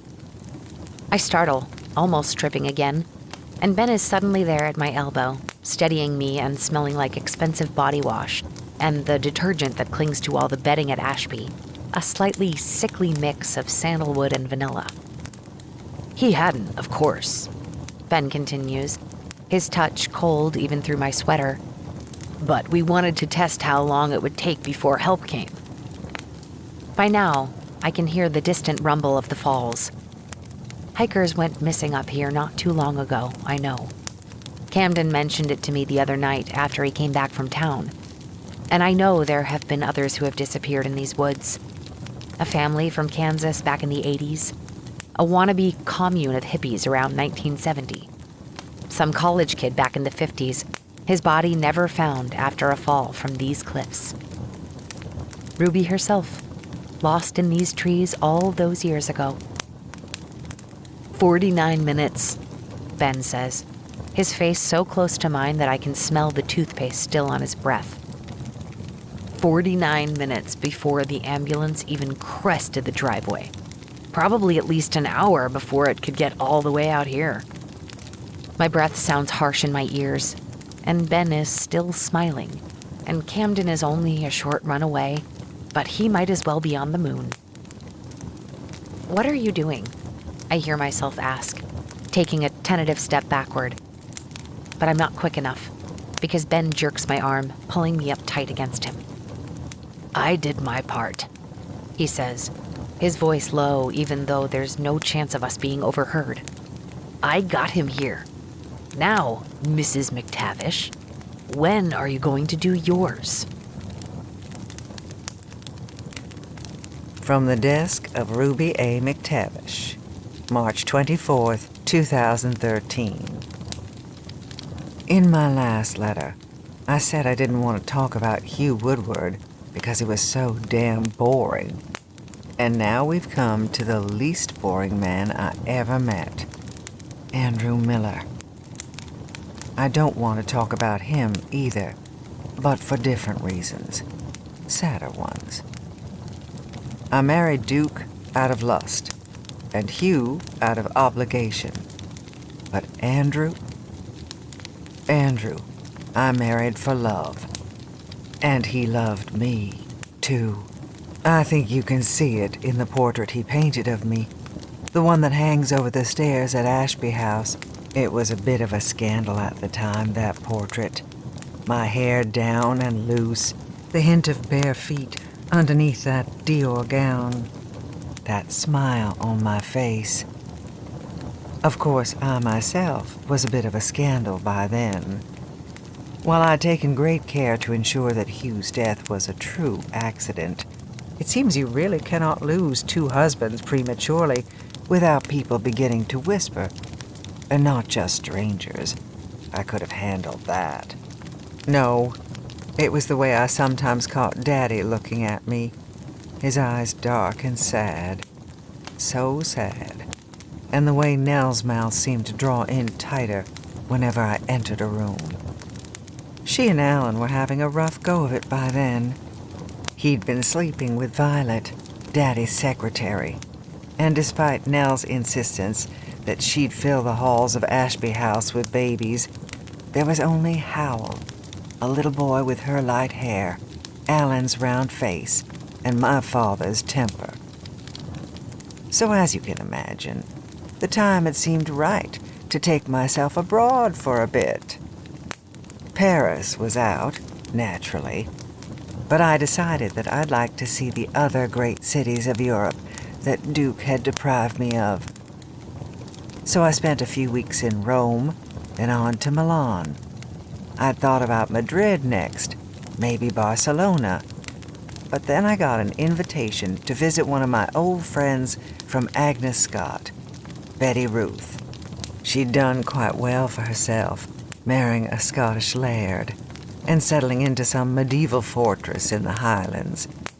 So when she suggested I come stay with them while I was overseas, I leapt at the chance. A thing about castles. They're actually terribly drafty and cold. And the hallways from the kitchens are so long that by the time food reaches the table, it's barely lukewarm. My first night there, Betty Ruth's husband, Hamish, had poured me a generous draught of whiskey and said, "How does it feel to be home?" I'd been shivering in an uncomfortable armchair that smelled like horses, and I'd looked at him, puzzled. Home? "Aye," he'd said, nodding toward the windows. "You're a McTavish. They come from not far from here, just the next glen over." I had known that my ancestors came from Scotland. Daddy was very proud of that fact, and I'd felt a familiar tug of grief as I thought about how much he would have loved to be here. He had died not long after Hugh, and that was another reason I'd decided to travel, hoping to shake off some of the sadness that had begun to settle over Ashby House. And so, for Daddy, every morning I put on the ugliest jacket and a pair of Wellingtons and tried to summon up the appropriate amount of familial pride as I strode around the grounds of Hamish's castle. I came from these hills, I would tell myself, waiting to feel some sort of tug, some remembered past deep in my blood. I must have walked for miles every day, looking for some sign that my ancestors had once called this place home. All I felt was cold and vaguely damp.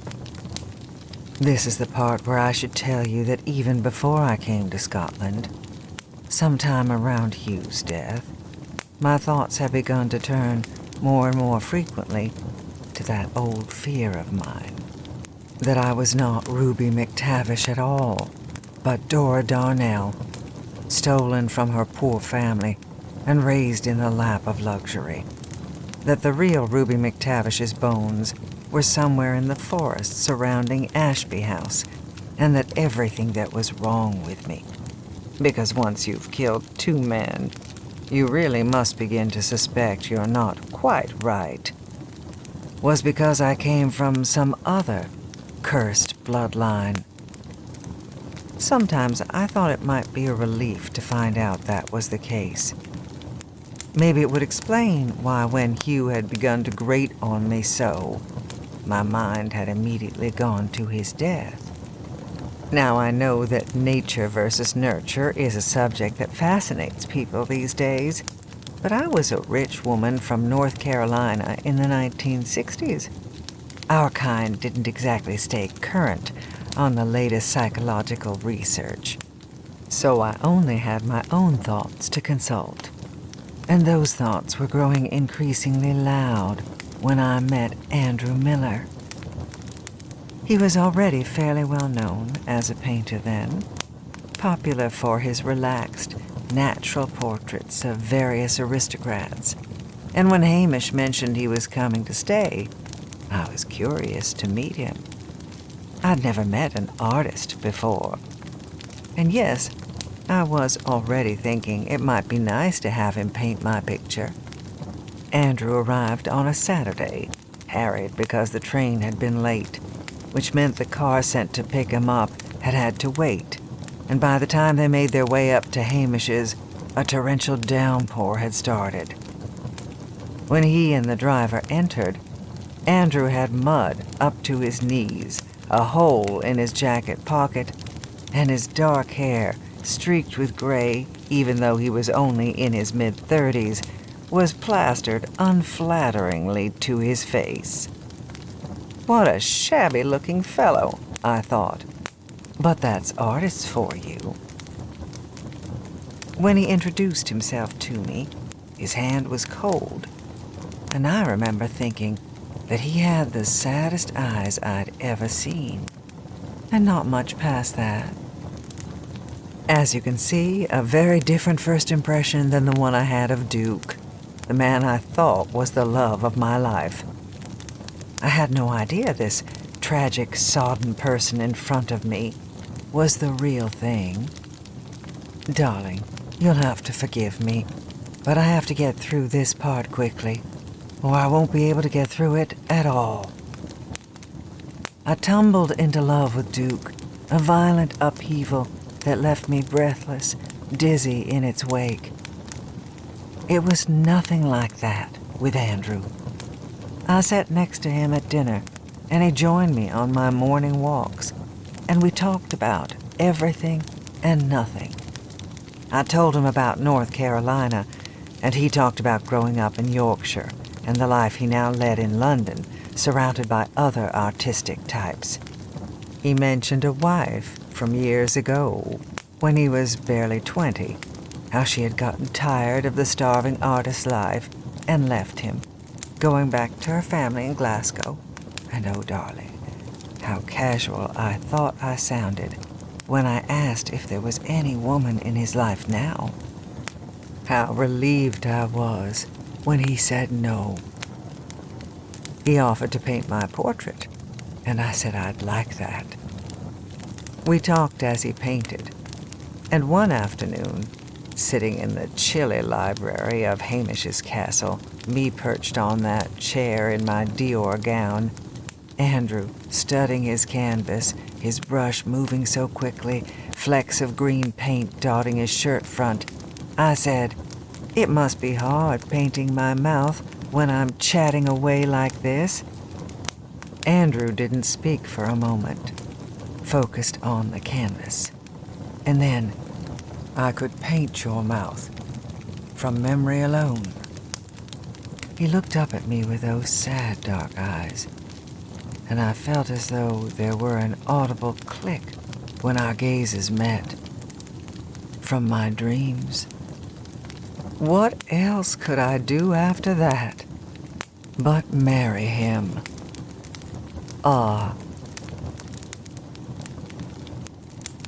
Andrew Miller is the first to admit that he never saw himself ending up in the wilds of America, married to an heiress. It's like something out of a novel, isn't it? He says those words with a slight twinkle in his eye as we walk around the grounds of his wife's family home, the magnificent Ashby House in Tavistock, North Carolina. There is no shortage of natural beauty to be found here, from the pines, oak, and chestnut trees that surround the home to the mist-shrouded views down to the valley floor. And Miller muses that if he were a landscape painter rather than a portraitist, he would never lack for inspiration. "It changes all the time," he tells me, gesturing at our surroundings. "The light's always shifting, the colors changing. It's fascinating."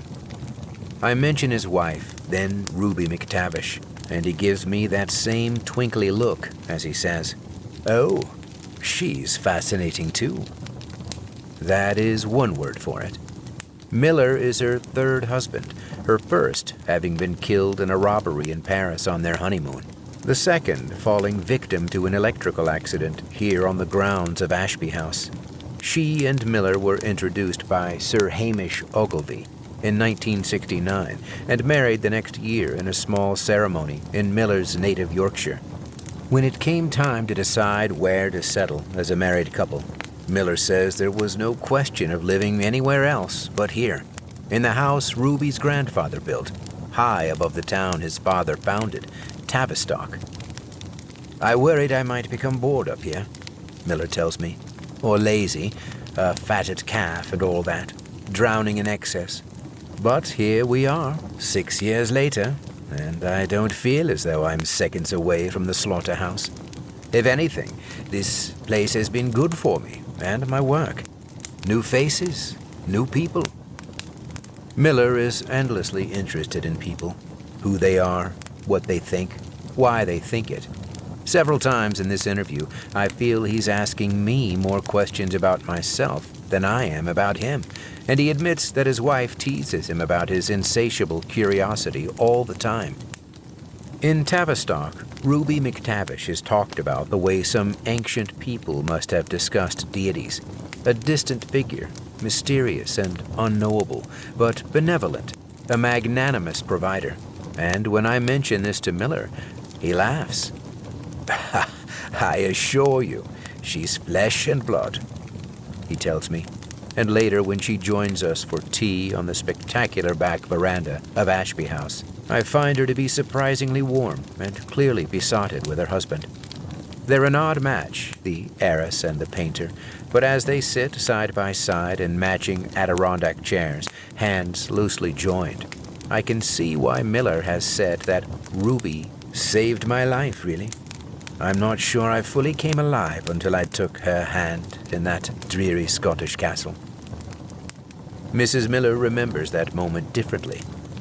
"He looked like a drowned rat, and I thought it was no wonder he was an artist. He had that sort of tragic air about him." Miller laughs again at that, raising her hand to kiss the back of it. "And then the fair maiden rescued me and swept me away to her own castle," he says. "Tragedy averted." And looking at them there, gazing fondly at one another as the sun sets over the mountain, Ashby House rising behind us, I do indeed feel as though I've stepped into a fairy tale, a happy ending to believe in. At Home with Andrew Miller by Ethan Lorimer, Painters Quarterly, Autumn, 1976. Chapter 10. Camden. It's unreal how quickly I slide back into place here. A decade of not thinking about Ashby House or the McTavishes, a decade of building a whole new life for myself, and within 3 days, it's like I've never left. I'm eating Cecilia's cooking, avoiding Nell, walking the woods surrounding the house, driving into town for groceries. It's like there was always a Camden-shaped hole here, just waiting for me to slip back into. Jules loves it. I can see it in her face every day, the way she grins when she gets out of bed, how eager she is to curl up in that one chair on the veranda she likes so much and watch the world wake up around her. She's content to do that for hours, to just take in the views or wander the rooms.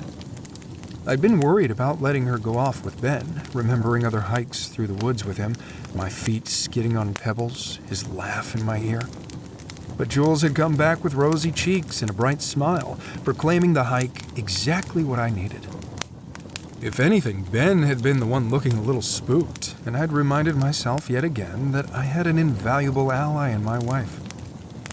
Today, when I go looking for her, I find her in what used to be Ruby's office, sitting on the floor and going through an old photo album. "I'm snooping," she says, unrepentant, not even looking up, and I laugh, crouching down next to her. "Well, I hope you're enjoying a tour of dead white people, because I'm pretty sure that's all that's in these albums."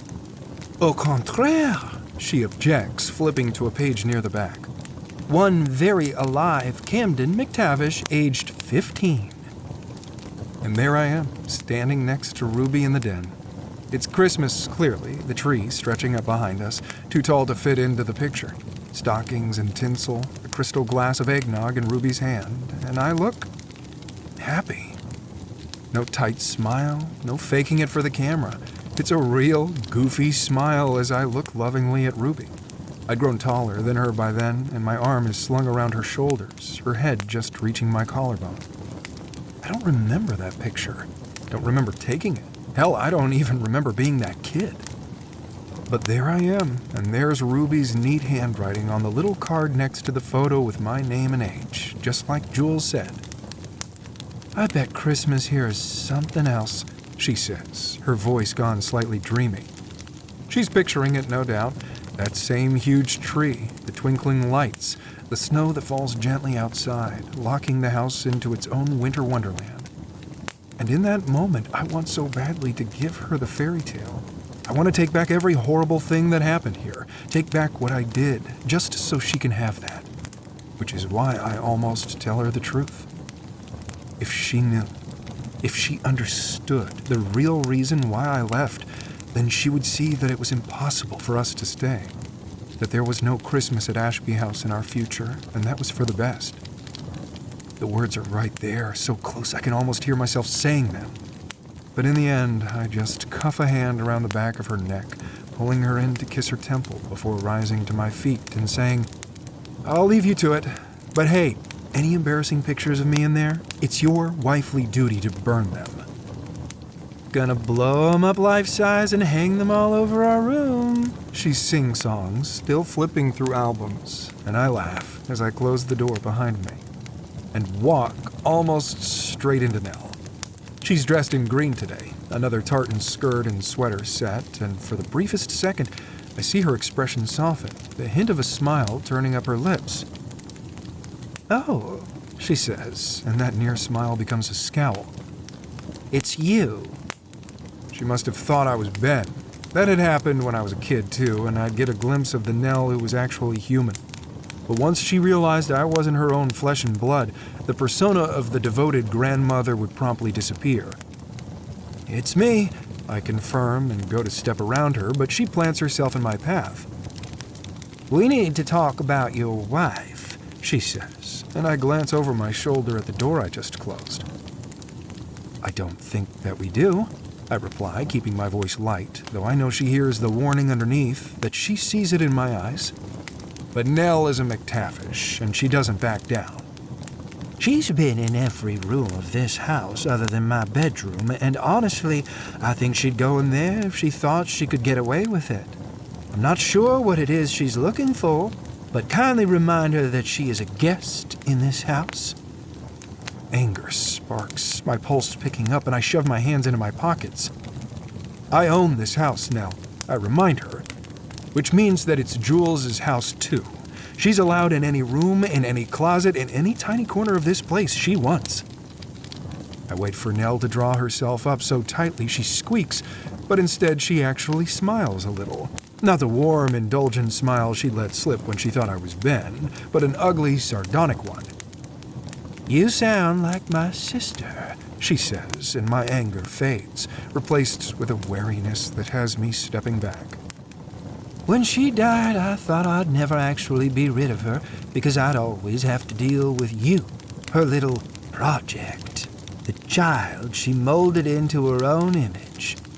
But then you left, too, and finally I was free. Finally, this house was my own.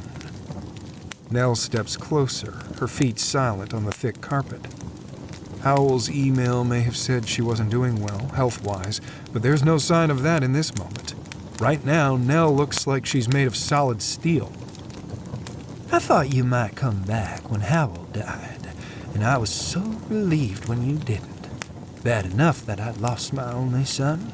The last thing I needed was Ruby's ghost swanning around the place again. She pauses, her face hardening even further. You should have stayed away, Camden. I think you'll be sorry that you didn't. As she walks away, I give a long, shaky exhale. Your threats are improving, Nell. I'll give you that, I call after her. Bonus points for being cryptic.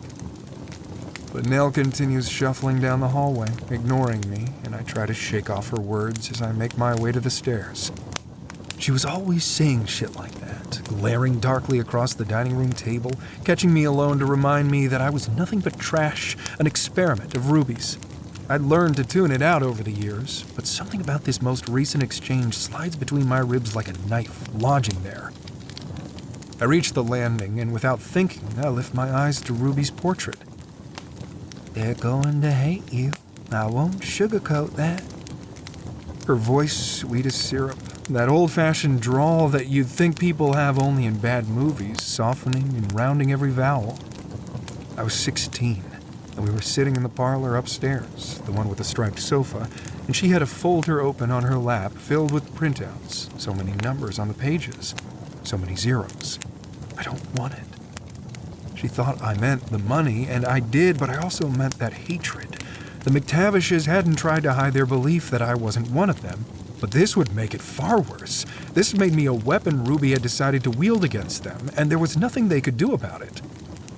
"Well, I want you to have it," Ruby had replied, picking an invisible piece of lint off my shirt. "And that's all that matters." And that's how it had been. Ruby's sly smile follows me all the way to the kitchen. Libby is mixing up some viscous green liquid in one of those little blenders made for that kind of thing, and when she glances over her shoulder at me, I bite back a groan. This house is something like 20,000 square feet. How the fuck does everyone in it always end up on top of each other? I should be able to go days without seeing anyone else. But no, just like it was all those years ago, it's as if the house keeps forcing us together, making us bump up against each other until we snap. "Ben said to get started without him today," Libby calls out over the noise of the blender. I swing my leg over a stool at the kitchen island, sitting down and pulling out my phone. "Where is he?" Libby shakes her head, her long hair and loose curls halfway down her back. No polka dots today, but those same white jeans, this time with a white top and a navy sweater, rows of necklaces around her neck rattling as she turns around. "He had to drive into town to meet with some lawyer buddy of his. Don't ask me what for," she adds, holding up one hand even though I had not even started to ask. "I could not give a shit." Again, a distant kind of alarm bell ringing, a queasy sensation that something isn't right. But is it real, or is this place just making me paranoid? It can do that to a person. Even Ruby thought so. I look back at my phone, scrolling through emails, looking for anything I might have missed from Nathan, my lawyer, just in case. Libby moves around the kitchen, pouring her noxious juice into a pink cup emblazoned with a cursive L before leaning back against the counter watching me.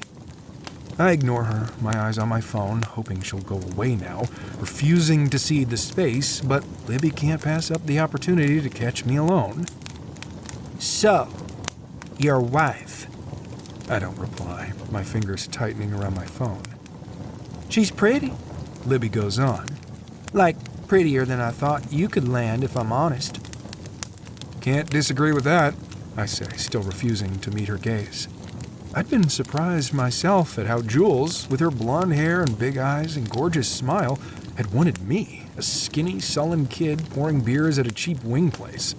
I'm not as skinny now, and I finally figured out how to style my hair so that I don't look like I'm in the Vienna Boys Choir, but there's no doubt I'm punching above my weight. "I guess I thought maybe you didn't like girls or something, but maybe you just like blondes." I look up sharply and our eyes meet. She's tapping the pink straw of her cup against her lower lip, studying me. "Does she know?" She starts, and I cut her off. "Don't." Maybe it's my voice, low and dangerous, even to my ears, or something in the way I'm glaring at her, because Libby shoots me a dirty look, dumping the blender, base and all, into the sink with a clatter, remnants of green juice splattering on Cecilia's clean counters. "Don't act like it's some big, shameful secret, Camden," she says, turning and bracing her hands on the sink behind her.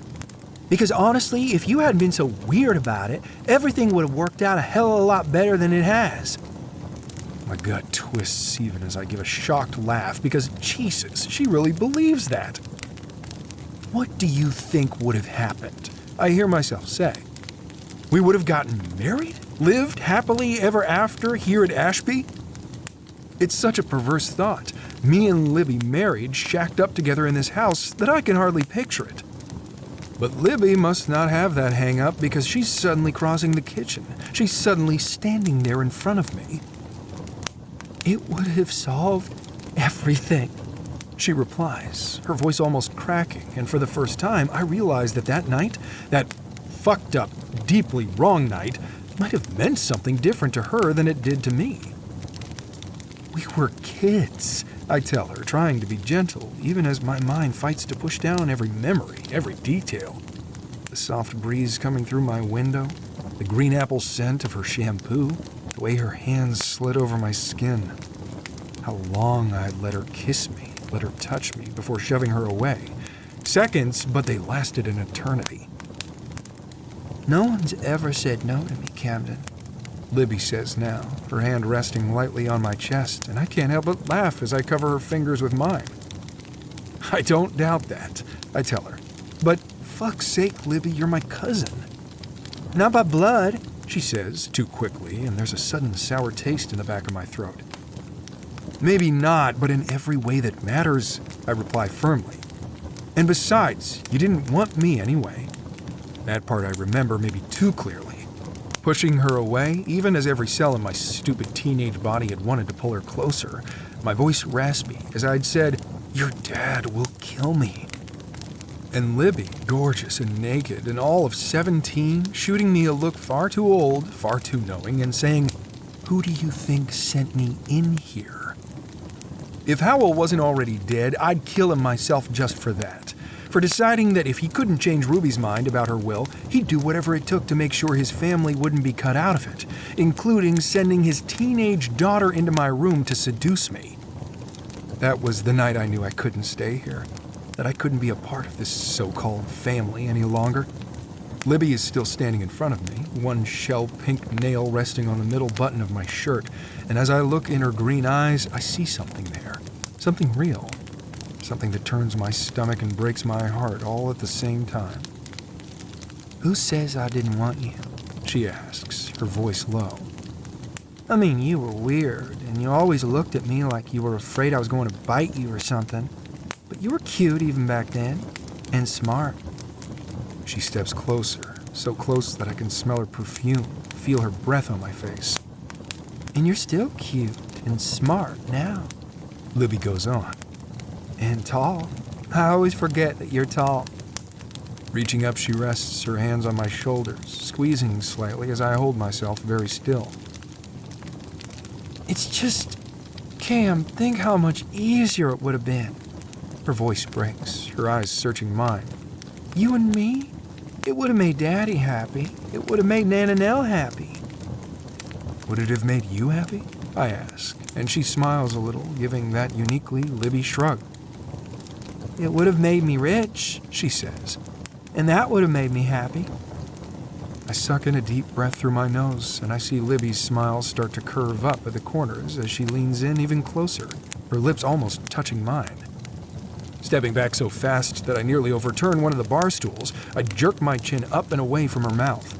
My heart is pounding, and there's an acrid taste at the back of my throat as I picture Jules walking in, seeing us, seeing me. I've never looked at another woman since the night Jules walked into that shitty bar, and even though nothing about Libby in this moment is tempting, that familiar oily slick of guilt is slithering through me again. "I'm not the answer, Libby," I say now. "I never was. Find something better." My words take on a slightly desperate edge as I reach out to take her hands in mine. "You deserve better. Fuck this house, fuck this family, fuck the money. Just be you, whatever that is." I squeeze her fingers, smiling a little, hoping she hears me, and for a minute I think she might. Her beautiful face softens, her fingers press into mine. And then a smirk twists those symmetrical features, her lips pinching together in a way that brings Nell to mind. "Oh, Camden," she purrs. "That's beautiful. Maybe save it for someone who needs a fucking Hallmark card, She pivots away sharply, her sandals smacking on the tile. "Libby!" I call after her, but she just throws one hand up, dismissing me. "You had your chance, Camden," she calls out as she heads through the massive arch leading into the hallway. "Remember that!" Her footsteps echo, then fade, and eventually I hear the front door open and slam shut. Sighing, I go over to the sink, picking up the base of the blender and setting it on the counter before turning on the hot water to wash the container. There are other dishes in the sink, and I wash them methodically. My hands are moving, but my brain is far away. I don't know how long I stand there, the water running, steam curling around me. I should have left that night and never returned. I probably could have saved myself then.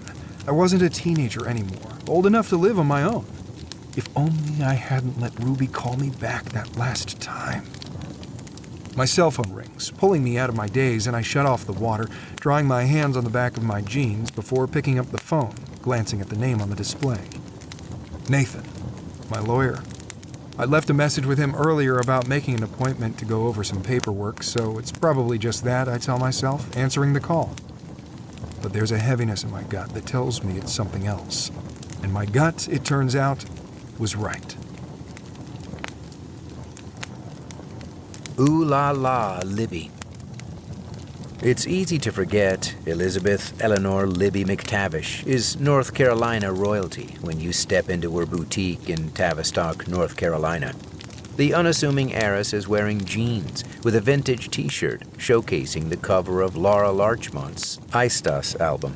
And her feet are charmingly bare, save a bright coral polish on her toenails and a silver ring winking from her pinky toe. But spend a few minutes in the magnetic 27-year-old's company, and you quickly realize she is breathing rarefied air. "I found this in Indonesia. Isn't it divine?" she'll say, holding up a gorgeous batik blanket, and that will lead into a 30-minute conversation about her second honeymoon in Bali. While the marriage didn't last long, Libby is not one for dwelling on disappointments. "I really think you have to make your own way in the world, and that means you'll sometimes make mistakes. I'm just thankful my family gave me that grace." Her family is, of course, the legendary McTavishes of Tavistock, her notorious great-aunt Ruby, the much-married Mrs. Kilmore of tabloid legend. But Libby doesn't like to focus on scandal. "Aunt Ruby was a girl boss before we knew what that was," she tells me. "People forget that it wasn't just her dad's money or her husband's. She was super smart. She made her own way. And I think in my own little way, I'm trying to do the same. Honestly, if she were still alive, I think she'd be really proud of me." No doubt she would, although unfortunately, no members of Ms. McTavish's family were available for comment by the time this interview went to press. Southern Living, February 2022. Chapter 11. Jules. So, I guess I have some explaining to do, huh? I know. It looks bad. Me on that trail, Ben revealing I was the reason he asked Camden to come home. The heavy implication that I'd promised something in return. Second act plot twist, your heroine is actually a potential villain. But I'm not, I swear. Everything I've done, everything I'm doing is for Cam. Yes, I want this house. And yes, I'm not the kind of person who willingly turns their back on hundreds of millions of dollars. Are you? I'm not as good a person as Cam is.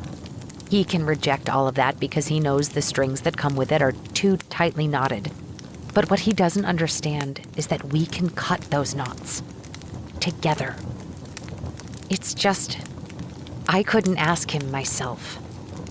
It would have broken something inside him, knowing I wanted him to walk back into this place. It had to be someone else, someone he already hated, who pulled him back in. Once we were at Ashby House, I could handle the rest. But that first part, getting one of the McTavishes to reach out, I'm not going to lie, that was tricky. Like I said, when we first got married and decided to leave California, I thought Cam might choose that moment to return home. And when he didn't, I thought, maybe that's for the best.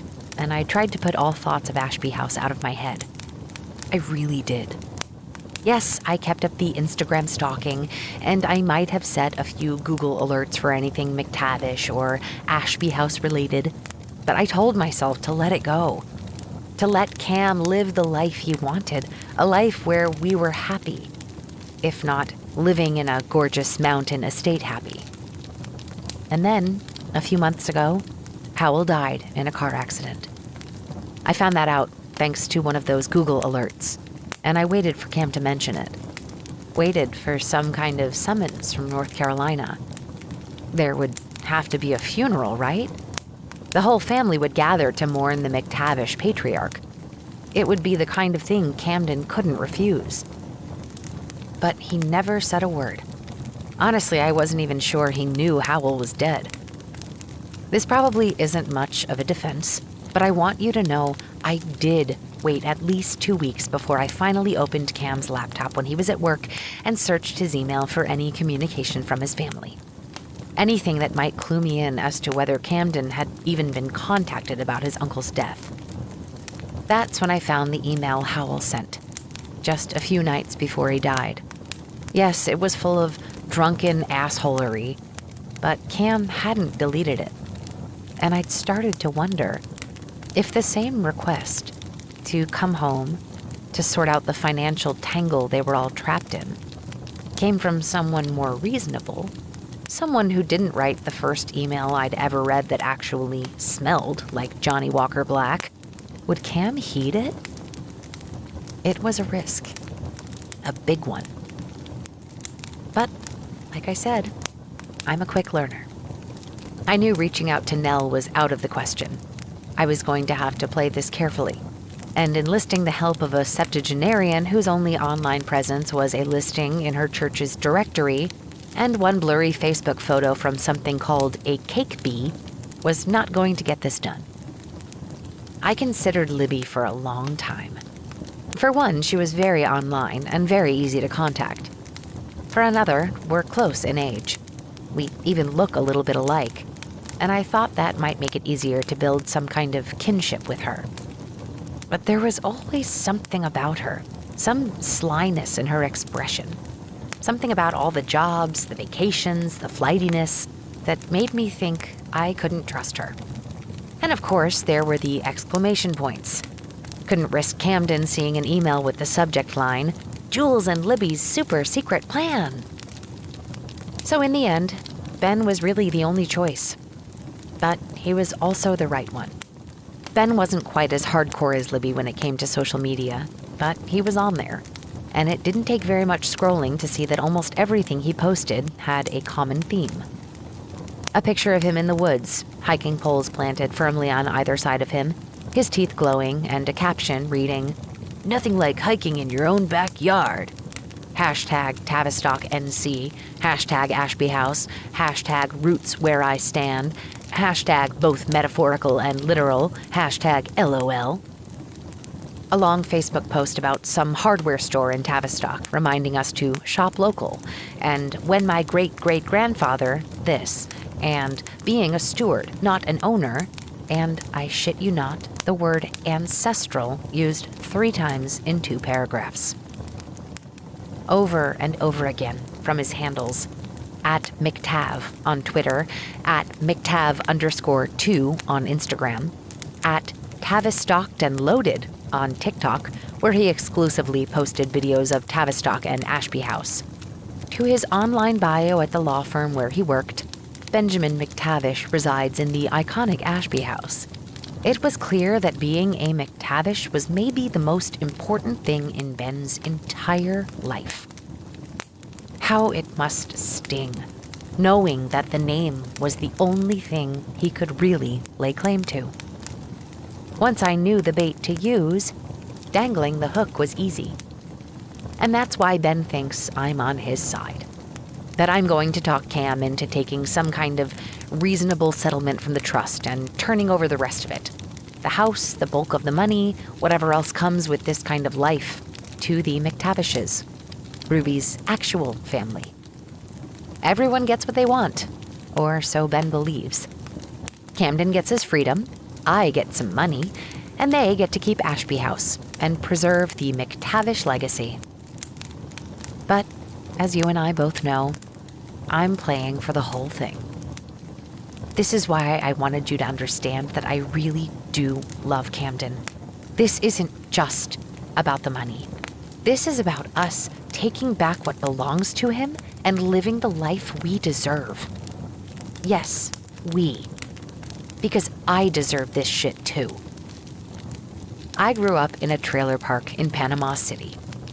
I've dug in the seats of my car for spare change to pay for hamburgers at McDonald's. I've gone without running water for a week so that we could keep the power on in the summer. I've watched the Nells and the Libbies and the Bens from the fancier suburbs drive by in nice cars, spending money like they'll always have it.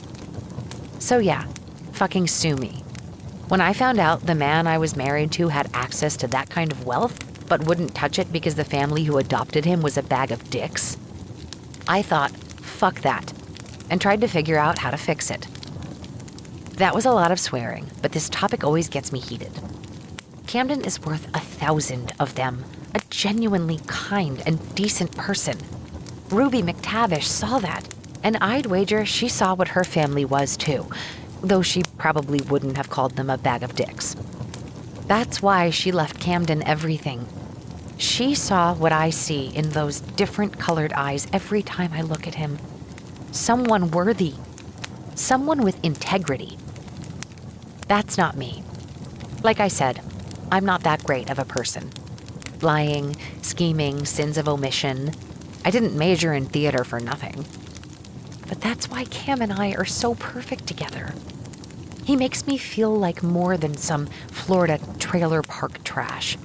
Like I'm every bit as shiny and good as he is. But he needs me to do the harder things, the shady things, the necessary things. Things that might tarnish his shine. So, are we good? Do you get it? Because right now, I have some shopping to do. When Camden came back from town the other day, he told me it was looking down in the mouth. I could tell that it bothered him, the idea of his hometown drying up. But to me, the girl from Shady Palms Trailer Park near Tallahassee, Tavistock seems pretty goddamn idyllic. It's like every small town from a Hallmark movie, but on speed. Vaguely Bavarian buildings, a whole section of the main thoroughfare that's closed to traffic and is pedestrian only, and more places to buy Life is Good t-shirts than any town probably needs. I love it immediately. I wander for a while, stopping into a bookstore, a stationery place. I pick up a journal for Cam and a pretty plaid scarf for me, the kind of thing I can see myself wearing on foggy mornings, driving down from the mountain in my brand new Mercedes SUV, picking up coffee, tipping extravagantly, hearing people say when I leave, "That's Mrs. McTavish. She owns Ashby House." Oh yeah, if this works out the way I want, I will happily change my name and become Mrs. McTavish. I pass by Libby's shop, but there's a closed sign hanging on the door. Not surprising, since she was still at the house when I left, collecting an assortment of powders and freeze-dried vegetables to make a green juice. However, after grabbing a quick lunch at the crepe place near the square, a crepe place by the square! This town is officially a Gilmore Girls' wet dream. I duck into another shop, and am surprised to see Libby, leaning against the counter, talking to the guy at the register. She straightens up when she sees me, and I give a little wave, unsure of the proper decorum for running into your husband's bitchy cousin in public. But Libby gives me a bright smile and totters over in her nude platform heels. "Taking in the sights?" she asks, and I nod, holding up my bags. "And supporting the local economy. It's a gorgeous place." She hums. "There was basically nothing here until my great-great-grandfather built it." She takes a long slurp of her iced coffee, and I nod, even though I know that's not true. I've read up on the history of Tavistock, and there was a little village here before Angus McTavish showed up. It wasn't much, just a series of ramshackle cabins, but still. There were people who called this place home, and it was a place that mattered to them, that belonged to them. That would obviously mean fuck all to Libby. "Honestly, it's kind of weird when you think about it," she goes on. Like, because my great-great-grandfather did something over 100 years ago, I don't really have to do anything, you know? I look into her eyes, trying to figure out if she's fucking with me. Is she really this out of touch? Or is she just being Then again, I guess it's also weird to have a great-great-grandfather who did nothing, so your best bet is marrying some guy who was a charity case to a rich old lady, huh? Well, there's that question answered. She winks at me, chewing on the end of her straw. See you back at the house. She glides out of the store, and I take a second to pull out my phone, open up Instagram, and unfollow La Libby. I don't need that information anymore anyway. I turn to leave, but before I can, a woman approaches, almost nervously. Hi? She says as though it's a question. Are you? You're Camden's wife, aren't you? After Libby's bitchery, this woman's kind eyes are a balm, so I'm probably too enthusiastic as I reply, Yes, hi. She rolls her eyes in exaggerated relief. Okay, I thought that must be you. I hadn't seen you before, but you were talking to Libby, and we heard he was back in town, so... Logical assumption. I nod. I'm Jules. Beth. Lord, Camden McTavish. I thought he was never coming back. I don't miss the way Cam's name sounds in her mouth, or the way her expression brightens. It doesn't bug me. Look, you don't marry someone who is cute, tall, and comes from money and not expect other people to have noticed those same attributes. But it's also jarring. A reminder that Cam had an entire life here before me, that he'd forged connections I know nothing about. For most people, this wouldn't be such a revelation, but Cam has always seemed to me like someone who just sprung to life, fully formed. I'd liked that about him, honestly. We were both orphans. We both understood what it was like to feel alone in the world. We were the couple with no one but a handful of coworkers at our courthouse wedding. We'd never celebrated a holiday that wasn't just the two of us. I guess I've gotten used to never having to share him with his past. He was always quiet, she goes on, but nice. Guys who had way less reason to brag than he did could be arrogant pricks, you know? But Cam was sweet. Maybe it's because he was adopted into all that money or something, I don't know. He's still quiet, I tell her, except when UNC makes it to the Sweet 16. And nice. No exceptions there.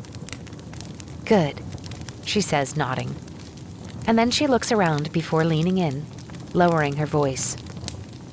Between you and me, Camden is the best thing that ever came out of that family. Whole town knows it. I think if you two decided to stay, we might throw a parade. I laugh. Always love a parade. And, she adds, her voice a whisper now, her dark eyes bright, if you threw every other member of that family out on their tails, well, hell, girl, you'd probably get a statue in the town square. It feels like fate, providence, a sign from God. See, this is why we had to come back. It's not just about us. It's a whole town that would be better without the rest of the McTavishes lurking around. So how can anything we do to make that happen be bad? I head back up to Ashby House later in the afternoon, stopping by the little grocery store at the base of the mountain for a few things first. When I pull up in the drive, the sun is low in the sky, a glow settling in over everything, the gray stone gone fiery orange. I'm practically skipping inside, paper sacks in my arms. Camden is in the kitchen when I come in, and there's something about the set of his shoulders that makes me wonder if he had a run-in with Nell. I tense up, too, waiting for him to say something, waiting for the questions. But instead, he just comes over to take one of the sacks from my arms, pressing a quick kiss to the side of my head. There's my girl. Thought about sending out a search party. Whatever it is that's bugging him, it's not about me, and I breathe a silent sigh of relief. I met an old friend of yours today, I tell him, my tone teasing as I set my bag down near the sink. Hands on the counter, arms spread wide, Cam raises his eyebrows. Oh? Ooh. Beth? Dark hair, shorter than me, really good skin? Cam screws up his face for a second, thinking, and I shoot him a wry look. Killer body, despite dressing like a third grader. His expression clears and he nods. Bethany Sullivan. Rolling my eyes, I toss him a bag of brown rice. I thought that detail might jog your memory. You don't need to buy things. I swear to God, Nell must be made of bone dust and Shalimar perfume because I never hear her enter a room, and yet there she is, just inside the kitchen. Cecilia purchases all our groceries, she goes on, and I make myself smile brightly at her. Another tartan skirt today, I notice, but a red cardigan this time. I figured I'd just pick up some stuff while I was in town, but it's not necessary. But I wanted to. I see why Camden chose you, she says, and it is definitely not a compliment. Her eyes are too mean for it to be anything other than a put-down. Luckily, I have plenty of experience with mean. Because I don't take any shit? Her mouth purses. I'm not sure if it's the attitude or the four-letter word that bothers her, or maybe it's both. Maybe it's me. In any case, she gives another one of those haughty sniffs. Ben wants us to have dinner as a family tonight in the formal dining room, she informs us. We have business to discuss. Camden, I trust you remember the dress code. Didn't exactly pack a suit, Nell. Holy shit, this is a formal dress for dinner household? I guess I probably shouldn't be surprised, but still. You and Benjamin are close enough in size. He'll let you borrow something of his. Her gaze turns to me, and Libby can find something for you, I'm sure. I'll tell her to bring something to your room. 7 o'clock, on the dot. She starts to leave then, and I turn to pull a face at Cam. On the dot, she says again, but he's already turning away. And as he does, I see something in his face I've never seen before. Fear. From the desk of Ruby A. McTavish, March 25th, 2013. Andrew understood people. More than that, he saw them. Better than they could see themselves, I think. It's what made him such a brilliant artist. There's a reason his portraits still hang in all those museums, even when the subjects themselves weren't always particularly interesting people. But Andrew made them interesting because he could recognize something in them that no one else could. You see it in the portrait he painted of me, I think. I'd felt so remote at that point in my life, cut off from normal society, an island of a woman whose head was filled with far darker thoughts than anyone guessed. But Andrew saw that there was still something human inside of me, something warm and worth loving. And he did love me. He loved me so much. So you can see where I thought he might understand. 10 years is not all that long to be married to someone in the grand scheme of things. Nell and the dreadful Alan were married for 42 years, a worse punishment than even I would have dreamed up for her. But still, a marriage people would point at and say, that's a lifetime together. But those 10 years with Andrew felt like a lifetime, in the best way. They were the happiest 10 years of my life. I wasn't used to happiness, and certainly not happiness that lasted so long. It made me soft, stupid. Worst of all, it made me think I was safe. It was 1980. I had just turned 40, an interesting point in a woman's life, the age at which she finally begins to feel like she might have finally become the person she was meant to be. I certainly felt that way. Daddy had died not long after Hugh, just a few months later, and if he harbored any suspicions about Hugh's death, They weren't strong enough to make him change his will. McTavish Limited was mine. Every holding, every investment, every zero. Oh, Nell got a lovely little nest egg, thanks to money Mama had put in trust. It was certainly enough to keep her happy for all her days. But when was Nell ever happy? Besides, it was never the money that she cared about. It was the house. And that, every brick and board of it, belonged to me. Daddy had put a caveat in the will that Nell could never be cast out of Ashby House, that she was entitled to live there for the rest of her life. Still, I'd assumed that with him gone and me and Andrew firmly installed, my sister would take Mama's money and buy her, Alan, and Howell their own place. I'm very rarely stupid, my dear, but when it comes to Nell, I somehow always underestimate what a goddamn pill she can be. She stayed on at Ashby, her and her horrid little family. By that winter of 1980, Alan was hardly ever around. He'd moved on from Violet to some other woman in town, and we all pretended he was busy with work. Howell was 16 and had already crashed the gorgeous little Corvette Nell bought him for his birthday, crushing it against a tree just at the base of the mountain. Wonder he didn't break his fool neck. And in my darker moments, I often thought, not a wonder, a shame. But none of it was all that bad, because I had Andrew. He had a way of turning all these irritations and frustrations into funny little anecdotes.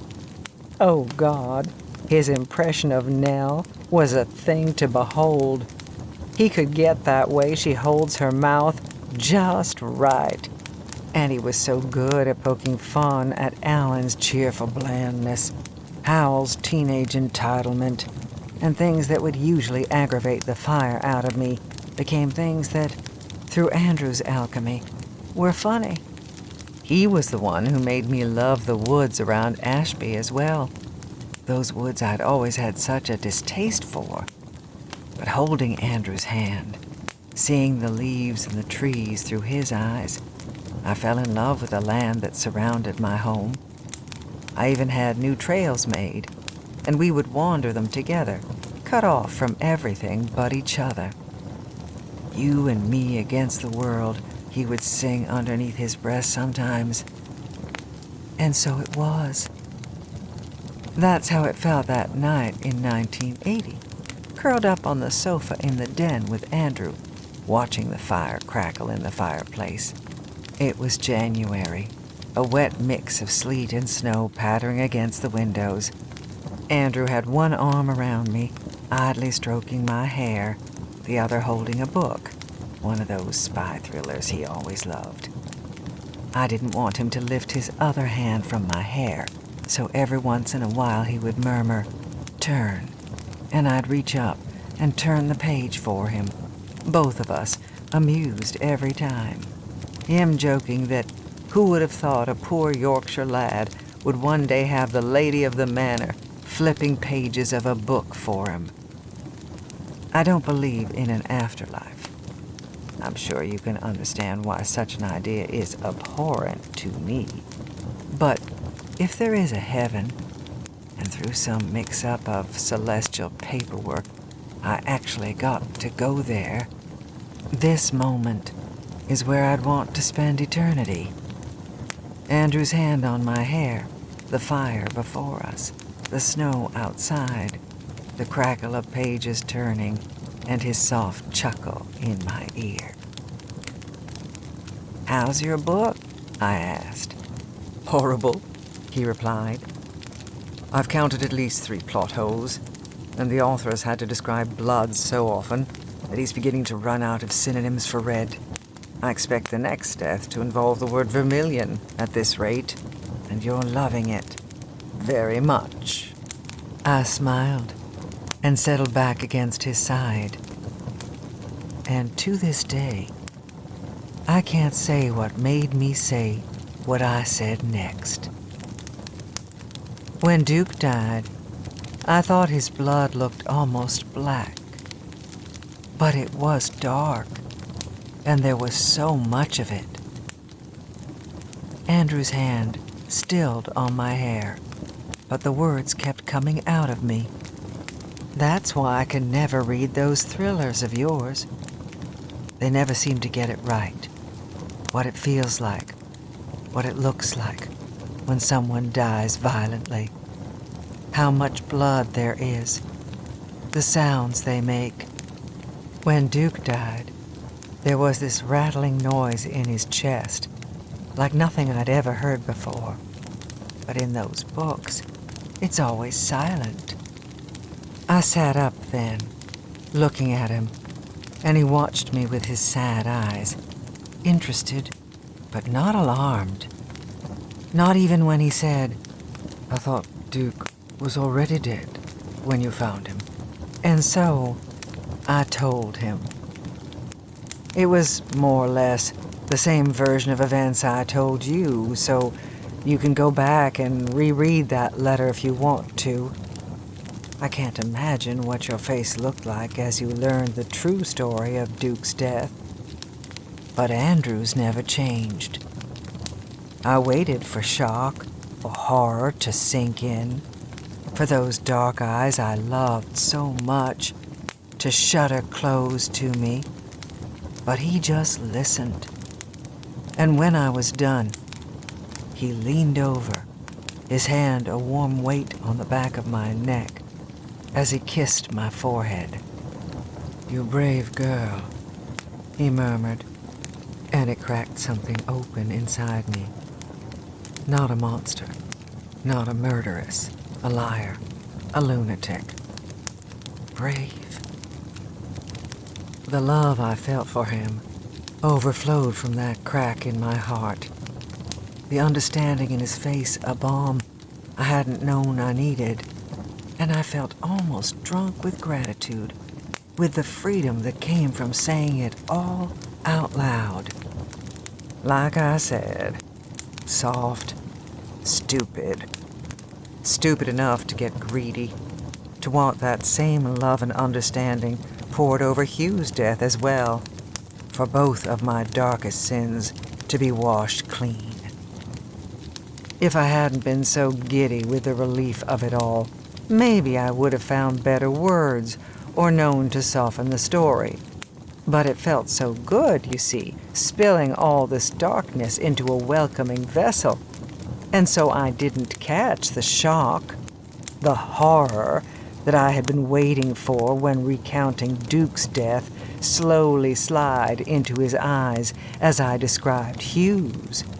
I didn't notice how the fingers of his left hand resting on the back of the couch near my head began curling tightly inward, like he was afraid he might touch me accidentally. I didn't realize I'd lost him until it was too late. The silence stretched between us once the story was over, and he tried to smile at me, but it wobbled on his face. He cleared his throat and said, "What things to keep in your heart?" Then he sat back, his book sliding off his lap and hitting the floor, pages bending. He didn't pick it up. He only rubbed a hand over his mouth and muttered, "What things to keep in mind?" I knew then that he'd never tell anyone. I want you to understand, that's not what I was afraid of. I didn't think he'd go running to the police or the press. I didn't think he'd leave me either. Honestly, I wish he'd done either of those things. That would have been better. It would have been easier. Instead, we went on as before, like nothing had changed. But everything had, of course. I'd catch him watching me, and the look in those eyes that I loved so much, the very first thing I had noticed about him, became worse than any prison sentence, worse than a hangman's noose. I hope you never have to watch the one person you love most in the world, the person who loves you just as fiercely in return, lose that love, day by day, bit by bit, a steady draining away until there's nothing left. Until they're just a person who sleeps inches from you at night and eats meals across a table from you and reads books at your side, even smiles at you or laughs with you, but whose heart has shut you out forever. Andrew was a good man. Truly, I think he loved me very much. And even after he knew the worst of me, he still wanted to love me. I think he tried, but he couldn't. And if he couldn't, I realized, no one could. No one ever would. I waited for him to leave me. I would have let him go.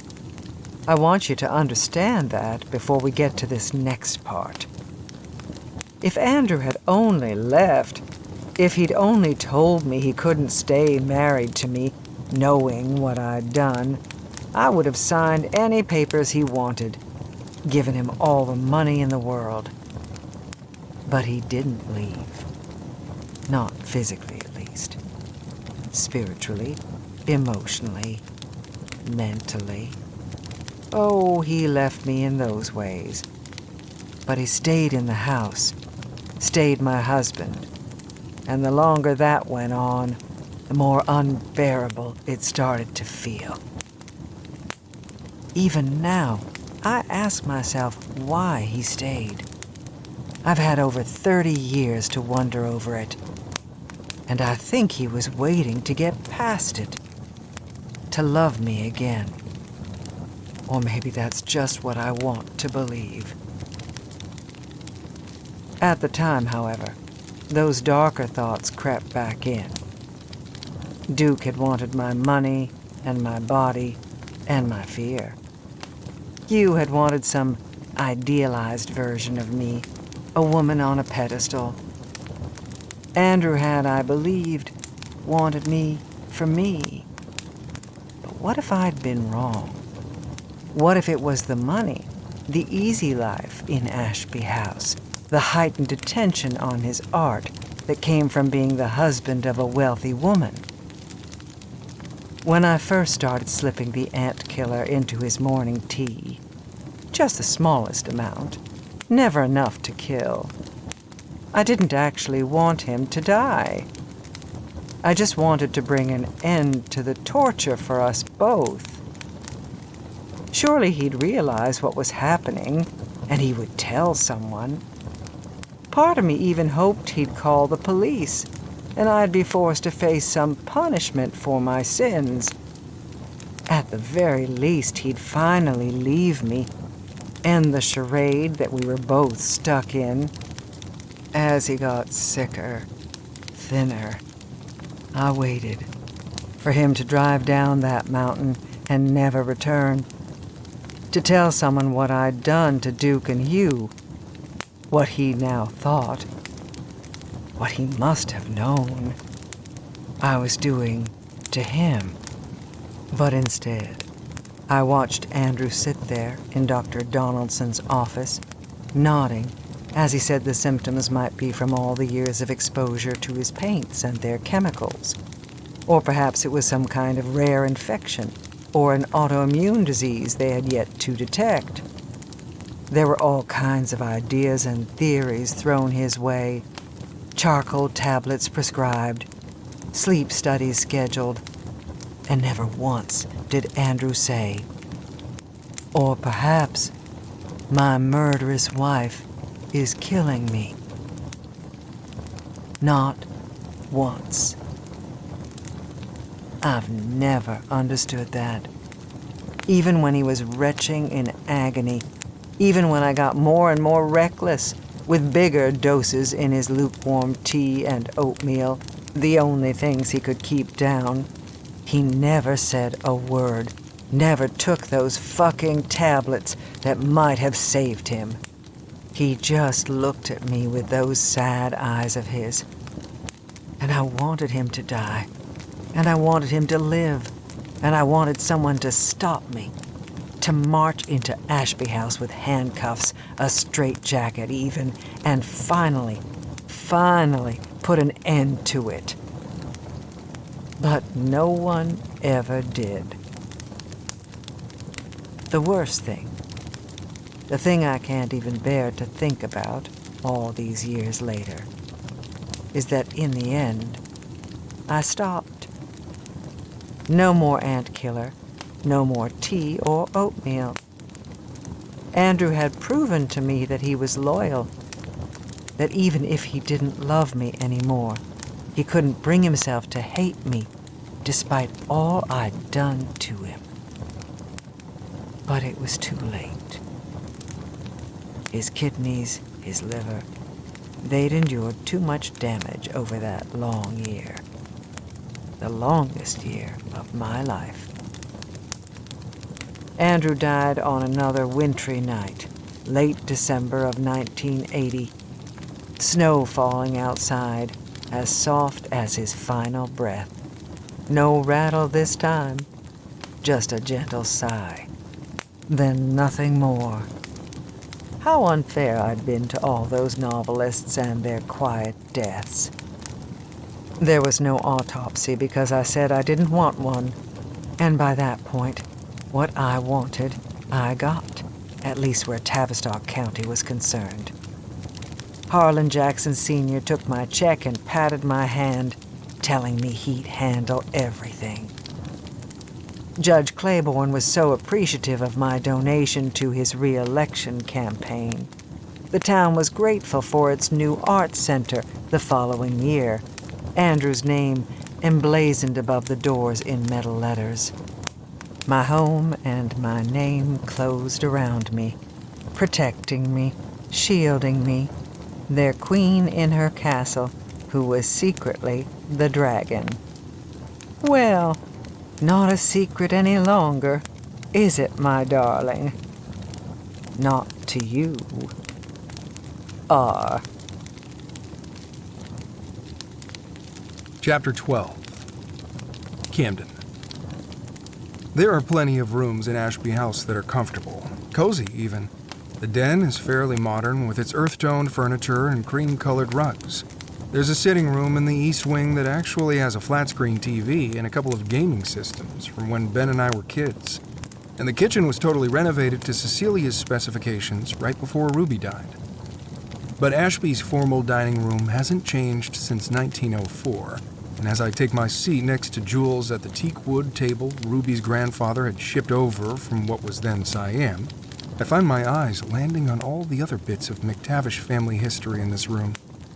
There's a black lacquered sideboard holding crystal bottles of expensive liquor that even Howell had never dared to touch without Nell's or Ruby's blessing.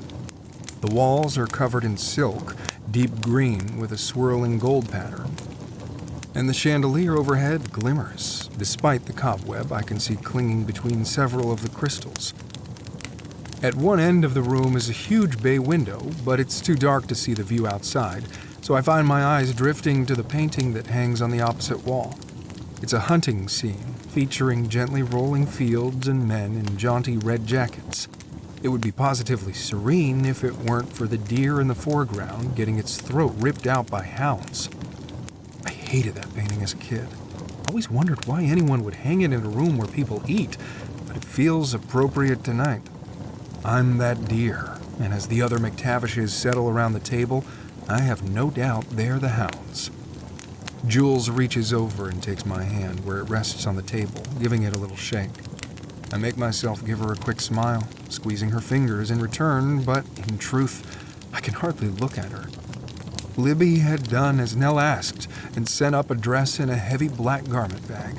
I'd assumed it would be typical Libby, bright, probably sexy, maybe a little too sexy for a family dinner, and had braced myself for the weirdness of seeing my wife dressed like my cousin.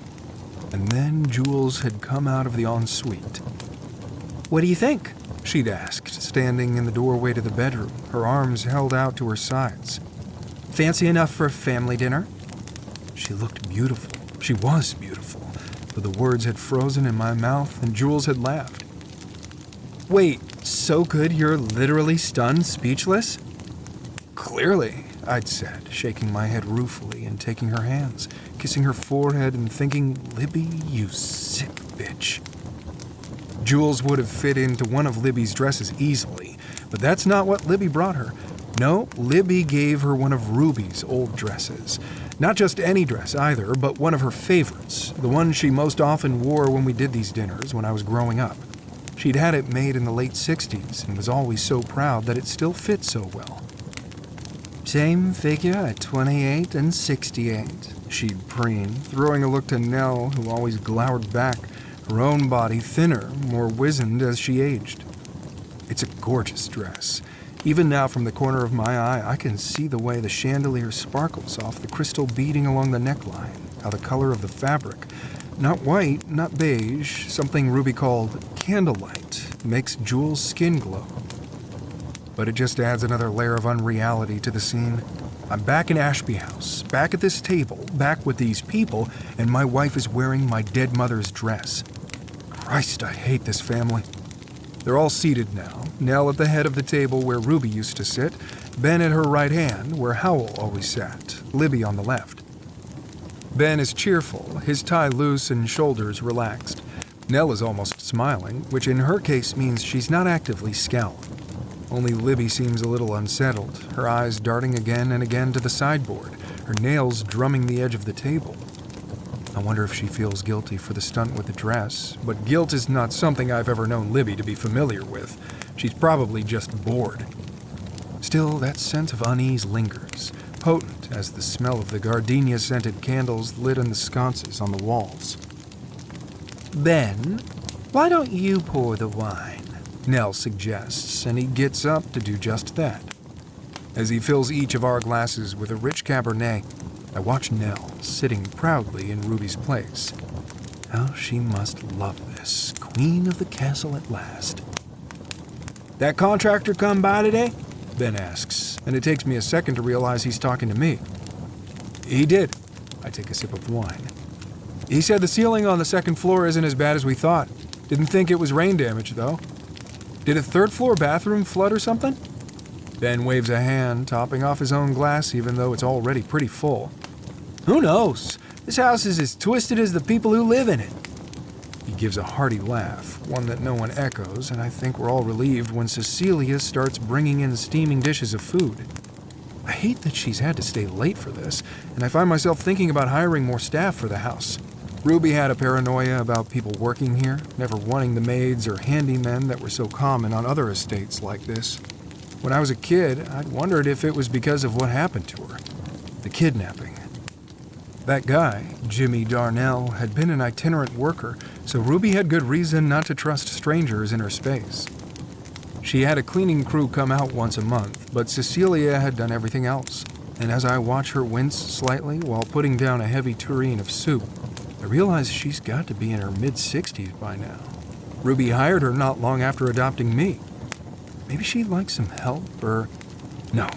Thoughts like that are for someone who plans to stay here, to take actual ownership of the house, and that's sure as shit not going to be me. No one really talks as we fill our plates and pass around platters of food. I'm sure whatever Cecilia prepared is delicious, but I can't taste any of it, and when the dishes are cleared away, I couldn't tell you what we'd just eaten. I've just sat there, going through the motions, waiting. Part of me wants to get up now, tell them to drop the bullshit and let's just get this over with. The production, the drama. Ruby could pull it off, but they can't. They're all sitting there, practically wiggling in their seats with anticipation. And when Ben leaves the table for a minute and returns with a bottle of champagne, I hate myself even more for not telling Jules we walked into a trap. Okay, Benji, Libby says admiringly. The good shit. Language. Nell snaps, but Ben only laughs, the cork popping out of the bottle with a practiced twist. Oh, it's fine, Nana Nell, he says. She's not wrong. This is indeed the good shit. The 1959 Dom Perignon Rosé, a favorite in this house. Ruby's favorite, actually. I had my first sip of it on New Year's Eve when I was 9 and thought it tasted sour, the bubbles making me want to sneeze. She always had it around for special occasions, and it was only after I left this house that I learned those bottles run you around 30 grand. If I had any doubt that I was completely fucked, Ben opening the 1959 Dom put that to rest. Once we all have our flutes, Ben takes up a position next to Nell, raising his glass, his eyes trained on me. He's gleeful, like a little kid on Christmas morning, and I think again about that vision I had. His head cracked on the parquet by the front door. "A toast," he goes on, and everyone raises their glasses but me. At my side, Jules falters a little bit, her glass lowering slightly, hesitant. "Cam?" she murmurs, placing her other hand on my arm. But I'm still watching Ben, waiting. "To family," Ben says, gesturing around the table with his glass. "To the McTavishes, the real ones." I smirk at that, and his smile turns poisonous. "And to at long last evicting the interloper." There's a loud slap as Libby tosses a folder on the table. Had she been holding that in her lap the whole dinner, just waiting for this moment? If so, she fucked it up because she throws it just a little too hard and it slides across the slick surface until it reaches the edge, paper spilling out onto the floor to my left. "Fuck's sake, Lib," Ben mutters, but Libby just throws her hands up and says, "Look, just tell him already."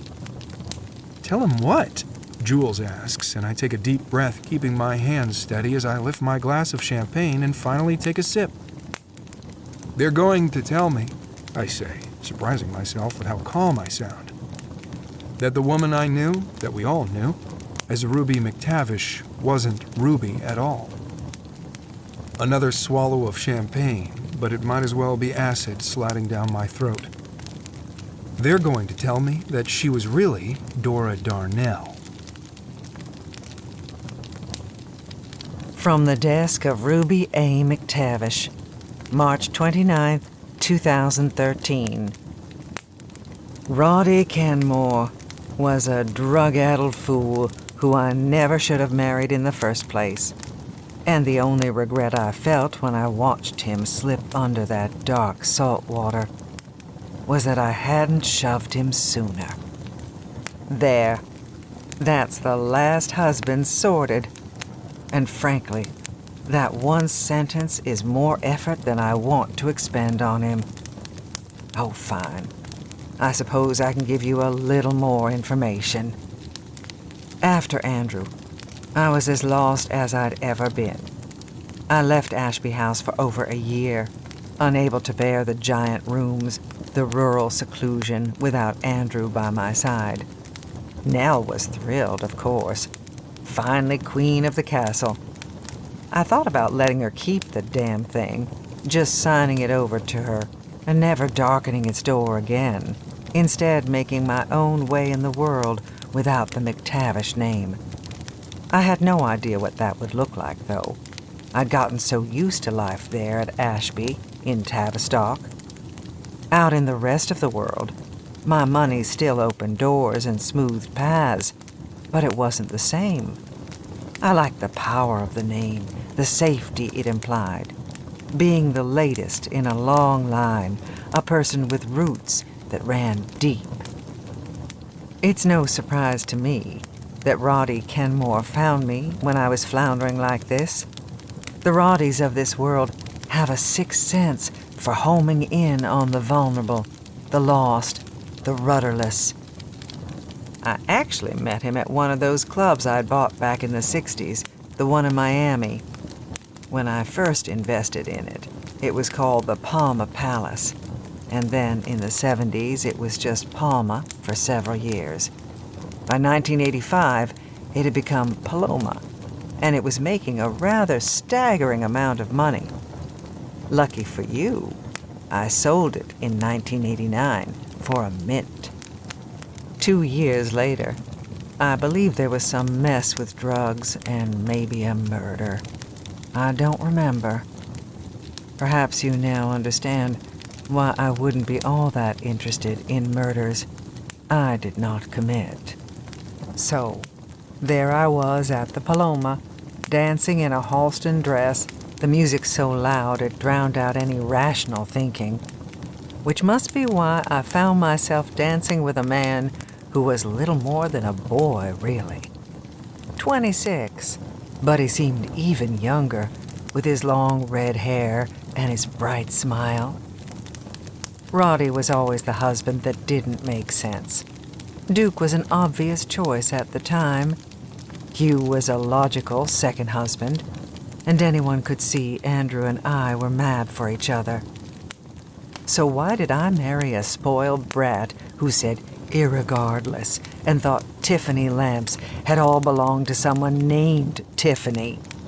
For one, he was a good time. At least, at first. Roddy had one goal in life, and it was to have as much fun as possible. There was no past with Roddy, no future, only the present, only now, now, now. And with a past like mine, can you blame me for wanting a taste of that? For another, Roddy was filthy fucking rich, darling. Yes, I am too. But remember, at this point in my life, I was giving serious thought to leaving all things McTavish behind me. Roddy's money, or really his father's money, would allow me to do that. As for why he married me, well, I could flatter myself here. I did still look very good at 45, my figure unchanged, my hair just as dark and lustrous. I was exciting. And good in bed. Sorry, darling. And I suspect there was a little dark glamour clinging to me with that trail of dead husbands. And that was definitely the sort of thing Roddy would have been drawn to. But again, we're being honest here. While the above attributes probably didn't hurt, the real draw was the 8-figure trust fund Roddy could access once he was married. One flight to Los Angeles, a short cruise down to Mexico, and I became Mrs. Roddy Kenmore. It was the first of my marriages to make national news. Do you know that? A little feature in People magazine. Me in that off-the-shoulder white dress with the floppy sun hat. It was the 80s, darling. Don't roll your eyes. Roddy in a white suit with a shirt unbuttoned to his navel, and all that red hair blowing in the breeze. Did I think we'd be happy? Did I think it could last? I'm not sure I was thinking at all, honestly. I know Roddy wasn't. It's hard to think of much when you're coked out of your mind every waking hour. I'd known he enjoyed the occasional sniff recreationally. Everyone he hung around with did. What I hadn't known was how finally having access to all that money would make Roddy decide that every single dollar of it should go straight up his goddamn nose. Christ, it was irritating. A non-stop party sounds all fine and good until you're faced with the reality of it. The sweaty nights, the late mornings, afternoons really, waking up with strange people still in the living room, the constant headache at the base of my skull from too little sleep and too much noise. Now you're reading this and thinking, yes, that all sounds annoying. But surely, this one you could have divorced. That's fair. I could have. Yes. It would have been a hassle, and the money would have been a nightmare. But you're right, that I did not have to kill Roddy Kenmore. I wanted to. Why? I still wonder, myself. I think there was a part of me that felt that after killing Andrew, it would be disloyal to let Roddy live. How could I kill the man I'd loved so much and then just divorce someone who hadn't meant anything to me? What can I say? It made sense at the time. So, a midnight sail. My idea, whispered in Roddy's ear at dinner on Avalon. Wouldn't it be nice? Just the two of us? For all his faults, Roddy really was a beautiful boy. and I can still remember the sleepy smile he'd given me there, tucked into our red leather booth, the flickering votive on the table playing along his freckles. "Just the two of us, and Captain Bart," he'd replied. And I'd looked over at the bar, where the man who actually did the sailing on the rude Roddy was pushing his sun-bleached hair out of his face and attempting to buy a deeply uninterested brunette a drink. "We don't need him," I'd purred in his ear. "You can sail us around just a little bit, can't you?" Oh, the arrogance of rich young men. It's far more fatal than I've ever been, if you ask me. So we left Captain Bart to his fruity drinks and his bored brunettes and headed out into the night. I didn't expect it to be quite as easy as it was, but Roddy was, as usual, out of his mind on something or other. He was also possibly the most impatient person I've ever known, the kind of man who hated to sit still. So when the wind wouldn't cooperate, he'd march to the stern of the boat where the engine was. I can still see him there, shirtless and wearing jeans with holes in them, his foot bare where he braced it against the side of the boat. "Fucking piece of shit," he yelled as he yanked at the pull start, the motor spluttering. Worse last words than Duke's, darling. A push. That's all it took. I can still see it so clearly.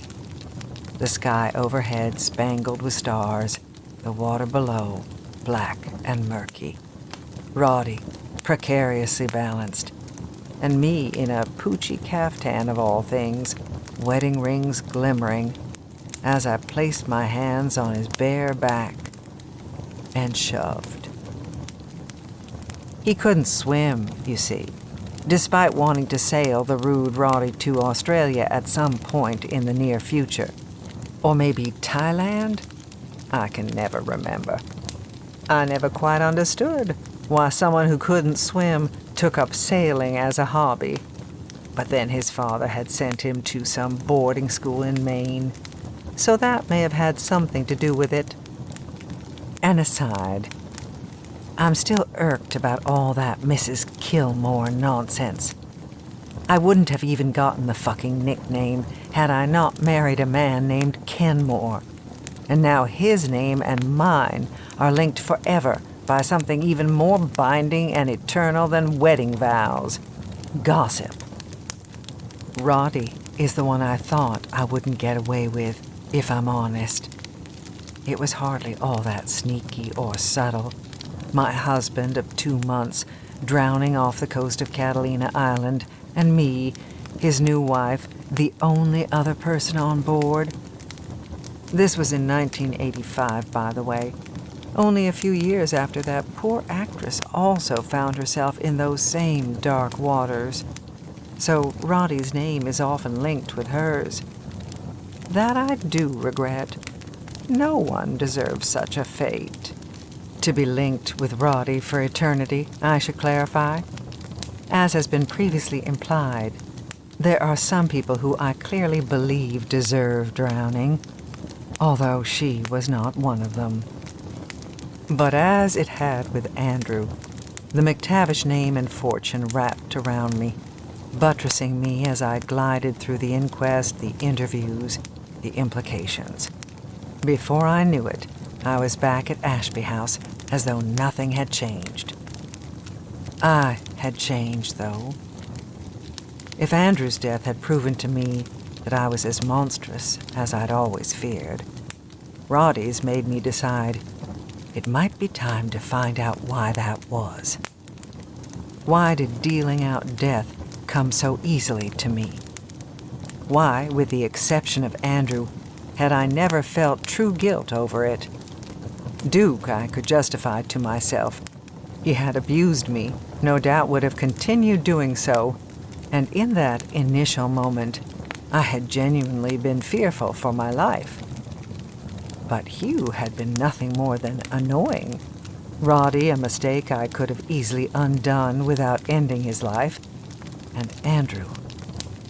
Even Andrew I could have left, though it would have broken my heart. We could have split, amicably. I could have set him free to wander the world with my secrets. Secrets I knew he wouldn't tell. And yet, it was then that my mind once again turned to autumn 1943, when I was snatched from the woods surrounding Ashby House to spend 8 months with the Darnells of Alabama. I couldn't remember any of it, but it was a trauma that had to be locked inside of me, and might, I thought, be the explanation for this darkness in my soul. Had something happened to me in those 8 months, something that had turned me into this woman without a heart? Or that old buried fear resurfacing yet again? Was it because I wasn't the real Ruby? Could I possibly be the lost Dora, just like the Darnells had always claimed? I decided to find out. It took longer than I'd thought, darling, and it's a long story to tell. Too long for tonight, in any case. I know.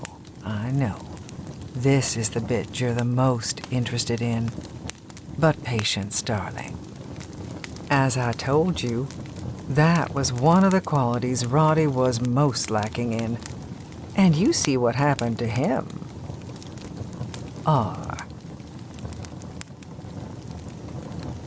Tragedy in Catalina. Roddy Kenmore, heir to the Texas oil fortune, drowns off coast of Catalina just 2 months after marrying notorious heiress Ruby McTavish Callahan Woodward Miller. Friends claim cursed heir was sailing buff, who, ironically, never learned to swim. Roddy was fun, but he was kind of a dumbass, says university chum who wishes to remain anonymous. Only recently wed to Mrs. McTavish, 20-plus years his senior, the oil heir had purchased a yacht that was regularly the scene of wild parties and rumored drug use, according to sources in the Catalina Island area. The tragic night unfolded just a few miles from shore with no one save Mr. and Mrs. Kenmore on the ship at the time. Ruby really wanted Roddy to settle down, claims a friend of the much-widowed heiress. I think that night was really about giving them a chance to be alone, just the two of them. She couldn't have known what would happen. Other friends wonder just how one woman could be so unlucky in love. Mrs. Kenmore? More like Mrs. Kilmore, says one marina employee. The National Enquirer, July 10th, 1985. Chapter 13. Camden. For a few seconds, just the space of a couple of heartbeats really, a stunned silence hangs over the table. It feels good, watching the wind visibly slip from their sails, and I savor it more than the expensive champagne in my glass. Then I feel Jules's hand on mine. Her expression is stricken, her skin pale, and any satisfaction at getting one over on the McTavishes drains out of me in an instant. I should have told her. I know that. I had plenty of chances before now, and ever since Nathan's phone call this afternoon, I've known this was coming. But something held me back. No, not something. Someone. Ruby. You knew, Ben says, and I squeeze Jules's fingers, pleading with my eyes for her to understand before I turn to look at Ben. He's still standing at the head, his face almost as pale as Jules's, except for 2 red flags of color on his cheeks. Both fists are planted on the wooden tabletop, his body practically vibrating with anger. I take a deep breath, make myself have another sip of champagne before I answer. When I turned 18, I say, looking at Nell and Libby, both of whom are frozen in their chairs. She brought me into her office. My father's office, Nell says, the words brittle, and I ignore her. And she told me that she'd had some lab run a DNA test. She used your hair to do it, Nell, I say, nodding at her as she seethes in her chair, her knobby fingers tight on its arms. I can still remember how it felt that afternoon. The winter sunshine coming through the windows, a fire crackling in the hearth, making the room too warm, and the scent of Ruby's lavender hand lotion kicking off a sick, pulsing headache behind my eyes. Or maybe it hadn't been the scent. Maybe it had been her words, so calm and cool, so classically Ruby. Anyway, it's the sort of thing I think you should know, she'd said. Like she was telling me what the code to her safe was, or which funeral home I should call when she died. Just a normal bit of business, mother to son, matriarch to heir. It's funny, I go on, tapping the edge of my knife against the table with one hand, Jules's cold fingers still clutched in the other. You're actually the reason she got the test done. I nod at Nell. Well, you and Howell. She knew, by the way, about the two of you taking her hairbrush, sending it out for testing. She was just smart enough to get ahead of you. She'd actually been amused by it, chuckling as she'd shaken her head. Science, darling. Who knew it would come from me in the end? Nell's mouth works, lips trembling as little flecks of spit appear in the corners. I knew it. I knew she'd interfered somehow. Howell said I was being paranoid, that she couldn't have done such a thing, but he never knew Ruby like I did. None of you did. A snake in the grass from the day she slithered into this house. Honestly, this might be the first time I've liked Nell, Ruby had said. No idea she had it in her. I still don't know how Ruby figured out what Nell and Howell were up to, or who she paid off to make sure that particular DNA test came back declaring that she was just as much a McTavish as they were. Ruby only ever shared what she thought was necessary. Still, to her credit, she decided it was necessary for me to know the truth she'd hid from the rest of the family, that she'd had her own testing done, and there it was in black and white. She had no biological link to Eleanor McTavish, no miraculous recovery for baby Ruby after all. Just a child stolen from poor parents to replace the one the rich parents had been too careless with. Or at least, that was the story Ruby had told me then. I had always suspected there was more to it, but what did it matter now? My mouth is dry, but my glass is empty, so I clear my throat before saying, Nathan called me this afternoon. He'd gotten a call from someone at First Carolina Bank saying that a McTavish had been in with the key to a safety deposit box that Ruby had set up in 2010. You, I'm guessing? I nod to Ben, who is now almost purple with rage. You knew, he says again. You've known for the past 14 fucking years that she had no right to give any of this to anyone. She had no right to it herself. She had every right. I fire back, my own temper sparking. Blood doesn't fucking matter, Benji. Mason left it all to her, not to the eldest surviving McTavish, not to the heirs of his body or whatever bullshit term you want to pull out of your little legal hat. He left it all to Ruby, who then left it all to me. You grasping little bastard, Nell says, rising shakily to her feet, one hand still clutching her chair. Waltzing around here these last few days like Lord of the Manor. No wonder she loved you. Like calls to like, and you were both trash. Nana, Libby says, reaching over, but Nell shakes her off. I won't have it, she goes on, her voice breathless and shrill. You really thought you'd uncovered something, didn't you? I say, almost laughing now. Let me guess, I continue, turning to Ben. When Howell died, you started going through his things. His office, right? Which used to be Ruby's. You found that key taped to the back of a drawer, which your dad never did because he wasn't nearly as diligent as you, or as desperate. I remember Ruby putting it there, tapping the handle once she was done. First Carolina Bank, Box 1306. I'll ask you to keep this information between us, but once I'm gone, do with it what you will. Another burden, another responsibility bequeathed to me that I never asked for, never wanted. And now you know my biggest secret, Ruby had said, her eyes twinkling, and then she'd given a little shrug. You could destroy me with it if you ever wanted to, I suppose.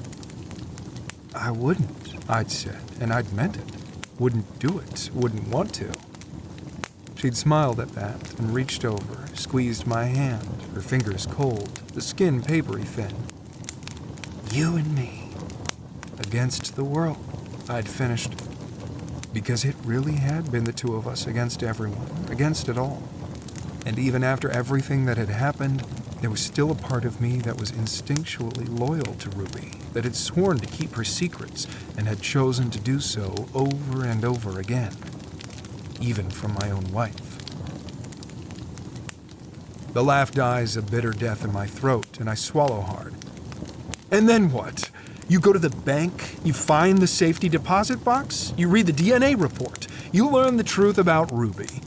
You must think you've really blown the case wide open, don't you? You're certain you're going to find some kind of loophole in the will now, something that yanks all this shit away from me and hands it back to you, right? I pause, staring intently at Ben. I mean, I assume that was your big reason for becoming a lawyer, and not just any lawyer, but one who specializes in estates. You've spent the past decade trying to figure out a way to screw me out of my inheritance, but there isn't one, is there? When he doesn't answer, I shake my head. No. I know there isn't, because I had Nathan Collins go over every bit of that damn will with a fine-tooth fucking comb a decade ago. Ruby was too smart for you. I look around the table at everyone but Jules, who I can feel staring at the side of my face. Later, I'll apologize. I'll make her understand. She was too smart for all of you. Still, you wanted to play out this little scene. You figured I'd be shocked. Figured I hadn't done my own homework because... what is it I am again? I swing my gaze to Ben. Hillbilly trash? Back at Nell. A grasping little bastard? Okay, can we all just stop talking about this now? Libby says, dropping her forehead into her hand, and I pluck my napkin off my lap, throwing it onto the table. I have nothing left to say, I shrug. Except go ahead. Tell the world Ruby wasn't a McTavish. Make a big thing about it if you want. Tangle us all up in court for 1,000,000 years until every dime of your precious fucking money is in lawyers' pockets. I stand, bracing both hands on the table and leaning in. Meanwhile, I thank God every goddamn night that I'm not related to any of you, I say. And honestly, I think Ruby did too. So if we're done, we're not! Nell all but shrieks, thumping the table with one fist, and now Libby gets up, going over to her and putting an arm around her shoulders. Nell, she says, her voice sharper. You shouldn't upset yourself. Your doctor said you had to be careful with your health. Ben finishes, but he's still looking at me. He's not nearly as purple now, and there's a light in his eyes that has something cold settling in the pit of my stomach. Your mother died young, Ben goes on, speaking to Nell but watching me. And your father wasn't all that old either. Ruby, of course, lived to be 73, but then she wasn't actually your sister. I wonder how long she might have lived if she'd had a natural death. Next to me, Jules stands, her hand curling around my elbow. Camden, let's go upstairs, she says, but I feel frozen to the spot. Even my lips feel numb as I say, is this what we're doing, Ben? Rewriting the past? Ruby died in her sleep. Doesn't get much more natural than that. I say it so easily, another lie that slips off my tongue. Another one of Ruby's secrets locked inside my chest. The memories are there, pushing against the back of my eyes, threatening to drown me, but I've had a lot of practice keeping things hidden over the years, and even as Ben smiles at me in a way that has my teeth clenched and sweat dripping down my back, I meet his gaze. Thing is, Cam, Ben says, shoving his hands in his pockets and rocking back on his heels in a way that reminds me so much of Howell it's eerie. Things weren't great with you and Ruby at the time, if I remember. You weren't even speaking to her, were you? I don't answer, and Nell sinks back into her seat, still trembling, but her gaze is turning triumphant now. I think of Howell's email again, Nell insisting Ruby killed herself, the only one who ever suspected the truth. Libby stands there in her pink dress, her lower lip pulled between her teeth. And of course, Ben adds, you were here at the house that night, the night she died? Yeah, I was, I say, fighting the urge to curl my fingers into a fist. You know that. I came back to get some more of my stuff, but I never even saw her that night. I've repeated that lie so many times that I can almost believe it's true. I can almost see myself at 20 years old, sullenly putting X-Men comics I hadn't read in years and an old clock radio in a duffel bag, rain howling outside and Ruby far away in her own bedroom. It's weird, though, Ben says. I mean, I wasn't here that night, and Nana Nell was up in her room asleep early, but Libby was here, and... Trailing off, Ben shakes his head. Man, I hate to say this, hate to even think it, but Libby says she saw you coming out of Ruby's room. Thought it was weird you told a different story to the police when they came, but hey. Ben flashes that grin, but his gaze, when it meets mine, might as well be stone. We're family, right? We keep each other's secrets, until we don't. Time feels slow now. My heartbeat a steady thud in my chest, my ears ringing. I look over at Libby. She wasn't here that night. I remember. Her car passed mine coming down the mountain as I was going up. The window barely cracked because of the rain, but the firefly glow ember of the tip of a cigarette catching my eye. We looked at each other, her mouth twisting into a sour scowl, and then she'd flown past me, tires skidding a little on the muddy road. Isn't that right, Libby? Ben says, a little too loud, and she presses her lips together, twists one of her bangle bracelets around her wrist. Yeah, she says at last, the words coming out as a sigh before she straightens her shoulders and says it again firmer. Yeah, you came out of Aunt Ruby's room and you were really upset, shaken. I thought you'd been crying. She's warming to the story now, looking over at Jules, who I still can't bring myself to face. It freaked me out, honestly, but like Ben said, we're family, so. Libby shrugs. But now I guess we're not. Plan B, huh? I say. I'm actually smiling, but it's like there's broken glass in my throat. Can't scare Camden off with the big Ruby reveals, so we threaten to accuse him of murder instead? Okay, this is officially insane now, Jules says, the first words she's spoken in what feels like ages, and Ben cuts his eyes at her. You wanted to be a McTavish, right? He says. Well, this is what it looks like, sweetheart. She scoffs, about to fire back with her own retort, but I don't give her the chance. Fine, I say. You know what, Ben? You win. Keep your money. Keep this house. It's worth it never to have to see a single one of your faces again. Fuck all of you. And fuck Ruby for ever bringing me here. With that, I reach for the bottle of champagne, still half full. I snag it with one hand and reach for Jules with the other. She lets me lead her from the room, and as we make our way to the staircase, I can hear the others all start talking at once, but I ignore it. My only thought is getting upstairs, packing our bags, and heading back to Colorado as soon as humanly possible. I've already got one foot on the bottom step when I realize Jules is tugging at me, her feet planted. Camden, she says, and I turn, bottle of champagne still in hand. Can you believe that shit? I ask her, gesturing with the bottle. Now do you get it? Now do you see why I never wanted to come back here? They're assholes, I know, she says, dropping my hand. No disagreement from me on that score, but you're just going to let them win? I stare at her. Some of the adrenaline is wearing off now, and it's making me feel muddled, confused. They'll always win, I tell her, but she shakes her head. No, they don't have to. Jesus Christ, Cam, you can't think this plan of theirs would actually work, that anyone would believe them? It doesn't matter, I tell her, wishing she weren't wearing Ruby's dress, wishing I didn't feel Ruby's eyes boring into my back from her portrait at the top of the stairs. I mean, what do you want me to do, Jules? Fight them? Spend the next decade tangled in legal shit with people I hate? People who hate me? Of course I don't want that, she says, but the words come out too fast and she keeps glancing back toward the dining room. Any relief I was feeling starts to drain out of me as I look at my wife planted at the foot of the stairs.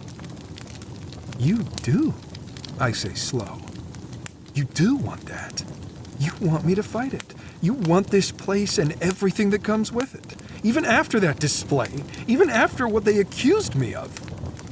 Jules climbs a couple of steps, her hand resting on the banister, the simple wedding set I bought for her catching the light. I just don't understand why you're giving in so quickly. And why didn't you tell me about Ruby? About knowing she wasn't a McTavish? A headache is starting to pound behind my eyes, and I want to fall asleep almost as badly as I want to get in the car and get out of here. It didn't matter. They're the ones obsessed with blood, about some kind of clannish bullshit, and who has the right to what? But you have rights, Camden, she fires back. And a damn good lawyer. Call Nathan. Tell him about the shit they just pulled, what they're accusing you of. It's not fucking worth it, Jules. How many times do I have to say it?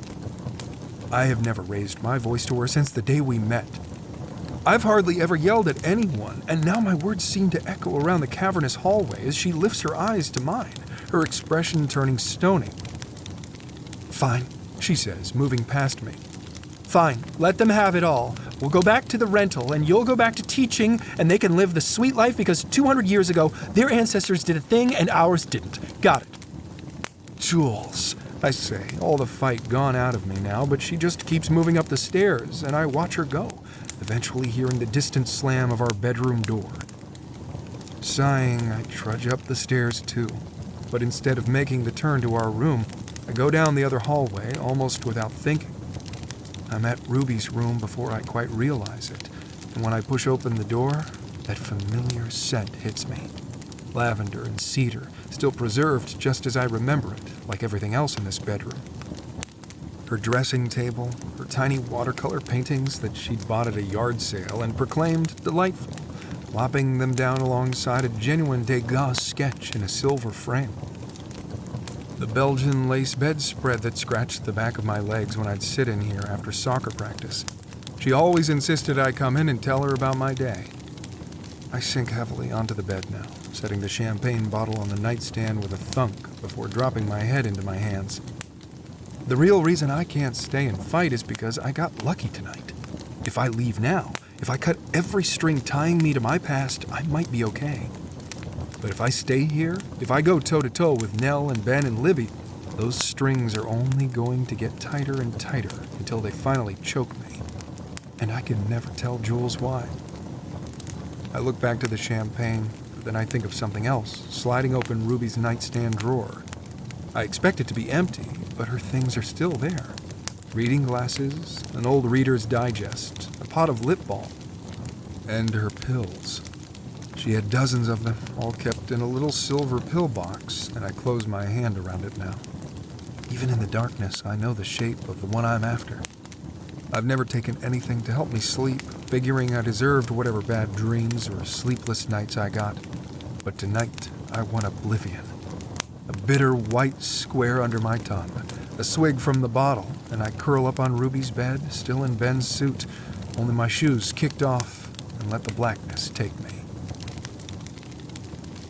I sleep like the dead, waking up in the gray light of dawn, my head stuffed with cotton, my mouth dry, and it takes me a second to become aware that something is happening outside. I hear running feet, a slammed door, and I sit up, trying to blink away the fog, wishing I hadn't taken the damn pill in the first place. I've just managed to sit up when there's a sound that pierces that haze like a bullet, sending me shooting to my feet even as the room spins dizzily around me. It's Jules, screaming. From the desk of Ruby A. McTavish, March 30th, 2013. Now, where were we? Ah, yes, my biggest secret. The family shame. All of that. The Darnells had not had an easy time of it since 1944, the year I was reunited with my family. And Jimmy Darnell was shot trying to escape the local jail. His wife, the woman who claimed she was my mother, had moved away from Alabama shortly after and had gone back to her maiden name. It took some doing before I was able to track her down. When I did, it was only to discover that she died in 1984. God, how that frustrated me. So close. A year earlier, and I could have met her. It sounds silly, probably, but I was so sure that if I simply saw her, I would know immediately whether she was in fact my mother. Finding out that she was dead made me almost abandon the whole enterprise altogether. But then, the very discreet and even more expensive detective I'd hired called to inform me that while Helen Darnell had died, her daughter, Claire, was still alive and living in Tallahassee. Claire. I remembered seeing the name all those years ago in Daddy's office, thinking how pretty it was. It was even prettier to me now because Claire might be my salvation. A side note, one rarely finds salvation in Florida. Claire was 42 in 1985, just 3 years younger than me. But she looked much older when she opened the door of her little apartment in an ugly square building surrounded by other ugly square buildings. I tried to dress down for the visit, knowing better than to swan in wearing Chanel, but my Gloria Vanderbilt jeans and Halston blouse were still entirely too much, as I saw very clearly on Claire's face. She was wearing a t-shirt over cutoffs, her face bare, her hair, the same deep brown as mine, I noted, scraped back into a messy ponytail. Her expression grew wary as she stared at me from her doorway. "Is this about Linda?" she asked. I had no idea who Linda was, so I shook my head, sweat already sliding down my lower back, my sunglasses, which I realized too late were Chanel. God damn it. Fogging up in the humidity. "No, my name is Ruby McTavish." Her expression cleared then, lips curving into something that would have been a smile if there hadn't been such a mean edge to it. "No," she said. "You're Dora Darnell. I wondered if you'd ever turn up one day." With that, she turned to go back into the apartment. I stood there, stunned, and she waved a hand for me to follow her. "Come on in. Sit down." The apartment was cool, a window unit rattling in the living room. A little girl sat on the green carpet in front of it, 2 Barbies in her hands. She looked to be about 8 or so, her dark blonde hair neatly braided, her pink overalls and clear jelly shoes meticulously clean. The whole apartment was clean, I noticed. Small and shabby, but neat as a pin. Claire poured me a glass of sweet tea, and we sat down at the kitchen table, studying each other. "Linda, baby, go play in your room," Claire called, and the girl pouted. "It's too hot in there." "Then go in my room. You can watch TV." Magic words, apparently, because Linda happily trotted off toward the small hallway, opening the first of 3 doors. After a moment, we heard the muted blare of music, and Claire shook her head. "She's not supposed to watch MTV, but it's a special occasion, I guess." She turned her head to me. "You have kids?" "No," I said, my mouth dry, the tea so sweet it made my teeth ache. Claire tapped her fingernails on the side of her glass, right over the grinning face of some cartoon character. "I didn't think I would have kids. I was 34 when she was born. One of those things, not quite on purpose, not quite an accident." She flashed me a smile, and I sucked in a breath, thinking about Andrew's portrait of me hanging at Ashby House. The smile on Claire's face was the same as mine. Her dad ain't worth shit, but he was good looking at least, so she's got that going for her. "She's a very pretty child," I said, the words prim in my own ears, and Claire smirked, leaning back in her chair. "When did you figure it out?" she asked, and I didn't bother pretending to misunderstand. "I haven't yet. I've always been curious, though. I'd read the stories, and I suppose You suppose you started to wonder if my mama wasn't a liar," Claire finished, and I wondered how I was already so helplessly on the back foot. "Something like that." She tilted her head, looking at me for a long time before saying, If it makes you feel better, you were pretty expensive. The room had felt too cold earlier, but my skin flushed hot at that, and I took another sip of my tea, my throat so tight that I nearly choked. I don't know how much exactly. The number changed a lot over the years, but the story stayed the same. Little girl missing, rich family in North Carolina. They saw her picture in the paper, Mama and Daddy, and Mama said it tore her heart up because she looked so much like you. And later she said she wished she'd never said that, because if she hadn't, Daddy might not have ever thought about it. She rattled the ice in her glass. But he did. She never knew how he got in touch with your family. But your daddy sent someone down in a fancy suit to look at you. And then he came himself. I pictured Daddy, my daddy, with his big mustache and his aqua di Parma and his white suits that never got dirty, sitting across a table from Jimmy Darnell. And suddenly, I could see that table. No, I couldn't just see it. I remembered that table. One leg, just a little shorter, so that it always wobbled when someone leaned against it.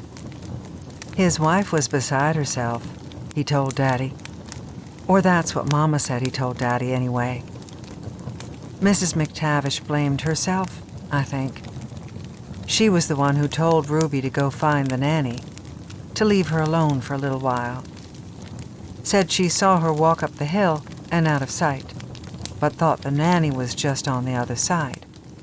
Only the nanny had already started packing things up and carrying them back to the car, and she didn't know Ruby was headed her way. I could picture that too. The little girl toddling along the forest path, her eyes searching for a familiar figure, but not seeing any. Her little brain whirring, her legs carrying her deeper into the forest, thinking her nanny, Grace, must be there. I waited for that image to have the same whiff of memory, but it didn't. It was just my imagination. And my imagination kept going, carrying the child deeper into the forest, until there were too many trees, until she was confused and scared, sweating and whimpering, looking around for Grace, not seeing the drop ahead. He was afraid it was going to eat her up, Claire continued.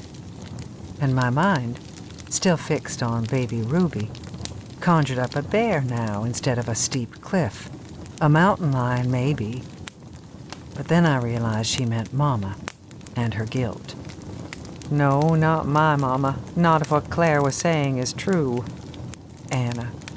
Anna McTavish. Mama never would have let you go, Claire said, and the air conditioning clicked off, the room suddenly quiet. Even after it was all agreed on and the money was stuffed under the mattress, she kept telling everyone you were hers. Nobody listened, though, not with Daddy confessing. She lifted one hand off the table, zooming it through the air. So off you went to North Carolina, Daddy right behind you, only you went to a mansion and he went to the county jail. A headache started behind my eyes, sweat soaking through my silk blouse. And what? That was your father's grand plan, to just go sit in jail? Go through a trial for something he didn't do? Of course not, Claire scoffed. McTavish told him he'd fix it. Said if Daddy confessed and just sat tight in the county jail for a couple of days, he would make it so that Daddy could escape and get him back to Alabama. He'd given us enough money to start a brand new life somewhere else. Mama said Daddy kept talking about Mexico, maybe South America. She scoffed again, took another sip of tea. That would have been nice, I guess, growing up down there. Wasn't in the cards, though. The escape was planned then, I said slowly, and went wrong. The look Claire gave me is one I've never forgotten. In part because she had my eyes, a dark hazel that changed from green to nearly black in the light. But mostly because it was the first time in my life anyone had ever looked at me with such pity. There was no escape plan, I said, understanding washing over me. Claire made a gun of her finger, fired it at me. McTavish had what he wanted. He had you. He didn't need some Alabama farmer who could barely read holding a secret like that over your heads for the rest of his life. I told myself there was no way Claire could know that for sure. She was a baby when all this happened. Plus it was coming to her from her mother, a woman who'd had her life shattered by baby Ruby's disappearance. Of course she'd think the worst of Daddy, of all the McTavishes. But here it is, darling. I knew it was true. I felt it, as certain and primal as I'd ever felt anything. And I knew that Daddy had that man killed. I could practically see Jimmy Darnell dashing through the dark woods of Tavistock County, thinking to himself that just through the trees he'd find a car, ready to take him home to his wife, his baby girl, and all that money. I bet the last thing that went through his head before that bullet hit was a vision of crystal blue water and white sands. And the reason I knew? It's exactly what I would have done if I were Daddy. The real kicker, Claire said, sighing as she rested her elbows on the table, is that Mama had proof of the deal. She had all that cash. Like I said, I never really knew how much it was. Thousands of dollars for sure. But the night they took you and Daddy, she burned every last bill, big stacks of cash, going up in smoke in the yard. Claire pushed a loose strand of dark hair behind her ear. What kind of mother would I be if I took that money? She always said. What kind of mother sells her own child? Sometimes I'd be like, well, hell, Mama, probably a bad one, but at least you would have been a rich one. She laughed, but the sound faded quickly, her smile dimming. That was before I had Linda, though. I understand it better now. Heaving a sigh, she stood, the chair squeaking across the linoleum. We've managed okay, as you can see, but Mama never got over it. She died last year, but I sometimes think she'd been dead for 40 years before that. She was just marking time. I'm so sorry, I said. And Claire looked at me, eyebrows raised. You didn't do anything, she said.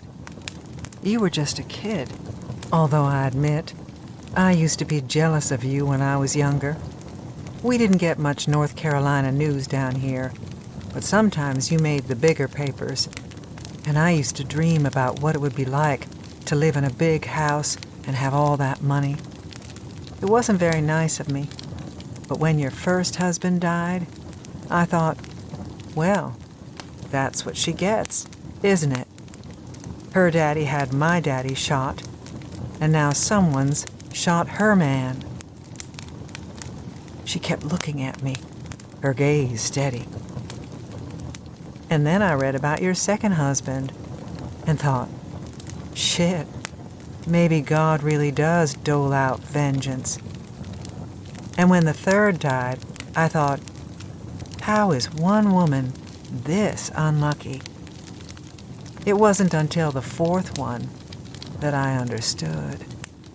The sweat prickling on my skin suddenly turned cold. In the bedroom, the TV clicked off, the door opening as Linda dashed out, crying, Debbie's outside. I'm gonna go play. Stay by the building, Claire called back as the front door opened and slammed shut. But she never took her eyes off me. You may have been born a Darnell, Dora, but they made a McTavish out of you in the end. I didn't know what to say to that. I stood abruptly, my hands fluttering nervously in a way they never did. It sounds so crass to say this, but I'd like to, if there's anything I could do or your child might need. Claire let me ramble on, making me feel smaller and smaller, until finally my words came to a stop. I didn't even manage to get out a full sentence. That's really sweet of you to offer, Mrs. McTavish, she said after a long silence. But I think this family's done with y'all. I nodded meekly. Thank you, I said, for the tea. And, well, thank you. I moved to the door, but before I opened it, slipped my hand into my pocketbook, pulling out one of my calling cards. It looked ridiculous, made me feel ridiculous, that heavy eggshell cardstock with its swirling black print. Mrs. Ruby McTavish, Ashby House. Scribbling a number on the back, I said, in case you change your mind. Then laid the card on top of a wicker and glass table by the front door. I won't, Claire replied, but I pretended not to hear. I thought it would feel better, knowing, at last, the true story, the one that made the pieces click into place. Mama's weeping and drinking, her face sometimes crumpling when she looked over at me. In her heart, she must have known. Daddy had thought the loss of Ruby would eat her up, and it had. My presence only made those teeth sharper. And Daddy, my beloved father, ruthless in business, and now I knew, in everything. His wealth and his family name were supposed to protect him and his own from tragedy. Parents lose children in a myriad of ways every day, but Mason McTavish was not supposed to be like ordinary people. He was supposed to be blessed, special. He couldn't accept his loss, so he did the only thing he knew how to, threw money at it until it went away, until his world was right again. No matter who got chewed up in the process. I might have had my answers, but I didn't know what to do next. Amends felt called for, but Claire wouldn't take my help, and I couldn't blame her for that. Besides, if I had given her money, it would have made me just like him, like Mason. I couldn't bear to think of him as Daddy for some time after that. There had to be some way, though. Something I could do. Something that would, if not right the wrong, then balance the scales of the universe somehow. It would be almost 10 more years before I'd figure it out. I couldn't give the Darnells back what they'd lost, but I could take from the McTavishes. What's more, I could take and give to someone else, someone more deserving. Claire's question about if I'd had children kept coming back to me. I had never gotten pregnant despite my many husbands. The fear I'd had in Paris had proven unfounded, and I suspected I wasn't capable of it. And by that point, I was in my mid-40s with no intention of marrying again, so that door was firmly shut to me. It was yet another sign of my strangeness within my own family. Well, not my family at all. I knew that now. That the question of who would inherit after me had never really raised its head until that moment. The money, the house, everything that came with being a McTavish. I had been happy enough to embrace it for myself, with little thought to what would happen after I died. Why would I care? Like Roddy, I had begun to live only in the present, terrified to look back, indifferent to what the future might hold. But Claire's revelations changed things for me. When I died, everything McTavish would go to Nell. And if she died before me, then it was Howell's. Cruel, stupid Howell, who had Daddy's eyes and Nell's pinched mouth. Howell, a real McTavish, as I was not. It irked me, darling. The Darnells had given up everything for a shot at something more, something bigger. In a twisted way, I was the result of all of that. And it seemed, I don't know, unfair, I suppose. Unjust. Daddy had won. And when I died without children, the McTavishes would slowly reclaim what had always been rightfully theirs, the same way kudzu climbed the trees around Ashby House. But there were other children out there, children like me, without families. And the more I thought of it, the more I became sure it was the way forward. I would adopt a child, make him or her my heir. Mason's will had been an exacting, exhausting thing, leaving it all to me, every last cent, every stick of furniture. At the time, I thought it was about preserving the fortune, that he didn't want to see it divvied up into smaller shares, and that he trusted me to take care of Nell and hers. Now I wonder if it wasn't his own form of penance, or else some sort of delusion. Maybe he'd convinced himself I was Ruby, and that the whole sordid business with the Darnells had never happened. Maybe leaving everything his family had built over 300 years to me made that lie feel real in his own heart. In any case, once this idea took hold, I couldn't think of anything else. But it couldn't be just any child. I would have to feel it was the right one. And of course, I'd keep an eye on them through the years. If their soul showed any signs of curdling under the influence of all our largesse, then I'd rethink the plan. I know this must sound insane to you, but you have to understand the sins of my family, my sins included, were too great for reasonable measures. The rot had to be cut out, and this was the only way I could think to do it. Took ages, though. I became convinced that I'd know the right child when I saw him, and I knew it would be a boy by then.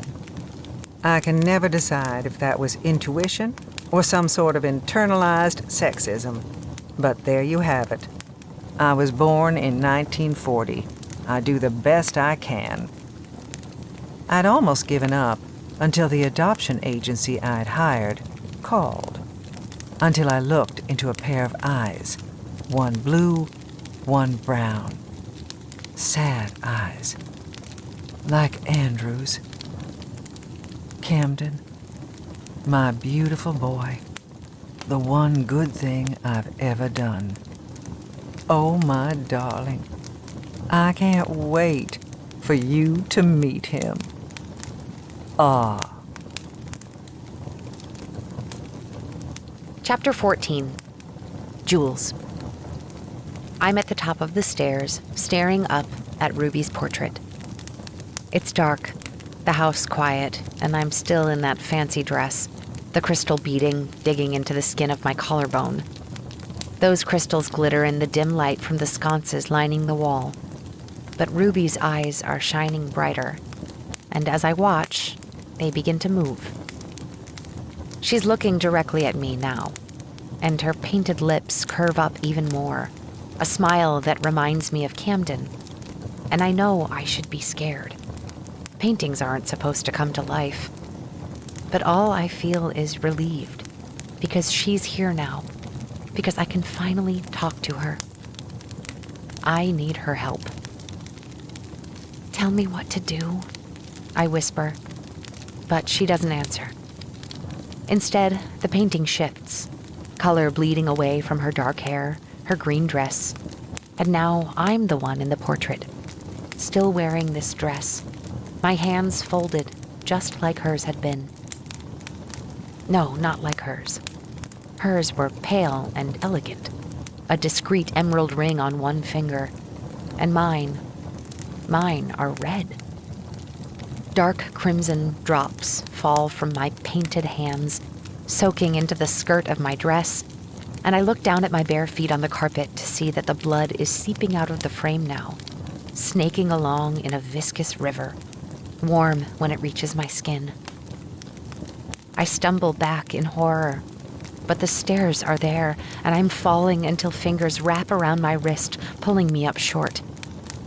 Camden looks at me with those eyes, the eyes I love, one blue, one brown, both cold, as he says, "I told you we shouldn't have come here. Why did you make me come back here?" I look over his shoulder at the painting, and it's Ruby again. She's laughing. And then Cam is letting me go, and I'm falling again, falling into nothingness, falling. I startle awake, to arms wrapped around me, to a voice in my ear and warm breath at my temple. Jules, wake up." For one dazed and horrified moment, I struggle in Cam's arms, pushing him away, remembering that cold look, the feel of his fingers slipping from my wrist. But when I look into his face, there's only concern. His palm rests against my cheek, warm and real, and the last bits of the nightmare finally let go of me, making me sag, exhausted, against his chest. I haven't had a nightmare since I was in 4th grade. I stammer against his shirt. He's still wearing his suit, and he holds me tighter. This is what happens when we sleep in separate rooms. It all comes back then. Dinner, that scene with the papers, Ruby's DNA test, the panic flooding my system as I realized what was happening, the fight with Cam. No wonder my dreams were haunted. Now I let Cam hold me, breathing in his familiar scent, reminding myself that he's here and he's real, and that cold-eyed man in my nightmare was just a figment of my imagination. We sit there for a long time, arms around each other, the mountain waking up around us. I can hear bird song as the light in the room goes from gray to orange, the sunrise lighting up all that red, making it garish. It reminds me of the blood dripping from Ruby's portrait, and I shiver, closing my eyes. Cam is stroking my hair, rocking me slightly, and I think I could almost fall back asleep right there, exhausted as I am, when he suddenly goes still. I can feel tension tightening his muscles, and I look up, frowning, to see him staring at the window. There's another sound now, tires on gravel, and Cam lets go of me, slowly rising from the bed and going over to that window, the one that faces the front of the house. Confused, I follow him, stepping on Ruby's dress where I left it last night, crumpled on the floor. The beating bites into the sole of my foot, but I ignore the slight sting, going to stand next to Cam. A police car sits in the drive. There are no sirens, no flashing lights, and for some reason, that makes it feel much more ominous.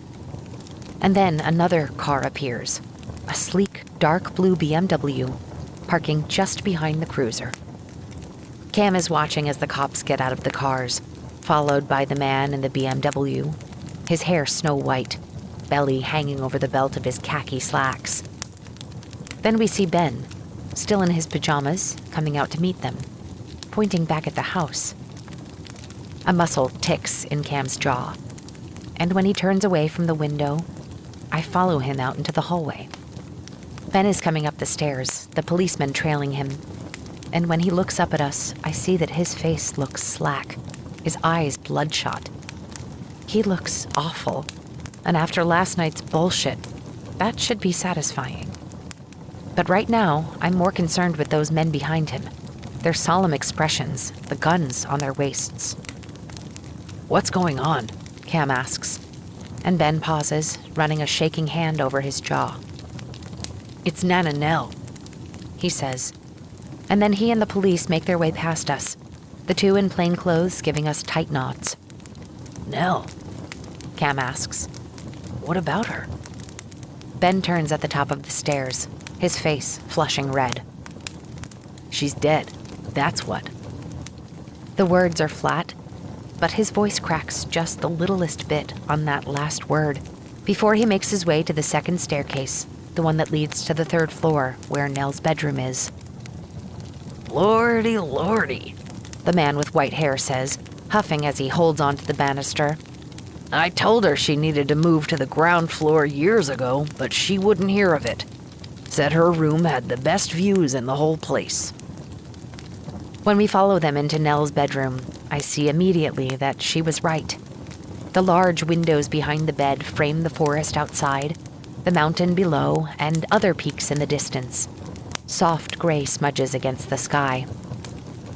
I want to keep my eyes on that view because otherwise I'll have to look at the small, shrunken figure in the bed. They look like they're sleeping. That's what I've heard about dead people. That's what I've seen in movies. Someone walking into a bedroom, calling cheerfully for the person in the bed to wake up, only to be concerned when they don't move. That concern slowly turning to panic as they realize the person is never waking up again. Maybe that's true in some cases, but Nell is unquestionably dead.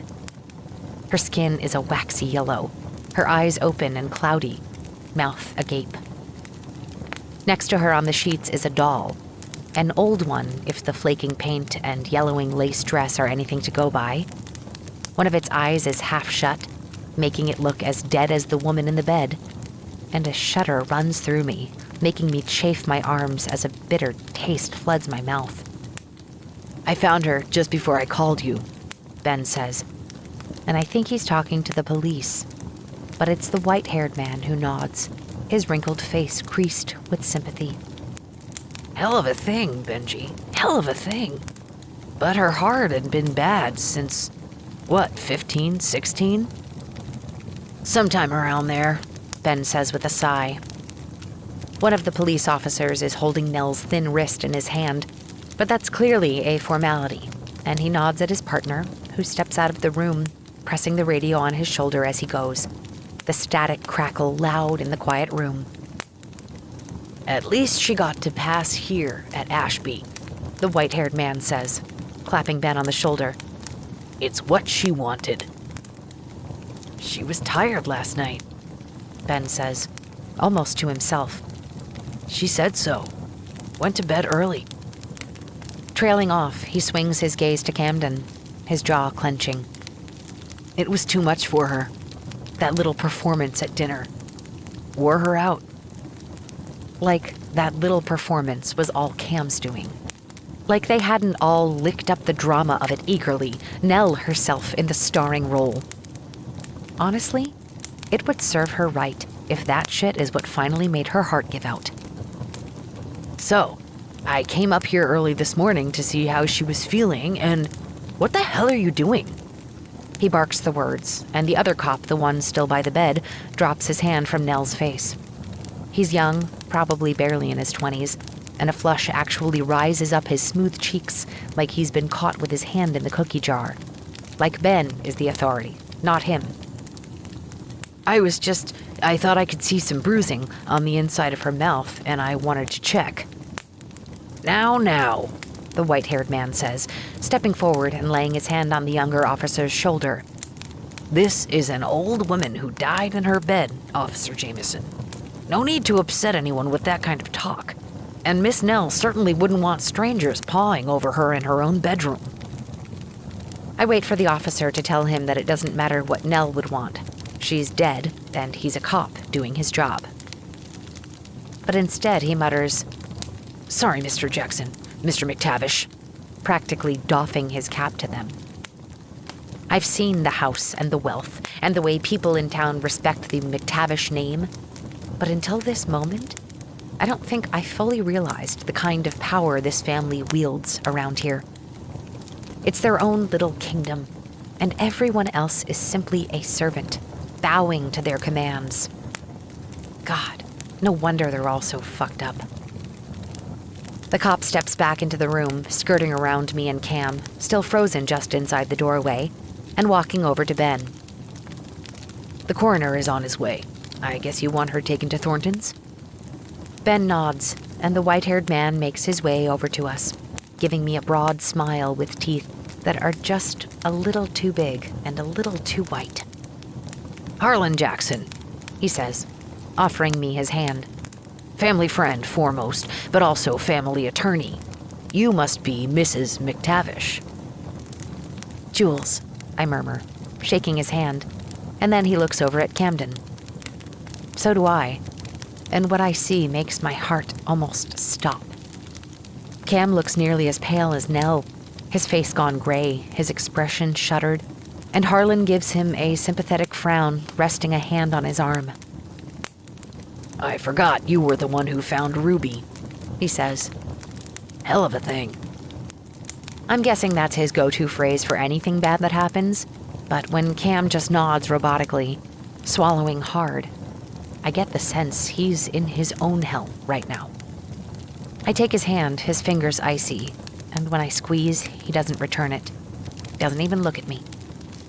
His gaze is locked on Nell in her bed. When Harlan turns back to Ben, Camden drops my hand and strides out of the room. I stand there for a beat, suddenly remembering that I'm wearing nothing more than an oversized t-shirt that used to be Cam's and a pair of sleep shorts, my bare legs cold in the chilly room, my hair a sleep-tangled mess. I murmur something about getting dressed and hurriedly excuse myself, making my way back to our bedroom. But Cam isn't in there. I stand in the hallway, unsure of what to do next, when I hear a sound from the other end of the hall. The door is ajar, and I push it open to see Cam sitting on the edge of a lace-covered bed, elbows on his thighs, head in his hands, one foot jiggling up and down so hard that his whole body shakes with it. Closing the door behind me, I hurry over to him, crouching between his knees, my hands reaching up to take his face. "Hey," I say softly. "I'm so sorry. Not about Nell, honestly, fuck her. But I didn't know about Ruby. That you were the one to find her. That must have been so hard. And Jesus, they had the nerve to say all of that to you last night, to accuse you of..." Pushing myself up onto my knees, I wrap my arms awkwardly around his shoulders, feeling him trembling. But he doesn't make a move to hug me back, the top of his head pressed against my chest. I've never seen him like this, and I don't know what to say, what to do to make this better, guilt almost choking me. I told myself that I could make things right here, that I could heal this place for him, and instead, I've let it break him wide open. My eyes are hot with tears as I say, "I'm sorry. This is all my fault." He shakes his head, hair tickling my chin. Don't say that, He replies, voice thick. And finally, his hands drop from his head, coming to rest on my ribs for a moment before he lifts his head. I let him go, sitting back on my heels and looking up at him. His face, his beautiful face that I've loved from the first time I saw him, is anguished, tears wetting his cheeks, and there's a twisting pain in my chest that makes me understand why people say a heart breaks. That's what it feels like now. And I know how much I must love him, because if I could take this away from him, if I could feel whatever agony is inside of him so that he wouldn't have to, I would. It brought it all back, didn't it? I ask, stroking his calf. Seeing Nell. You can tell me, Cam, you can tell me anything. You know that, right? He's staring somewhere over my shoulder, his hands clasped in front of him, knuckles white. I can see where he's picked at his cuticles, the skin raw, and I touch one of those red places gently, once again wishing I could take the pain he's feeling and hold it inside of me instead. "I know things with you and Ruby were complicated," I say, my voice low and gentle, like I'm talking to a wounded animal. That's what he reminds me of right now, jittery and tense, his eyes haunted. But still, it must have been such a shock finding her like... Cam gets up so fast that I rock back in surprise, almost knocked over by his long legs as he strides away from me, one hand on his hip, the other rubbing his mouth. He stands there in the middle of the room, and something starts to go cold inside me, sinking into my veins, my heart. It wasn't a shock, finding her, He says, as I sit there on the plush carpet of Ruby's bedroom and wait for him to say what my sick stomach and dazed mind somehow already know. I knew she was dead when I opened the door. He goes on, and he turns. Our gazes meeting, and I want to tell him to stop there, not to say the next part, the part that he won't be able to take back, the part I won't be able to unhear. I knew. Because I killed her. Chapter 15. Camden. I killed her. The words hang in the air, words I've never said out loud before. You'd imagine it would feel good, getting something like that off your chest, even if you know it's about to ruin your fucking life. But it doesn't feel like anything. It's just a fact, one I've tried to run from, though I've now learned you can't run from these kinds of things.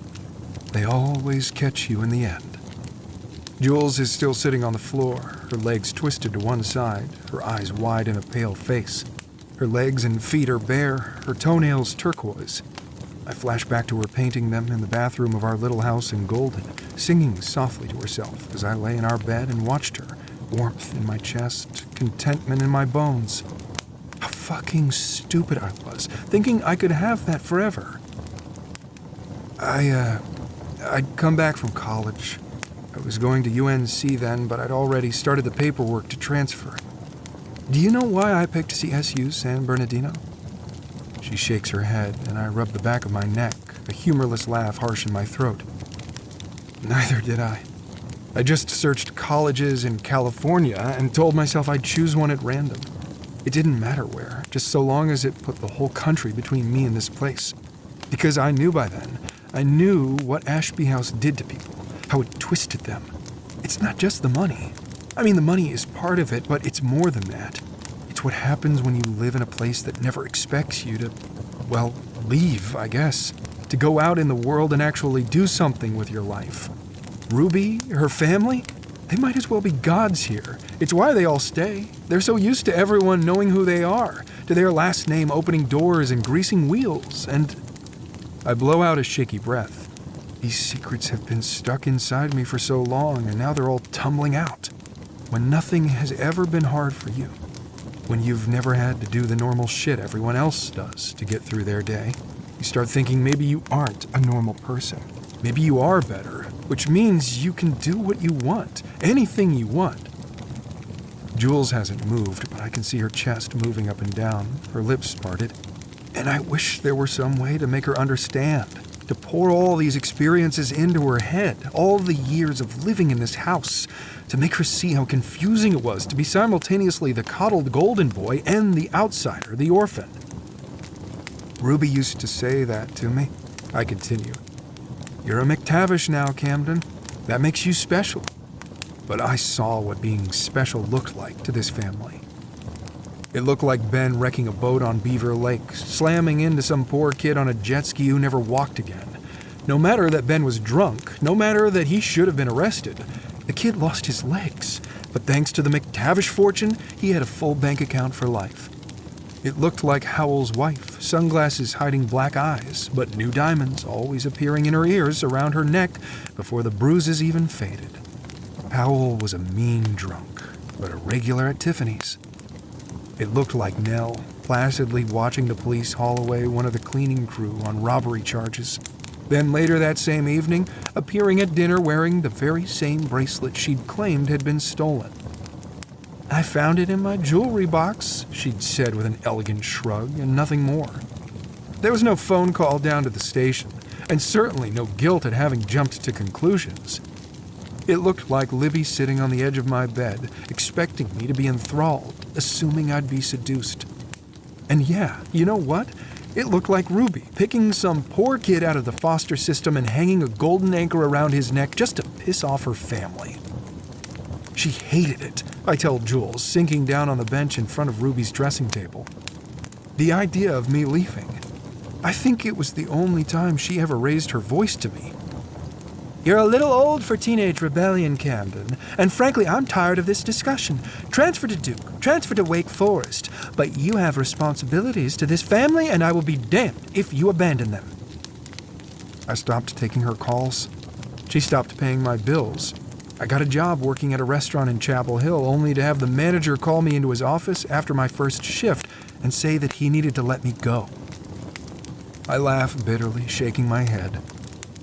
It took 2 more jobs that shit-canned me after only a day to realize what Ruby was doing. As long as I was in North Carolina, I was within her reach. In trying to make it hard for me to leave, she only proved why I couldn't stay. Is that... Jules' voice is whisper thin, and she stops, takes a deep breath. Is that why? So that you could be free?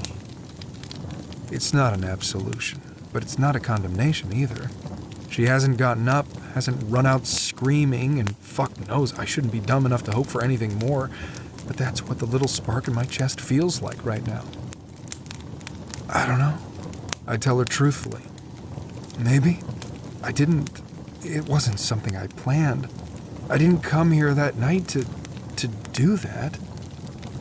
But I just lost another job, my credit cards were frozen, my bank account was locked. I told myself I didn't need her money. I could make it on my own.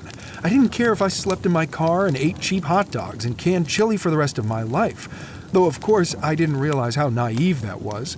For one thing, the car wasn't mine, and a phone call from Ruby would have had it on the back of a tow truck within the hour.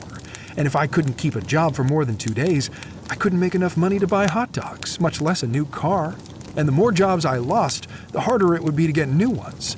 Everywhere I turned, there was some new ruby-shaped roadblock in front of me. Every path of escape had slowly been cut off. I didn't realize how hard it would be. I tell Jules now, and when she blanches, I lift a hand, shaking my head. No, I don't mean that part. I mean just leaving. I didn't understand how every part of my life was tied to Ruby, to what she'd given me, to what she could take away.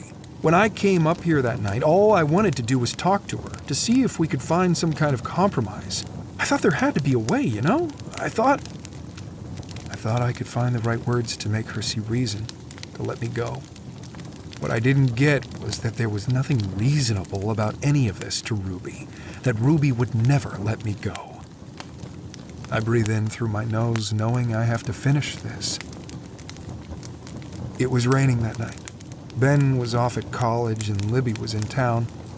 I laugh, but there's no actual mirth in it. So yeah, she was lying at dinner, but she was also telling the truth in a fucked up way. Howell was doing some guy's fishing weekend down in Georgia. Nell was upstairs watching TV. She got really obsessed with Downton Abbey, a rich family in England, that big house, World War I. Classic Nell. I'm stalling. I know I am, but I make myself say the most important part. And Ruby? Ruby was waiting for me in her room, in here. She'd been sitting on this bench dressed in her pajamas, but even those seemed like formal wear on Ruby. She was 73 by then, but looked younger. Her dark hair turned silver, and as I stood there, dripping rain onto her carpet, she rubbed that fancy cream of hers into her hands, watching me in the mirror. Have you finally come to your senses? I begged with her. I pleaded.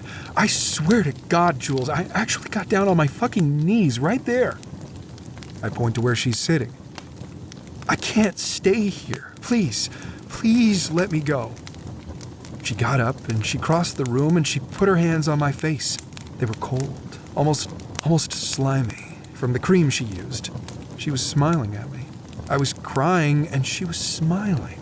And then she said, "Do you remember Tyler Hayes?" Jules slowly draws her legs up, wrapping her arms around her knees, her brows drawn tight together. "Who was that?" I shake my head, swiping at my face. I hadn't realized the tears were streaming down it just like they had that night. This asshole kid I'd gone to school with. In 10th grade, we got in a fight after a soccer game. Just stupid teenage boy shit. I don't even remember what it was about. But he got in one really solid punch, and it broke my nose. I touched the slight bump on the bridge, remembering. Hurt like a motherfucker. Ruby met me at the ER and held my hand while they reset it. It was the only time I'd ever seen her be maternal in my life. So there I am, with my nose throbbing and my stomach grinding because I'd puked from the pain, and we're driving back up here, and she goes, "That Tyler boy, his father works for me. Well, for the company. He runs that little hotel on Main Street." And I knew that, of course, but I didn't really care what his dad did for a living, so I think I just grunted or something. And then she said, "If you want, I'll fire him." I laughed because I thought she was joking with me, like it was one of those "want me to kill him" things. Just something you say when a person hurts someone you love, not something you actually do. But she was dead serious. "I can have the whole bed and breakfast shut down, actually," she said. "And the bank that has the mortgage on their house is obviously very keen to keep my business, so that's another avenue to pursue. If you want." Jules's arms tighten around her knees, and I smile wryly. I said no. In fact, I said, "It was a stupid fight, Ruby. You don't ruin a guy's life over that." "You might not," Ruby had said, her eyes staring straight ahead. "Others would." And that's when I remembered there had been other instances like this. Times when something shitty would happen, and she'd offer to use various weapons at her disposal to right the scales, and I always said no. The girl who dumped me right before my first homecoming dance. The guy who dinged my new car in the parking lot of the food mart, then acted like it was somehow my fault. I'd seen Howell pull similar strings for Libby and Ben, and I had no doubt Nell had done the same for Howell, but it always felt gross to me, you know? So I just thought Ruby was doing what this family did. I didn't realize it was a test. "You didn't want me to make Tyler Hayes pay for what he'd done to you. You're a good person, Camden," Ruby had said, moving to the bed and turning down the covers. "At your core, I have given you every privilege, every advantage, everything that every McTavish has had since the first one showed up here 300 years ago. And every McTavish since then has grown more self-centered, more uncaring. Not a one of them should have this. But you, my darling boy?" She had gotten into the bed, folding her hands on top of the sheets. "You are my redemption." Redemption, I echoed to Jules. That's what she called me. Jules is frowning now, but she's still listening. And then, I say on a sigh, she told me about the pills. "My redemption," she repeats, "and I'm going to prove it to you." Her face looks beatific, skin almost unlined despite her age. "You want to be free of me from all of this, but I've made that impossible for you. If I were to die, though, well, then you'd have what you wanted. Money, which you say you don't care about, but also freedom. An entire fortune at your disposal, and no one to stop you from doing what you see fit with it." But she doesn't say "see" exactly. The S slides. "See." A hiss almost, and I notice one eyelid drooping. "I've made it so easy for you." Her words are slowing down, and she waves one hand lazily at her nightstand. "Not even sure what all I took. Think some pills still left from Duke. Things they don't sell these days. As soon as I saw your car in the drive, swallowed them down with a glass." She smiles, then hazy. "A glass of the 1959 Dom." My stomach lurches and I rise to my feet. "What have you done? What the fuck have you done?"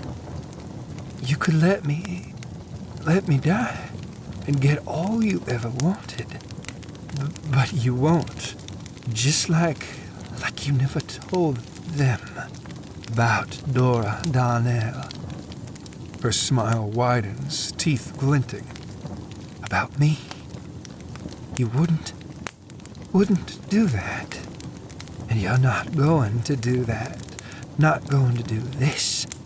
You're going to call the ambulance, the siren. Her eyes open and close, the lids heavy, then lifting quickly, her thick lashes blinking against her pale cheeks, chest heaving. Better than me, she says on a wheezing breath. I made you better than all of us. I made you. She keeps smiling at me, and then her smile starts to change. Camden. Confusion on her face, then something that would be panic where the drug's not pulling her under. A jerky movement, a thin hand slapping at her nightstand, nails tapping the acrylic of the French phone by her bed, and suddenly I find my legs. I don't even think. I don't let myself think. I pick the phone up, unplugging the cord from the back and clutching it to my chest. I begin to back away from the bed.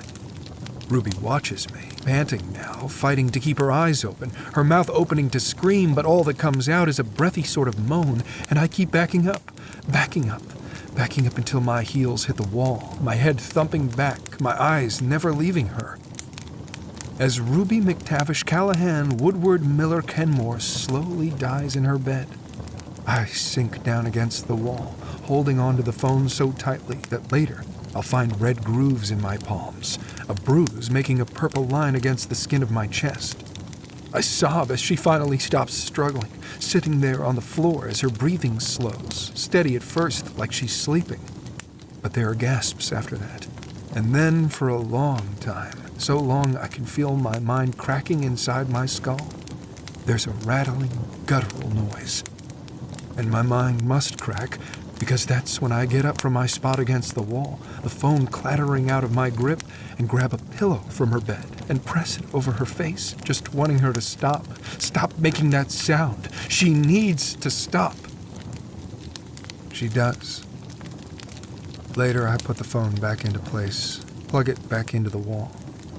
I wipe it down with a washcloth from Ruby's bathroom that I shove in my back pocket, and later throw out the window of my car somewhere near the Georgia border. I'm in my bedroom that next morning when Cecilia knocks, her face tear-stained, her hands reaching for me. "Oh, honey," she says, and I let myself be hugged and wonder how soon I can leave Ashby House forever. When I'm finished, I've stopped crying, but Jules had started somewhere around the part with the phone, tears dripping onto her gray t-shirt, leaving dark splotches. She gave me everything, I say, and she trusted that I'd save her. She took all those fucking pills because she believed I was a good person, but I wasn't. She was right. If she died, I was free, and I chose that. Chose it over her. I let her die rather than stay here. Jules gets up then, moving across the carpet on silent feet, and stands in front of me.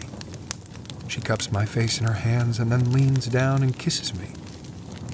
"I love you," she says when we part, and I didn't know until that moment how much I needed to hear that. "I love you, and you are a good person, Camden, the best person I know." I shake my head, wanting to deny that, needing to, but she won't let me. "You were a kid," she says, her grip tightening on my face. "And she threw you into this fucking snake pit to prove something to herself. She let Nell and Howell and even Ben and Libby treat you like shit just to see what you could take. She killed herself, Cam." Jules is right. I know she is. But I still want to deny it. Am already opening my mouth to protest when she pulls me to my feet, her hand firm in mine. "You need to see something." She pulls me out of Ruby's room and down the hall, back to our bedroom, and picks up a sheaf of paper from the nightstand. Even without her letterhead at the top, I'd know it was from Ruby's desk. I'd seen that heavy, cream-colored vellum my whole life. done my fucking algebra homework on it. The other day when I was in Ruby's office looking through photo albums, I took the snooping a little too far and went through her desk. I found these. Letters. Not addressed to anyone, but I can hear Ruby's voice as my eyes scan the first line. Well, darling, here we are. I took them out because I thought they must be to you, but I didn't read them until last night. I couldn't sleep, and after I read them, well, then I really couldn't sleep. Pages and pages written in Ruby's careful, neat hand, all dated in the days just before she died. I've never seen them before.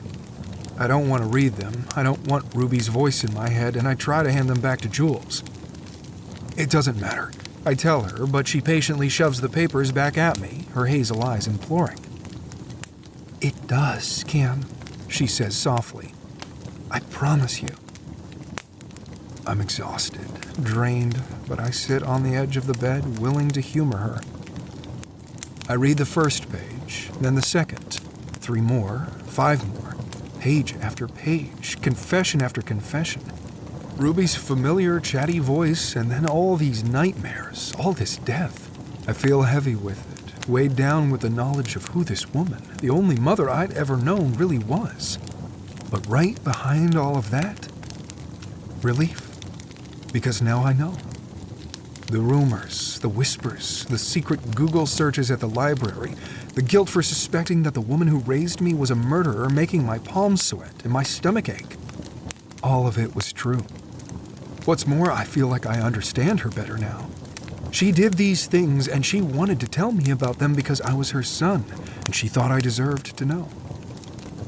And then I get to the last letter and remember that nothing was ever that simple with Ruby. Chapter 16. Jules. I watch as Cam reads Ruby's letters, waiting for him to say something. But when he's finished, he just places the last page face down on the growing stack beside him on the bed, his expression far away. It's heavy, I know, I say, and he rubs his hands over his face. That's one word for it, he replies, the words muffled. Do you have any idea who she was writing to? I ask him now, because I thought they were to you, but then that part at the end about wanting someone to meet you. Cam presses his hands onto his thighs, standing with a wince. No clue. And honestly, I don't care. If you found them, she never sent them to anyone. He looks back at the papers. For all we know, this was just another mindfuck of hers. A trap to spring further down the line. You said these were in her desk? I nod and Cam shakes his head, blowing out a long breath. Thank sweet fuck Ben and Howell didn't find them first, he says. I wait for him to ask the obvious question. How could Ben have found that key to the safety deposit box, but missed these letters? But he doesn't, just keeps staring at the papers in his hand, and my fingers itch to pick up the pages again, to hunt for more clues. I think of Ruby saying that she kept replaying scenes from her life, looking for some hint of what was to come. And now I understand that impulse, because I'm sure there's more to her story. It doesn't feel finished yet. But our story, here at Ashby, mine and Cam's, that's over. I know that now. I thought that love would be enough to chase out the darkness, and in her own twisted way, I think Ruby thought that too. I think she believed she loved Cam, but I don't know if she really knew how to love anyone, no matter what she said. But I do, and I love Cam too much to make him stay here. Let's go, I tell him, right now. Back to Colorado or, fuck, Timbuktu, I don't care, just not here, okay? He looks at me, his fingers brushing mine. I'm sorry, he says, that I couldn't give you what you wanted. I step close to him, grabbing his shirt front and pulling him in tight. Don't ever say that to me again. You have given me everything, Camden. Way more than I ever should have gotten. I mean it. and I hope he feels that in my kiss when I lift my face to his. When we pull apart, he rubs my upper arms and says, "All right, Timbuktu it is. But there's something I need to handle first. Can you manage being here on your own for a few hours?" "Of course," I say. "I can pack up while you do whatever it is you need to do. I'm sure the rest of them will be busy making arrangements for Nell, so they probably won't even notice I'm here." Cam nods, but his mind is already somewhere else, I can tell. "I'm going to shower and change, and then I'll head out. I should be back by dark." I blink, shocked to realize that it's already noon. Time had stopped meaning anything once we'd gone into Ruby's room, and Camden told me what had happened there 10 years ago. I want to ask Cam where he's going, but more than that, I want him to tell me himself. Instead, he kisses my cheek and makes his way to the bathroom. I start folding Ruby's letters, and he pauses, turning back around. "Do me a favor while I'm gone. Get rid of those. Burn them, shove them down the garbage disposal, whatever. But I don't want anyone else to see them. Ever." Once Cam is out of the house, I take my own shower and change, then start gathering our things. It's hard to believe we've been here less than a week. I feel like a different person than the Jules who rode up here, full of anticipation and plans, excited to settle into her husband's home. It doesn't take long until the room is clear of all our things, except for Ruby's letters. I hold them in my hand for a moment, remembering Cam's instructions to destroy them, and I hesitate for a moment before shoving them into the bottom of my bag. Just one more thing to do now. Ruby's office is quiet and dim, the door barely creaking as I push it open and make my way over to the desk. The whole house is quiet, in fact. The coroner came for Nell while Cam and I were in Ruby's room, and Ben had followed them to the funeral home. Libby had been so upset that she'd taken an Ambien and gone back to bed. That was hours ago, but I haven't heard anyone return. And when I glance out the window, I see that Cecilia's car isn't in its usual spot. It's possible that I'm completely alone in the house, but I still try to be as quick and as quiet as I can as I slide open the top drawer of her desk.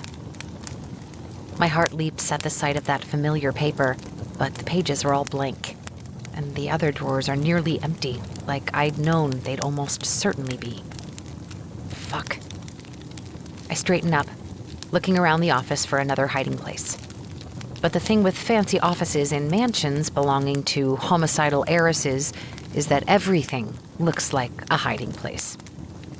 For all I know, I could go pull one of the books on the far wall and an entire room would open up. Still, I move in that direction, my fingers dragging along the spines, looking for anything likely. I've just picked up the Rubaiyat of Omar Khayyam. Ruby strikes me as both vain enough and potentially crazy enough to choose something that sounds like her own name as a hiding place, when a shadow falls across the shelf. Stuffing your pockets with valuables before you slink out of town? Ben stands there, still in the suit he'd worn to accompany Nell's body to the funeral home, that blinding grin on his face. Just looking for something to read, I lie, and he winks at me. I liked you, you know. Thought you had spunk. Of course he did. I didn't like you. I thought you were a dick, I reply, and his grin widens as he points at me. See? That's what I'm talking about. A straight shooter. If he does finger guns at me, I swear to God, kapow! He blows imaginary smoke from the tip of his finger, and I grit my teeth. Really cheerful for a man whose grandmother just died, I tell him. And finally, he drops some of that good old boy bullshit. She lived a long life and died happy in her bed. None of us could wish better for someone we love. Right, because love is in such abundant supply in this family. I head for the door, frustrated and anxious. This was my one chance, and now it's gone. It's already late in the afternoon. Cam will be back soon, and then we'll never step foot in this house again. This will become Ben's office, probably, and what if he finds... I'm guessing you're looking for this. He pulls a tight rectangle of folded papers from his suit jacket, and my mouth goes dry. Still, I make myself say, I wasn't looking for anything. Oh, you weren't? He raises his eyebrows. Huh. Well, I'll be damned. Because I found this not long after Daddy died. Right before you got in touch. He nods at the bookcases, specifically at a jeweled box nestled onto one of the shelves, glittering dully in the low light. Its top sits at a drunken angle, the hinges broken. Didn't make much sense at the time, he goes on, but I hung on to it anyway, just in case. What a stupid fucking mistake I'd made, assuming Ben was annoying but harmless. A toothless Doberman. How many other people had been suckered by his surface charm covering simple meanness, not knowing that he was smarter than he let on? And then, of course, when you got in touch after Dad died, Camden's sweet wife, Jules, just wanting to see his family home one time, promising the moon if I would just tell him we needed him here. Well, some things you just don't forget. Still holding the papers in one hand, he lifts them and snaps his wrist, the pages unfolding in front of his face as he makes a show of squinting, scanning through the lines until he gets to the one he wants. Right, here it is. I think your idea of using another name is very smart, dear girl, and of course I can help with the paperwork. Julianne is a lovely middle name, so I agree. Use that. I'm shaking, my vision going gray around the edges, and I think of Camden, wherever he is right now, coming back to me, coming back to this. And besides, Ben goes on, his voice a high, syrupy imitation of what Ruby sounded like, grating over my ears. You can go by Jules. Ruby, Jewel, do you see? Clever of us, isn't it? Ben looks at me over the top of the paper. Clever indeed. His voice is his own again, dripping with menace as he moves closer. Guess she never got around to sending this before she died, but I'm guessing there were others, weren't there? Because there's all this talk of confessions. Confessing to what, Mrs. McTavish? Don't try to brazen this out, he says sharply, cutting me off. You can't, although I admire the effort. Like I said, spunk. He bites the ending of the word off between his white teeth, and I grimace. I try another tactic. Licking my lips, I say, "What's the point of this now? Camden's agreed to give you everything. You don't have to go to court over it. You don't even have to hire lawyers. All he wants is to be free from this, from you. You're getting everything you want, so why would you even bother to show this to him?" But he doesn't have to answer. As soon as the words are out of my mouth, as soon as I look into his eyes, I know the answer. Right, I say softly, because it will hurt him. Because Cam had the gall to exist alongside them, even though he wasn't one of them. Because for all the petty cruelties they threw at him, they couldn't break him. Because he made them afraid that the life they'd known would someday be taken away from them. Of course, they can't forgive that. Of course, even now, with everything they want stretching out in front of them, it's not enough. It will never be enough. The anger that floods through me is hot, clean, maybe the purest thing I've ever felt. "What won't you people do?" I say, my voice still barely above a whisper. "Every opportunity in the world, and you turned out like this.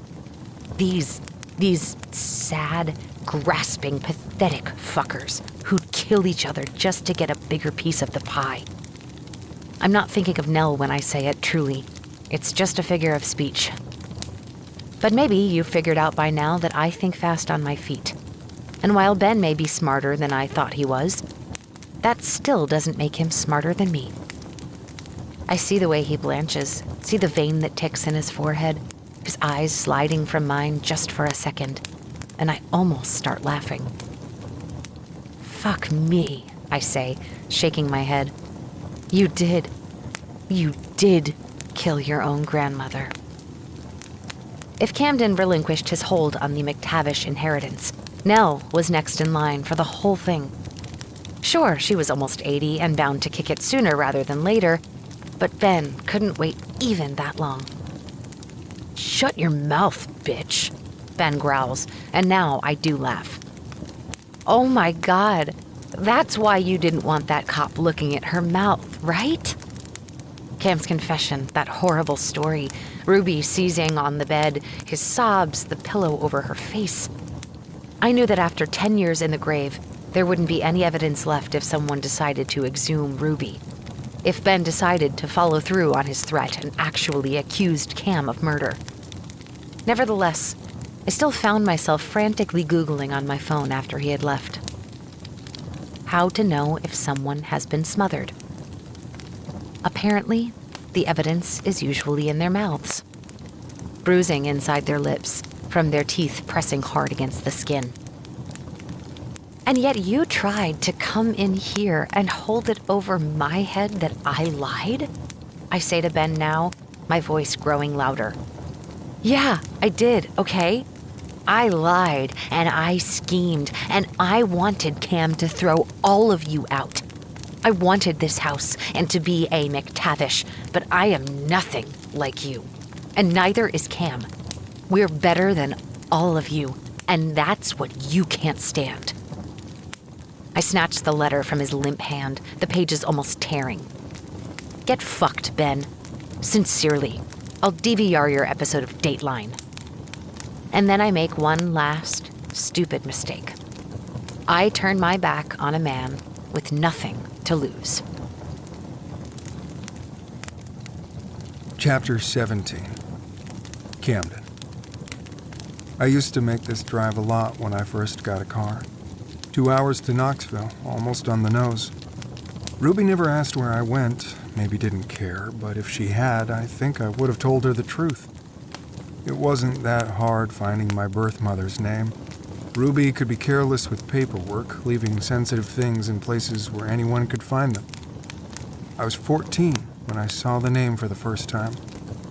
Penny Halliday. It didn't even bother me that in the space for father's name on my birth certificate, there was just one stark word, unknown. And I never planned on seeing her, on making these borderline creepy drives to Knoxville. But as soon as I had my license, that's where I'd found myself heading. I've never spoken to her, never tried to make any contact with her. It wasn't about that. It was about reminding myself that whatever it is that runs through the McTavishes, whatever made them cruel like Howell, or dangerous like Ben, or even benignly neglectful like Ruby, was nothing that lived inside of me. And hell, it was possible that Penny Halliday was all those things too. But for some reason, I didn't think so. For one, she taught art at a community center for underprivileged kids, a place I couldn't imagine any McTavish ever stepping foot inside. And when I parked my car outside that building, watched her walk out the front doors that first time, she'd been smiling, laughing with another woman in a carefree way I'd never seen from anyone at Ashby House, even though no one had more reasons to be carefree than they did. I stopped making the drives when I was 18. I started feeling weird about it, like I was intruding on her life, even if I never talked to her. And anyway, what did it matter? She'd given birth to me, but she was only my mother in the biological sense. Ruby McTavish was my true mother, for better and for worse. So I don't know exactly why I'm making this drive now, or why I looked Penny up on Facebook to see whether she still teaches these classes. But I am, and she does. So I park where I used to park, and I wait for her to walk out of the building. For the sight of her to remind me that there's another side to me, a part of myself that Ruby had nothing to do with. Penny Halliday was only 16 when I was born. I learned that the same day I learned her name, and I remember thinking on that first drive over here that I was the same age as she had been. How foreign it felt to me, the idea of being a parent.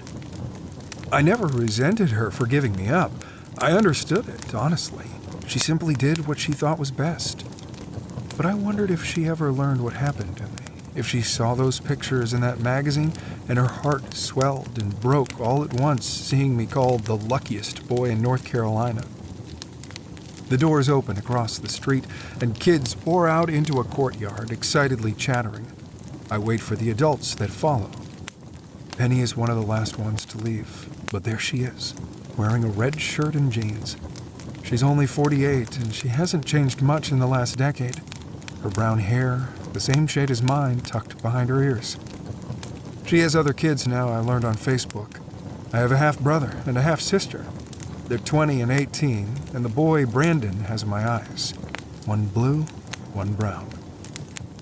I looked at his picture forever, waiting to feel something, a connection, a link, but he was just a stranger. A boy with my eyes, but a different nose, a different smile. And as I look at Penny now, I realize she's a stranger too. Family is a complicated word. More complicated for me than a lot of people, I'd guess. I've spent so much of my life trying to figure out what that word even means to me. Sitting there in that parking lot in Knoxville, though, it all becomes clear.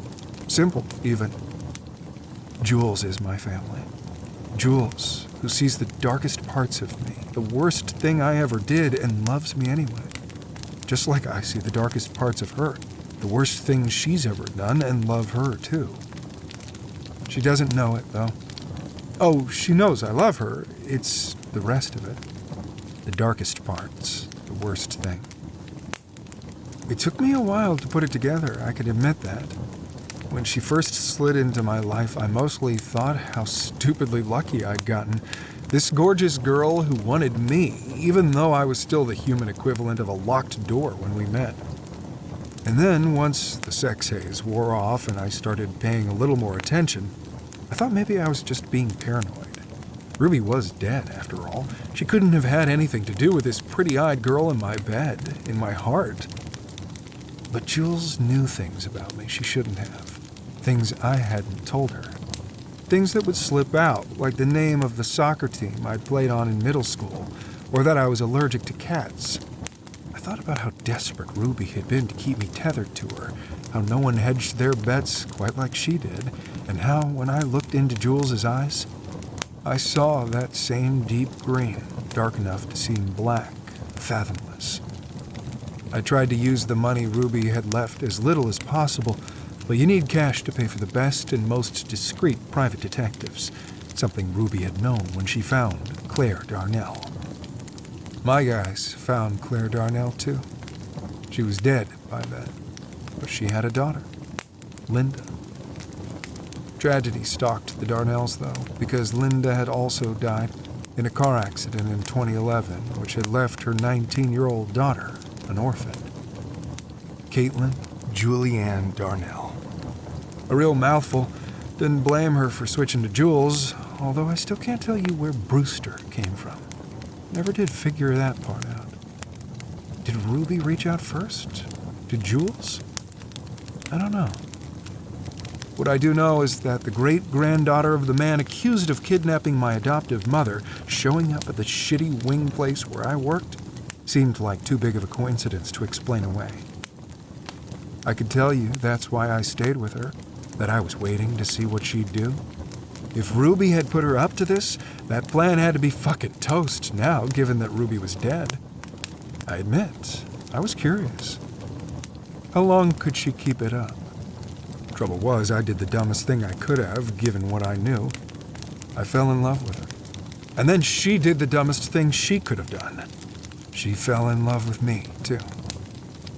Sometimes I want to ask Jules if those feelings surprised her like they did me. But that would mean telling her I knew the truth, and I've never been able to make myself do that. Because if there's one thing I learned from the deep, dark secret that Mason McTavish killed to hide, in the end, it doesn't matter. The truth isn't some finite thing. It's what we all choose to believe. Ruby was Dora Darnell, yes, but in the end, wasn't she Ruby McTavish, too? And Jules might have been born Caitlin Darnell, but she was Jules, my wife. She loves bad puns and can quote just about every line of the movie Labyrinth, and when she has more than 2 beers, she'll dance to any music playing. And she's the woman I fell in love with. The woman who fell in love with me. That's the truth. 10 years. A decade together. Born out of fucked up circumstances, yes. But despite all that, what we have is real. How could it not be when she heard the story of Ruby's final night? And not only did she not run from me, she walked straight into my arms. I don't care what or who brought her to me. I only care that she's here with me now. It's the only thing that matters. I watch Penny Halliday get into her car, and in my mind, I know this is it. I won't see her again. I'm saying goodbye for good. I hope her life makes her happy. And if I hadn't decided to give the whole fucking inheritance to Ben, I'd write a big check for this community center right now. Fund it into the next century. Instead, I start the car and head back home to Jules. I told her I'd be home before dark, but the sky is a deep navy by the time I take the exit to Tavistock, and I push the gas a little harder, the needle ticking toward 90. The sooner I'm back, the sooner we're gone, away from this place, just the two of us, just as it should be. The sky is lighter when I make the turn up the mountain, and for a moment I'm confused, looking at the clock, glancing back over my shoulder, trying to figure out if the sun is still setting in the western sky. But no, the compass on the SUV's dash tells me I'm headed northeast, and the glow in the sky is an odd color, not the soft pinks and purples of Blue Ridge sunsets at all, but a brighter orange. Fire. My heart is in my mouth. My hands choking the steering wheel, and the back tires slide as I slam on the gas, climbing higher and higher as the sky gets brighter and the thick smell of smoke starts seeping into the car. The gates are open, and I tear through them so fast that I hear roots scraping the undercarriage, a distant metallic thunk that can't be good, but I don't care because now I'm rounding the last bend, then I slam on the brakes as I raise my hand against the glare. Ashby House is burning. Every inch of it is lit up with white-hot flames. The fire engine I now see at the side of the house is blasting water, creating clouds of steam in the night sky, but the steady stream is no match for the blaze. When I stumble out of the driver's seat, the heat almost has me reeling back, but I can't. I have to keep moving toward the house, toward Jules. Jules! Her name is a harsh scream in my throat, and I call it again and again, eyes frantically searching, but the house is so damn bright, and the few dark figures I see are all in heavy gear. Firefighters spraying their hoses, wielding their axes, and I stand there, watching Ashby House burn, imagining Ruby's portrait inside, those painted eyes somehow intact, watching as flames lick at Jules's skin, her hair burning her to ash. If only you'd been the man I thought you were, Camden. If only you'd picked up that phone. My knees are weak, and I'm fighting the urge to sink to them when I see white lights off to the other side of the house. An ambulance, doors flung open, and a figure on a stretcher. Sitting up, gesturing toward the house, blonde hair glowing. I'm running toward her before I know it, and when she sees me, Jules pulls the oxygen mask off her face. She's streaked with soot and tears, parts of her hair crisped away, but she's alive and already reaching for me. Cam! I wrap my arms around her, hardly believing it. You're okay, I say, and one of the EMTs, a redheaded woman I think I went to high school with, gently pushes me back. She's not okay. She's got a nasty lump on the back of her head, and she's inhaled a lot of smoke. I'm okay, Jules argues, then turns to me, insisting again. I'm okay. Her face clouds then, cold fingers tangling with mine. But Cam, Ben was in there. I don't know about Libby, but... Her voice breaks, a sob mixing with a hacking cough. She tries. She really does. And it's good. I have to give it to her. Good enough to fool anyone else. My girl wasn't a theater major for nothing. But she can't hide from me. Maybe one day she'll tell me the truth. Maybe not. Maybe she'll wait until she's in her 70s, and then she'll write me a long stack of letters. Letters that are actually for me this time. That's fine. For now, I just hold her hand in mine, and together we watch the McTavishes burn. From the desk of Ruby A. McTavish, March 31st, 2013. Surprise! Another letter. I'm sure you thought I was done after the last one. Honestly, so did I. I'd given you everything, darling, so what else was there to say? But then I got your reply, now thrown in the fire just as you asked how very clandestine we're being. And since I have some time tonight, I thought I'd jot one final missive. Besides, I have some questions for you now. Questions I somehow neglected when we met. Have you always been this clever? It's just that cleverness doesn't seem to run in the family. No offense. And how could I offend, given that it's my family, too? Insulting your bloodline is insulting mine, let's not forget, darling. Although I suppose my father, your great-grandfather, had a certain kind of low cunning. You have to be pretty ruthless to sell your toddler, after all. But then my mother, your great-grandmother, had the integrity to burn thousands of dollars when she could barely keep a roof over her head. Do those two impulses balance out in you? In any case, you were right to contact me. I had assumed your grandmother threw my card away back in 1985, and that I'd never hear from any of you again. Imagine my delight when I got your message. Well, I wasn't completely delighted. I do wish you'd been a little nicer, and a little less threatening, let's say. But still, a bit of intrigue always livens up one's day. I don't think I told you the night we met, but you were very good in that play. I've seen Arsenic in Old Lace many times. It was one of Andrew's favorites. And I did not have especially high hopes for a community college production in Gainesville, Florida. And yet there you were, impeccable as Elaine. Far better than the boy playing Mortimer Brewster, I'm afraid. But then I'm sure you already knew that. You strike me as a girl who knows her worth. To be honest, I'm not sure I fully believed I was a Darnell until I met you. Your grandmother certainly resembled me physically, but we were miles apart spiritually. You, though, Miss Katie, you're a girl after my own heart. As I told you in that horrible diner you insisted we go to, it's always been my dearest wish to somehow repay the Darnell family for their loss. Not that anyone ever could replace such a precious thing as a child, but I've longed to make amends for some time. Camden helped with that a bit. He's such a sweet boy, the best I've ever known, and I'm sure you'll agree. But it wasn't quite the same, was it?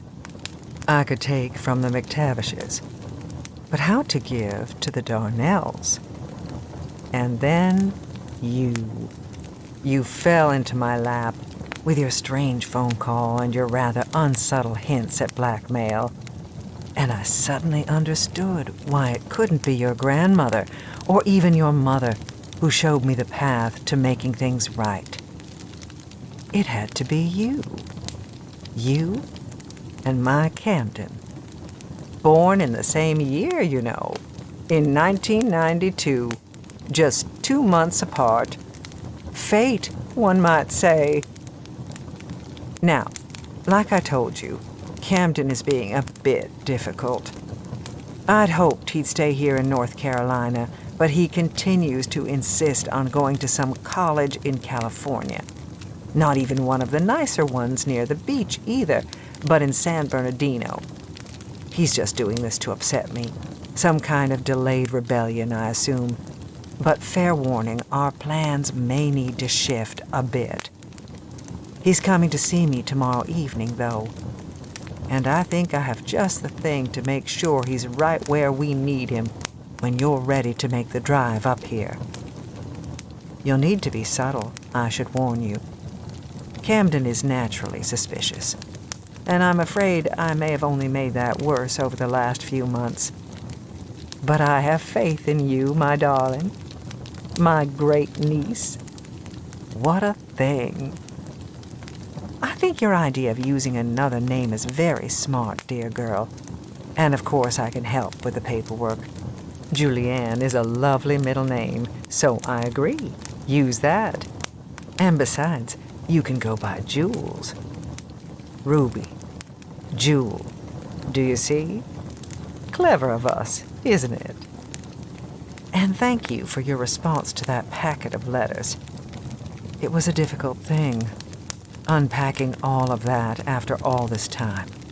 But you were right that night at the diner about the need for absolute truth between us, not the hash browns. Smothered, covered, fluffed, buttered, I have no idea. I just know I couldn't sleep that night from the heartburn.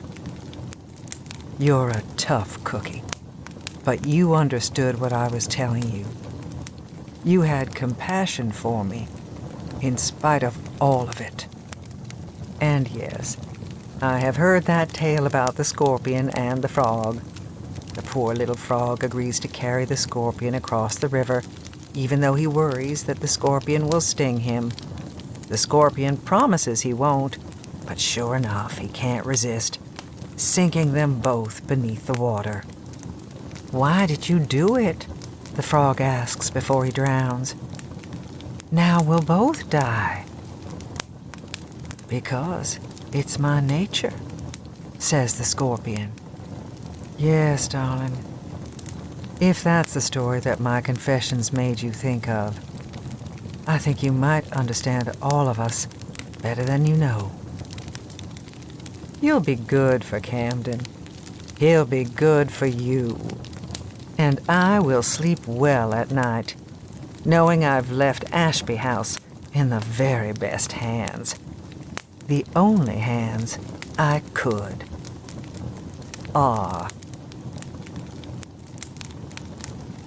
September 3rd, 2013. Ruby. Well, this is a first for me, writing a letter to a dead lady.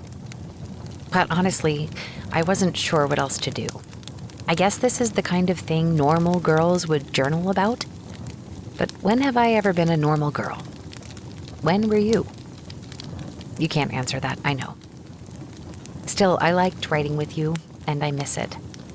I miss you, which is strange since we only met that one time. But I guess once someone has shared their murder confessions with you, you feel a certain bond. Or maybe it's a family thing. I mean, you're my great-aunt, after all. Were my great-aunt. It was a gut punch reading about your death online. Heart failure, huh? Don't you have to have a heart for it to fail? You should imagine a little cymbal crash here, by the way. Or was that joke too mean? I guess it doesn't matter, what with you being dead. Anyway, I still think you'd laugh. For a month or so, I waited for, I don't know, something. Like maybe someone would find my letters to you and would know to get in contact with me. Or that there'd be one last secret bequest in your will, and I'd get to show up all dramatic and in a black veil to whispers of, "Who is she?" It's possible I watched a lot of soap operas with my mom as a kid. Instead, there was nothing but silence. It's so weird that for the last year, you've been such a big part of my life, and I'd like to think that I was a big part of yours, and yet nobody knew. Now nobody will ever know. Except me. When it became clear that no one was getting in touch with me, that you didn't have any other tricks up your sleeve, I figured I should probably abandon our whole plan. What was the point if you were gone? I mean, sure, I knew that Cam was cute and rich, that I figured there were other cute and rich guys out there, maybe even ones with less fucked up families. Although, I'll admit, probably not any with a house as amazing as Ashby. Still, I'd already been thinking about moving to California, and I had that money you gave me when we met, so I thought, why the fuck not? I'll try to stick to only one fuck in this letter, too. It was a good rule, and I'm sorry my first letter to you probably sounded like a Quentin Tarantino script. You probably don't know who that is. And it doesn't matter because I am writing to a dead person who will not read this. But that's hard to remember sometimes. I guess it's because I've got your letters here in front of me. When I read them, I can see you and hear you so clearly. It's like you're in the room with me. But also, please don't be in the room with me. This situation is weird enough without adding ghosts to the mix. Anyway, California. I wasn't going for Cam. I was going for me. Might as well try out the acting thing for real, right? And I had a friend from high school in San Bernardino, so off I went. I'm not gonna lie. So far, it kind of sucks. California is expensive, for one thing. And also, San Bernardino is not LA. I'm not exactly getting discovered babysitting for my neighbor's kids, you know? So it has not been the best time, and I was honestly thinking about heading home. And then tonight happened. God, Ruby, I wish you were really here. I wish you'd really read this. You probably wouldn't believe me, but that's okay. You'd laugh at the very least. You'd spread your hands wide and say something like, "Fait accompli, darling." And I'd wonder yet again if, in addition to being a murderess, you were a witch. Because it had to be magic, Ruby. It had to be something. I met Camden. Not on purpose. I didn't seek him out. I wouldn't have even known how to, since he seems very committed to never appearing on any social media, ever. But tonight, I walked into this place called Señor Pollo's, and there he was, behind the bar. I recognized him from the pictures you sent, and for a second, I'm pretty sure I just stood there with my mouth hanging open because how, right? Of all the wing places and all that. He smiled at me. He poured me a beer. We talked, and you know what? I'm gonna preserve a little mystery there. I feel like you'd understand. Was it fate? Destiny? Ruby, was it you? Epilogue. Jules. 8 months later. Mountain views are overrated. Watching the morning sun break through the clouds over a navy blue sea, white caps foaming, I sip my herbal tea and let that familiar contentment sink into me, wiggling my toes in the warm sand beneath my chair. I keep thinking I'll get tired of it eventually, sitting here just after sunrise, another gorgeous day unfurling before my eyes. But it's been 5 months since we bought this place on a tiny spit of land off the coast of South Carolina, and I still feel my stomach flip with happiness every morning. Or maybe, I think, resting my hand on the firm curve of my stomach, that's just my little freeloader here. Yes, it might be a little emotionally manipulative of me telling you I'm pregnant, hoping you'll forgive me for everything else, but hey, we use the gifts God gave us. Ruby had it right, I think, in that last letter. My great-grandfather sold his own child for $1. Okay, a lot of bucks. My great-grandmother burned that money to a crisp. My grandmother turned down Ruby's offer of cash. My mother once stole everything I'd saved from a year of babysitting so that she could buy a bunch of lottery tickets. We are made up of many different types of people, is my point. Good ones, bad ones. Most of them, like me, probably fall somewhere in the middle. That gives me hope for the little girl currently floating around inside me. Camden is good, through and through. Me, only middling. But surely that gives her a better chance than most. I hope so, at least. Are you frowning right now, thinking to yourself, "Bitch, didn't you set a house on fire? Didn't you murder 2 people? In what world does that make you not a bad person?" That's fair. Libby was an accident, though. I didn't know she had taken an extra Ambien that afternoon once they got back from the funeral home. She never even woke up. She simply breathed in all that smoke until she never breathed again. That's not my fault. Ben, though. After I turned to leave Ruby's office, after he'd cornered and tried to threaten me, he struck me from behind with a paperweight from Ruby's desk. The pain stunned me, made me stumble, literal stars in my vision. I always thought people made that up, but nope. It makes you crazy, that kind of pain, that kind of fear. For the first time since I'd read her letters all those years before, I understood what had made Ruby pick up that gun and go after Duke Callahan on that hot Paris night. For the first time, I felt like we must share the same blood. Was that what made me curl my fingers around the fireplace poker, the first thing I laid eyes on? Was that what made it feel so goddamn good when I swung hard at his head? I don't know. I wish I could have asked Ruby. Of course, once Ben was dead, I had to do something. This is the part where I'm supposed to say I didn't think I'd get away with it. But I knew I would. Ruby had showed me how. No one in Tavistock liked the other McTavishes anymore. They were cruel and petty and ungenerous, and Cam still held every purse string. And I was Cam's wife, Mrs. McTavish. The only Mrs. McTavish. It didn't hurt that Officer Jameson hadn't been as easily dissuaded from looking more closely at Nell's death as I'd originally feared, and ultimately found those telltale marks on the inside of her lips. My story of finding Ben burning something in the office, of asking him what he was doing, his sudden rage, an attack, and then a fire spreading out of control. It made sense. Or at least, people accepted it. The sun breaks through the clouds, and I shade my eyes with one hand, glancing down the beach.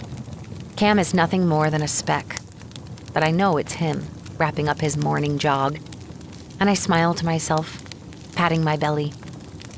"That's your daddy," I tell my daughter, heaving myself out of my chair to make my way, slowly, very slowly, back up the steps to the deck and the sliding glass door leading into the open kitchen and den.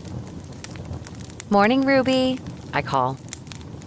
Her portrait was the one thing that survived the fire. All of Ashby House was in ruins, but Andrew Miller's painting was somehow mostly intact. The frame was too badly burned to save, and the edges of the canvas were stained with smoke and water damage. But Ruby herself had been no worse for wear. "That happens sometimes," one of the firefighters had said. "A whole house can be destroyed, but the paintings are virtually untouched."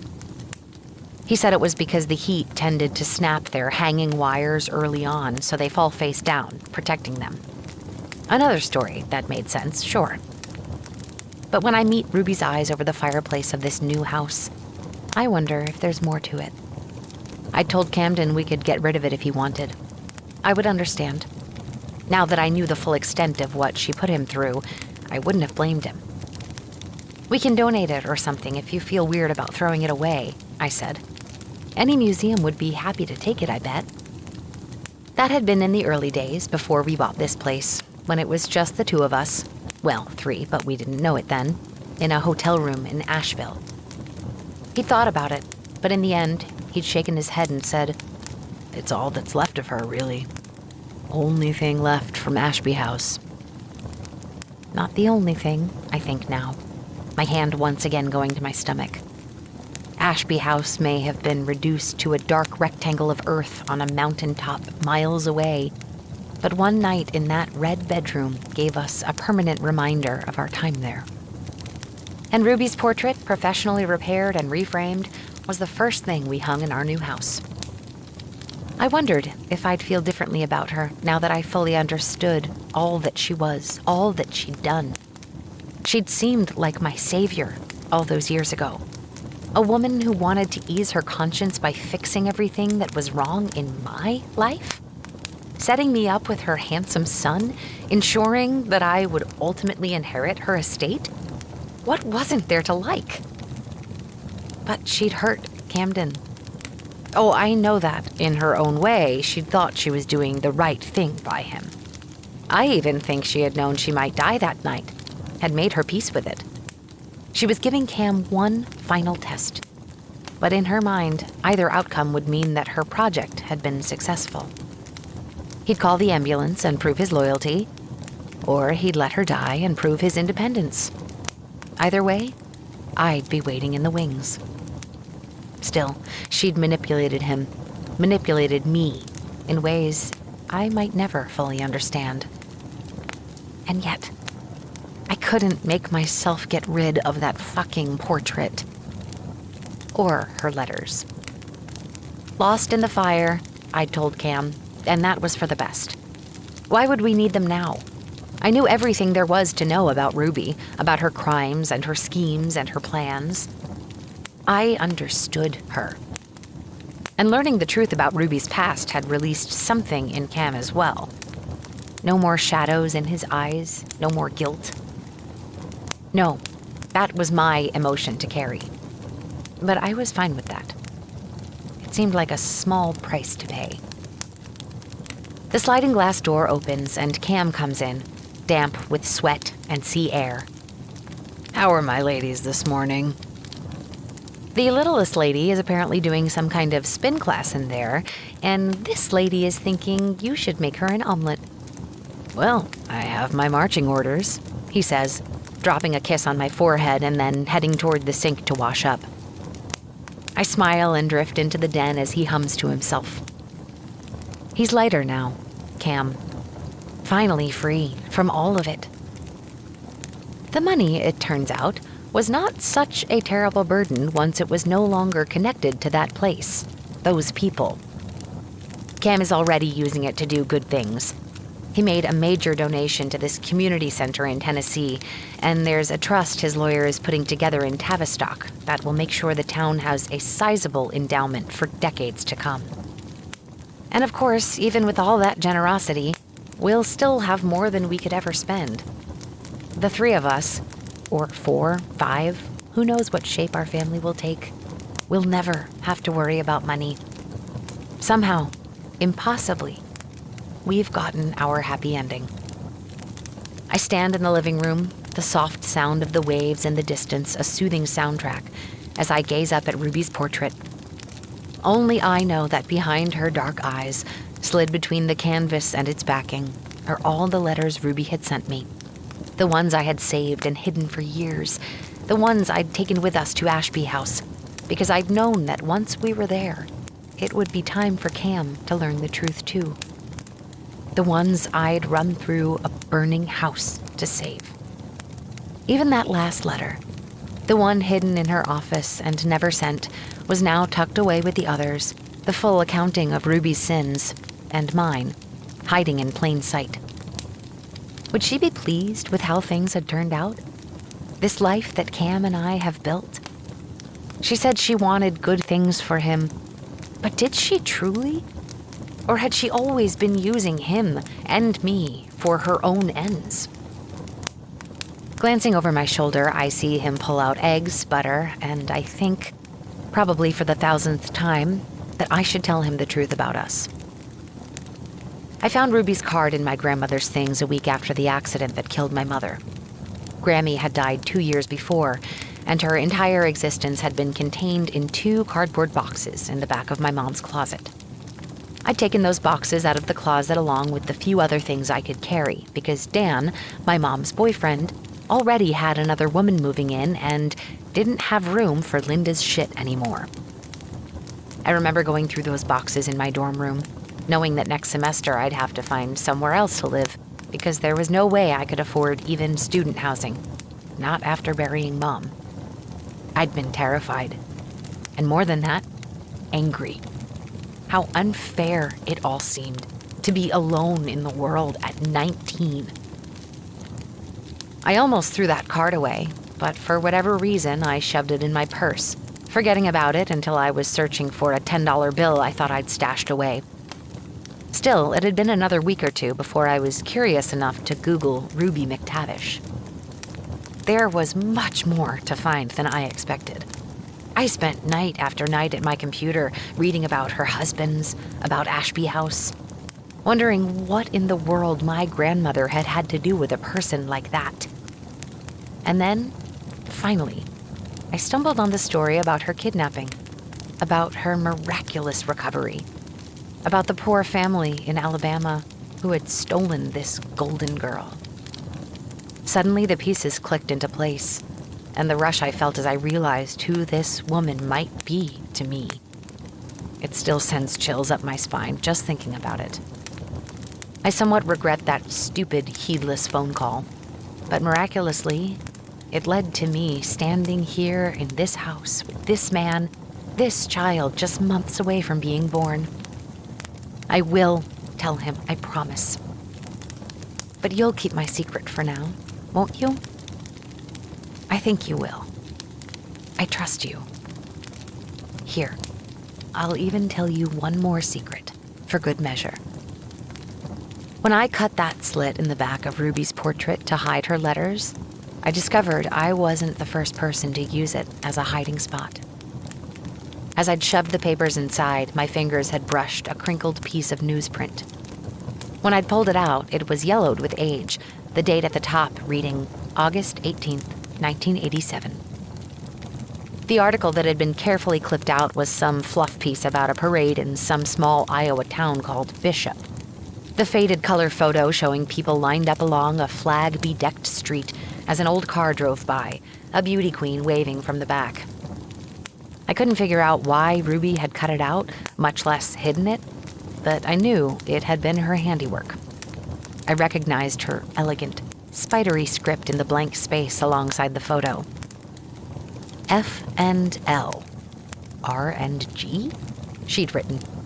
And then, underneath, a list. Iowa, 1987.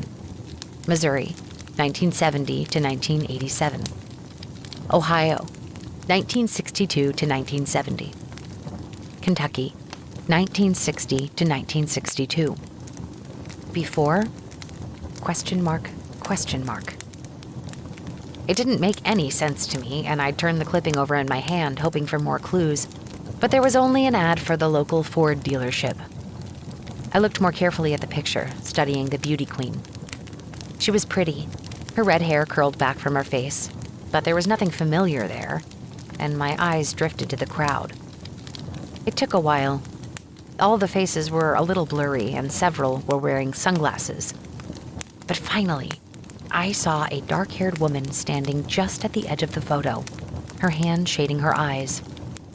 Mrs. Faith Carter watches the parade with her mother, Mrs. Lydia Hollingsworth. Faith and Lydia. F and L. I swear to you, I felt Ruby in that crinkled old piece of newspaper. I could almost see one shiny red nail tapping the picture, and those dark hazel eyes, my eyes, settling on those two women. There was something familiar about the dark-haired one, something about the way she stood, the set of her shoulders, the slight purse in her lips as she watched the parade. She looked, I realized with a dawning horror, exactly like Nell. The older woman at her side, her mother, according to the caption, was taller. Her hair twisted into an updo that was old-fashioned even 40 years ago, and her hand was resting on her daughter's arm. I stared at that picture for a long time, thinking back through everything I'd read about baby Ruby and her kidnapping, about the nanny, Grace, who had vanished from North Carolina only days after Ruby went missing. R and G? In her letters, Ruby had imagined what must have happened to the other Ruby, thinking of that poor baby sent off to find her nanny, searching the woods for Grace before stepping off a cliff, plunging into all that dark, thick greenery, swallowed up forever. But maybe there had been another story there all along. A woman, a girl, really. Grace had been only about 20, seeing the sickness in Ashby House before anyone else had known to look. A woman who loved a child enough to try to save her from it, who had found a way to make them both disappear. Or maybe this was simply another fantasy of Ruby's. Nothing more than a delusional hunch, a wish that the real Ruby, Dora Darnell's spiritual twin, had been a fighter, too. That she had, perhaps, survived. In any case, it was another one of Ruby's many secrets. One I decided to keep. Well, except from you. That piece of newspaper is still there in the painting, wrapped gently in all of Ruby's letters. And I think about it every time I look into the eyes Andrew Miller so lovingly painted all those years ago. The love of his life and his doom. Here's one final secret for you. Sometimes, when I look up at Ruby's portrait, I think about how happy she was when it was painted. She thought she'd beaten it then, the dark thing that was lurking inside her. She thought it could be that easy. And I think about me and Cam, how happy we are, how easy it is to think the darkness has been exorcised from us both. Even though Cam pressed a pillow down on his mother's face until she stopped moving. Even though I swung that poker at Ben without 1 second of hesitation. Were we forced into the role of murderer? Did we have any other choice? I think I know the answers, but sometimes I lie awake at night, our child kicking inside me, half him, half me, and remember that Cam and I are both Ruby's heirs. Me by blood, him by a different but no less powerful bond. And I wonder.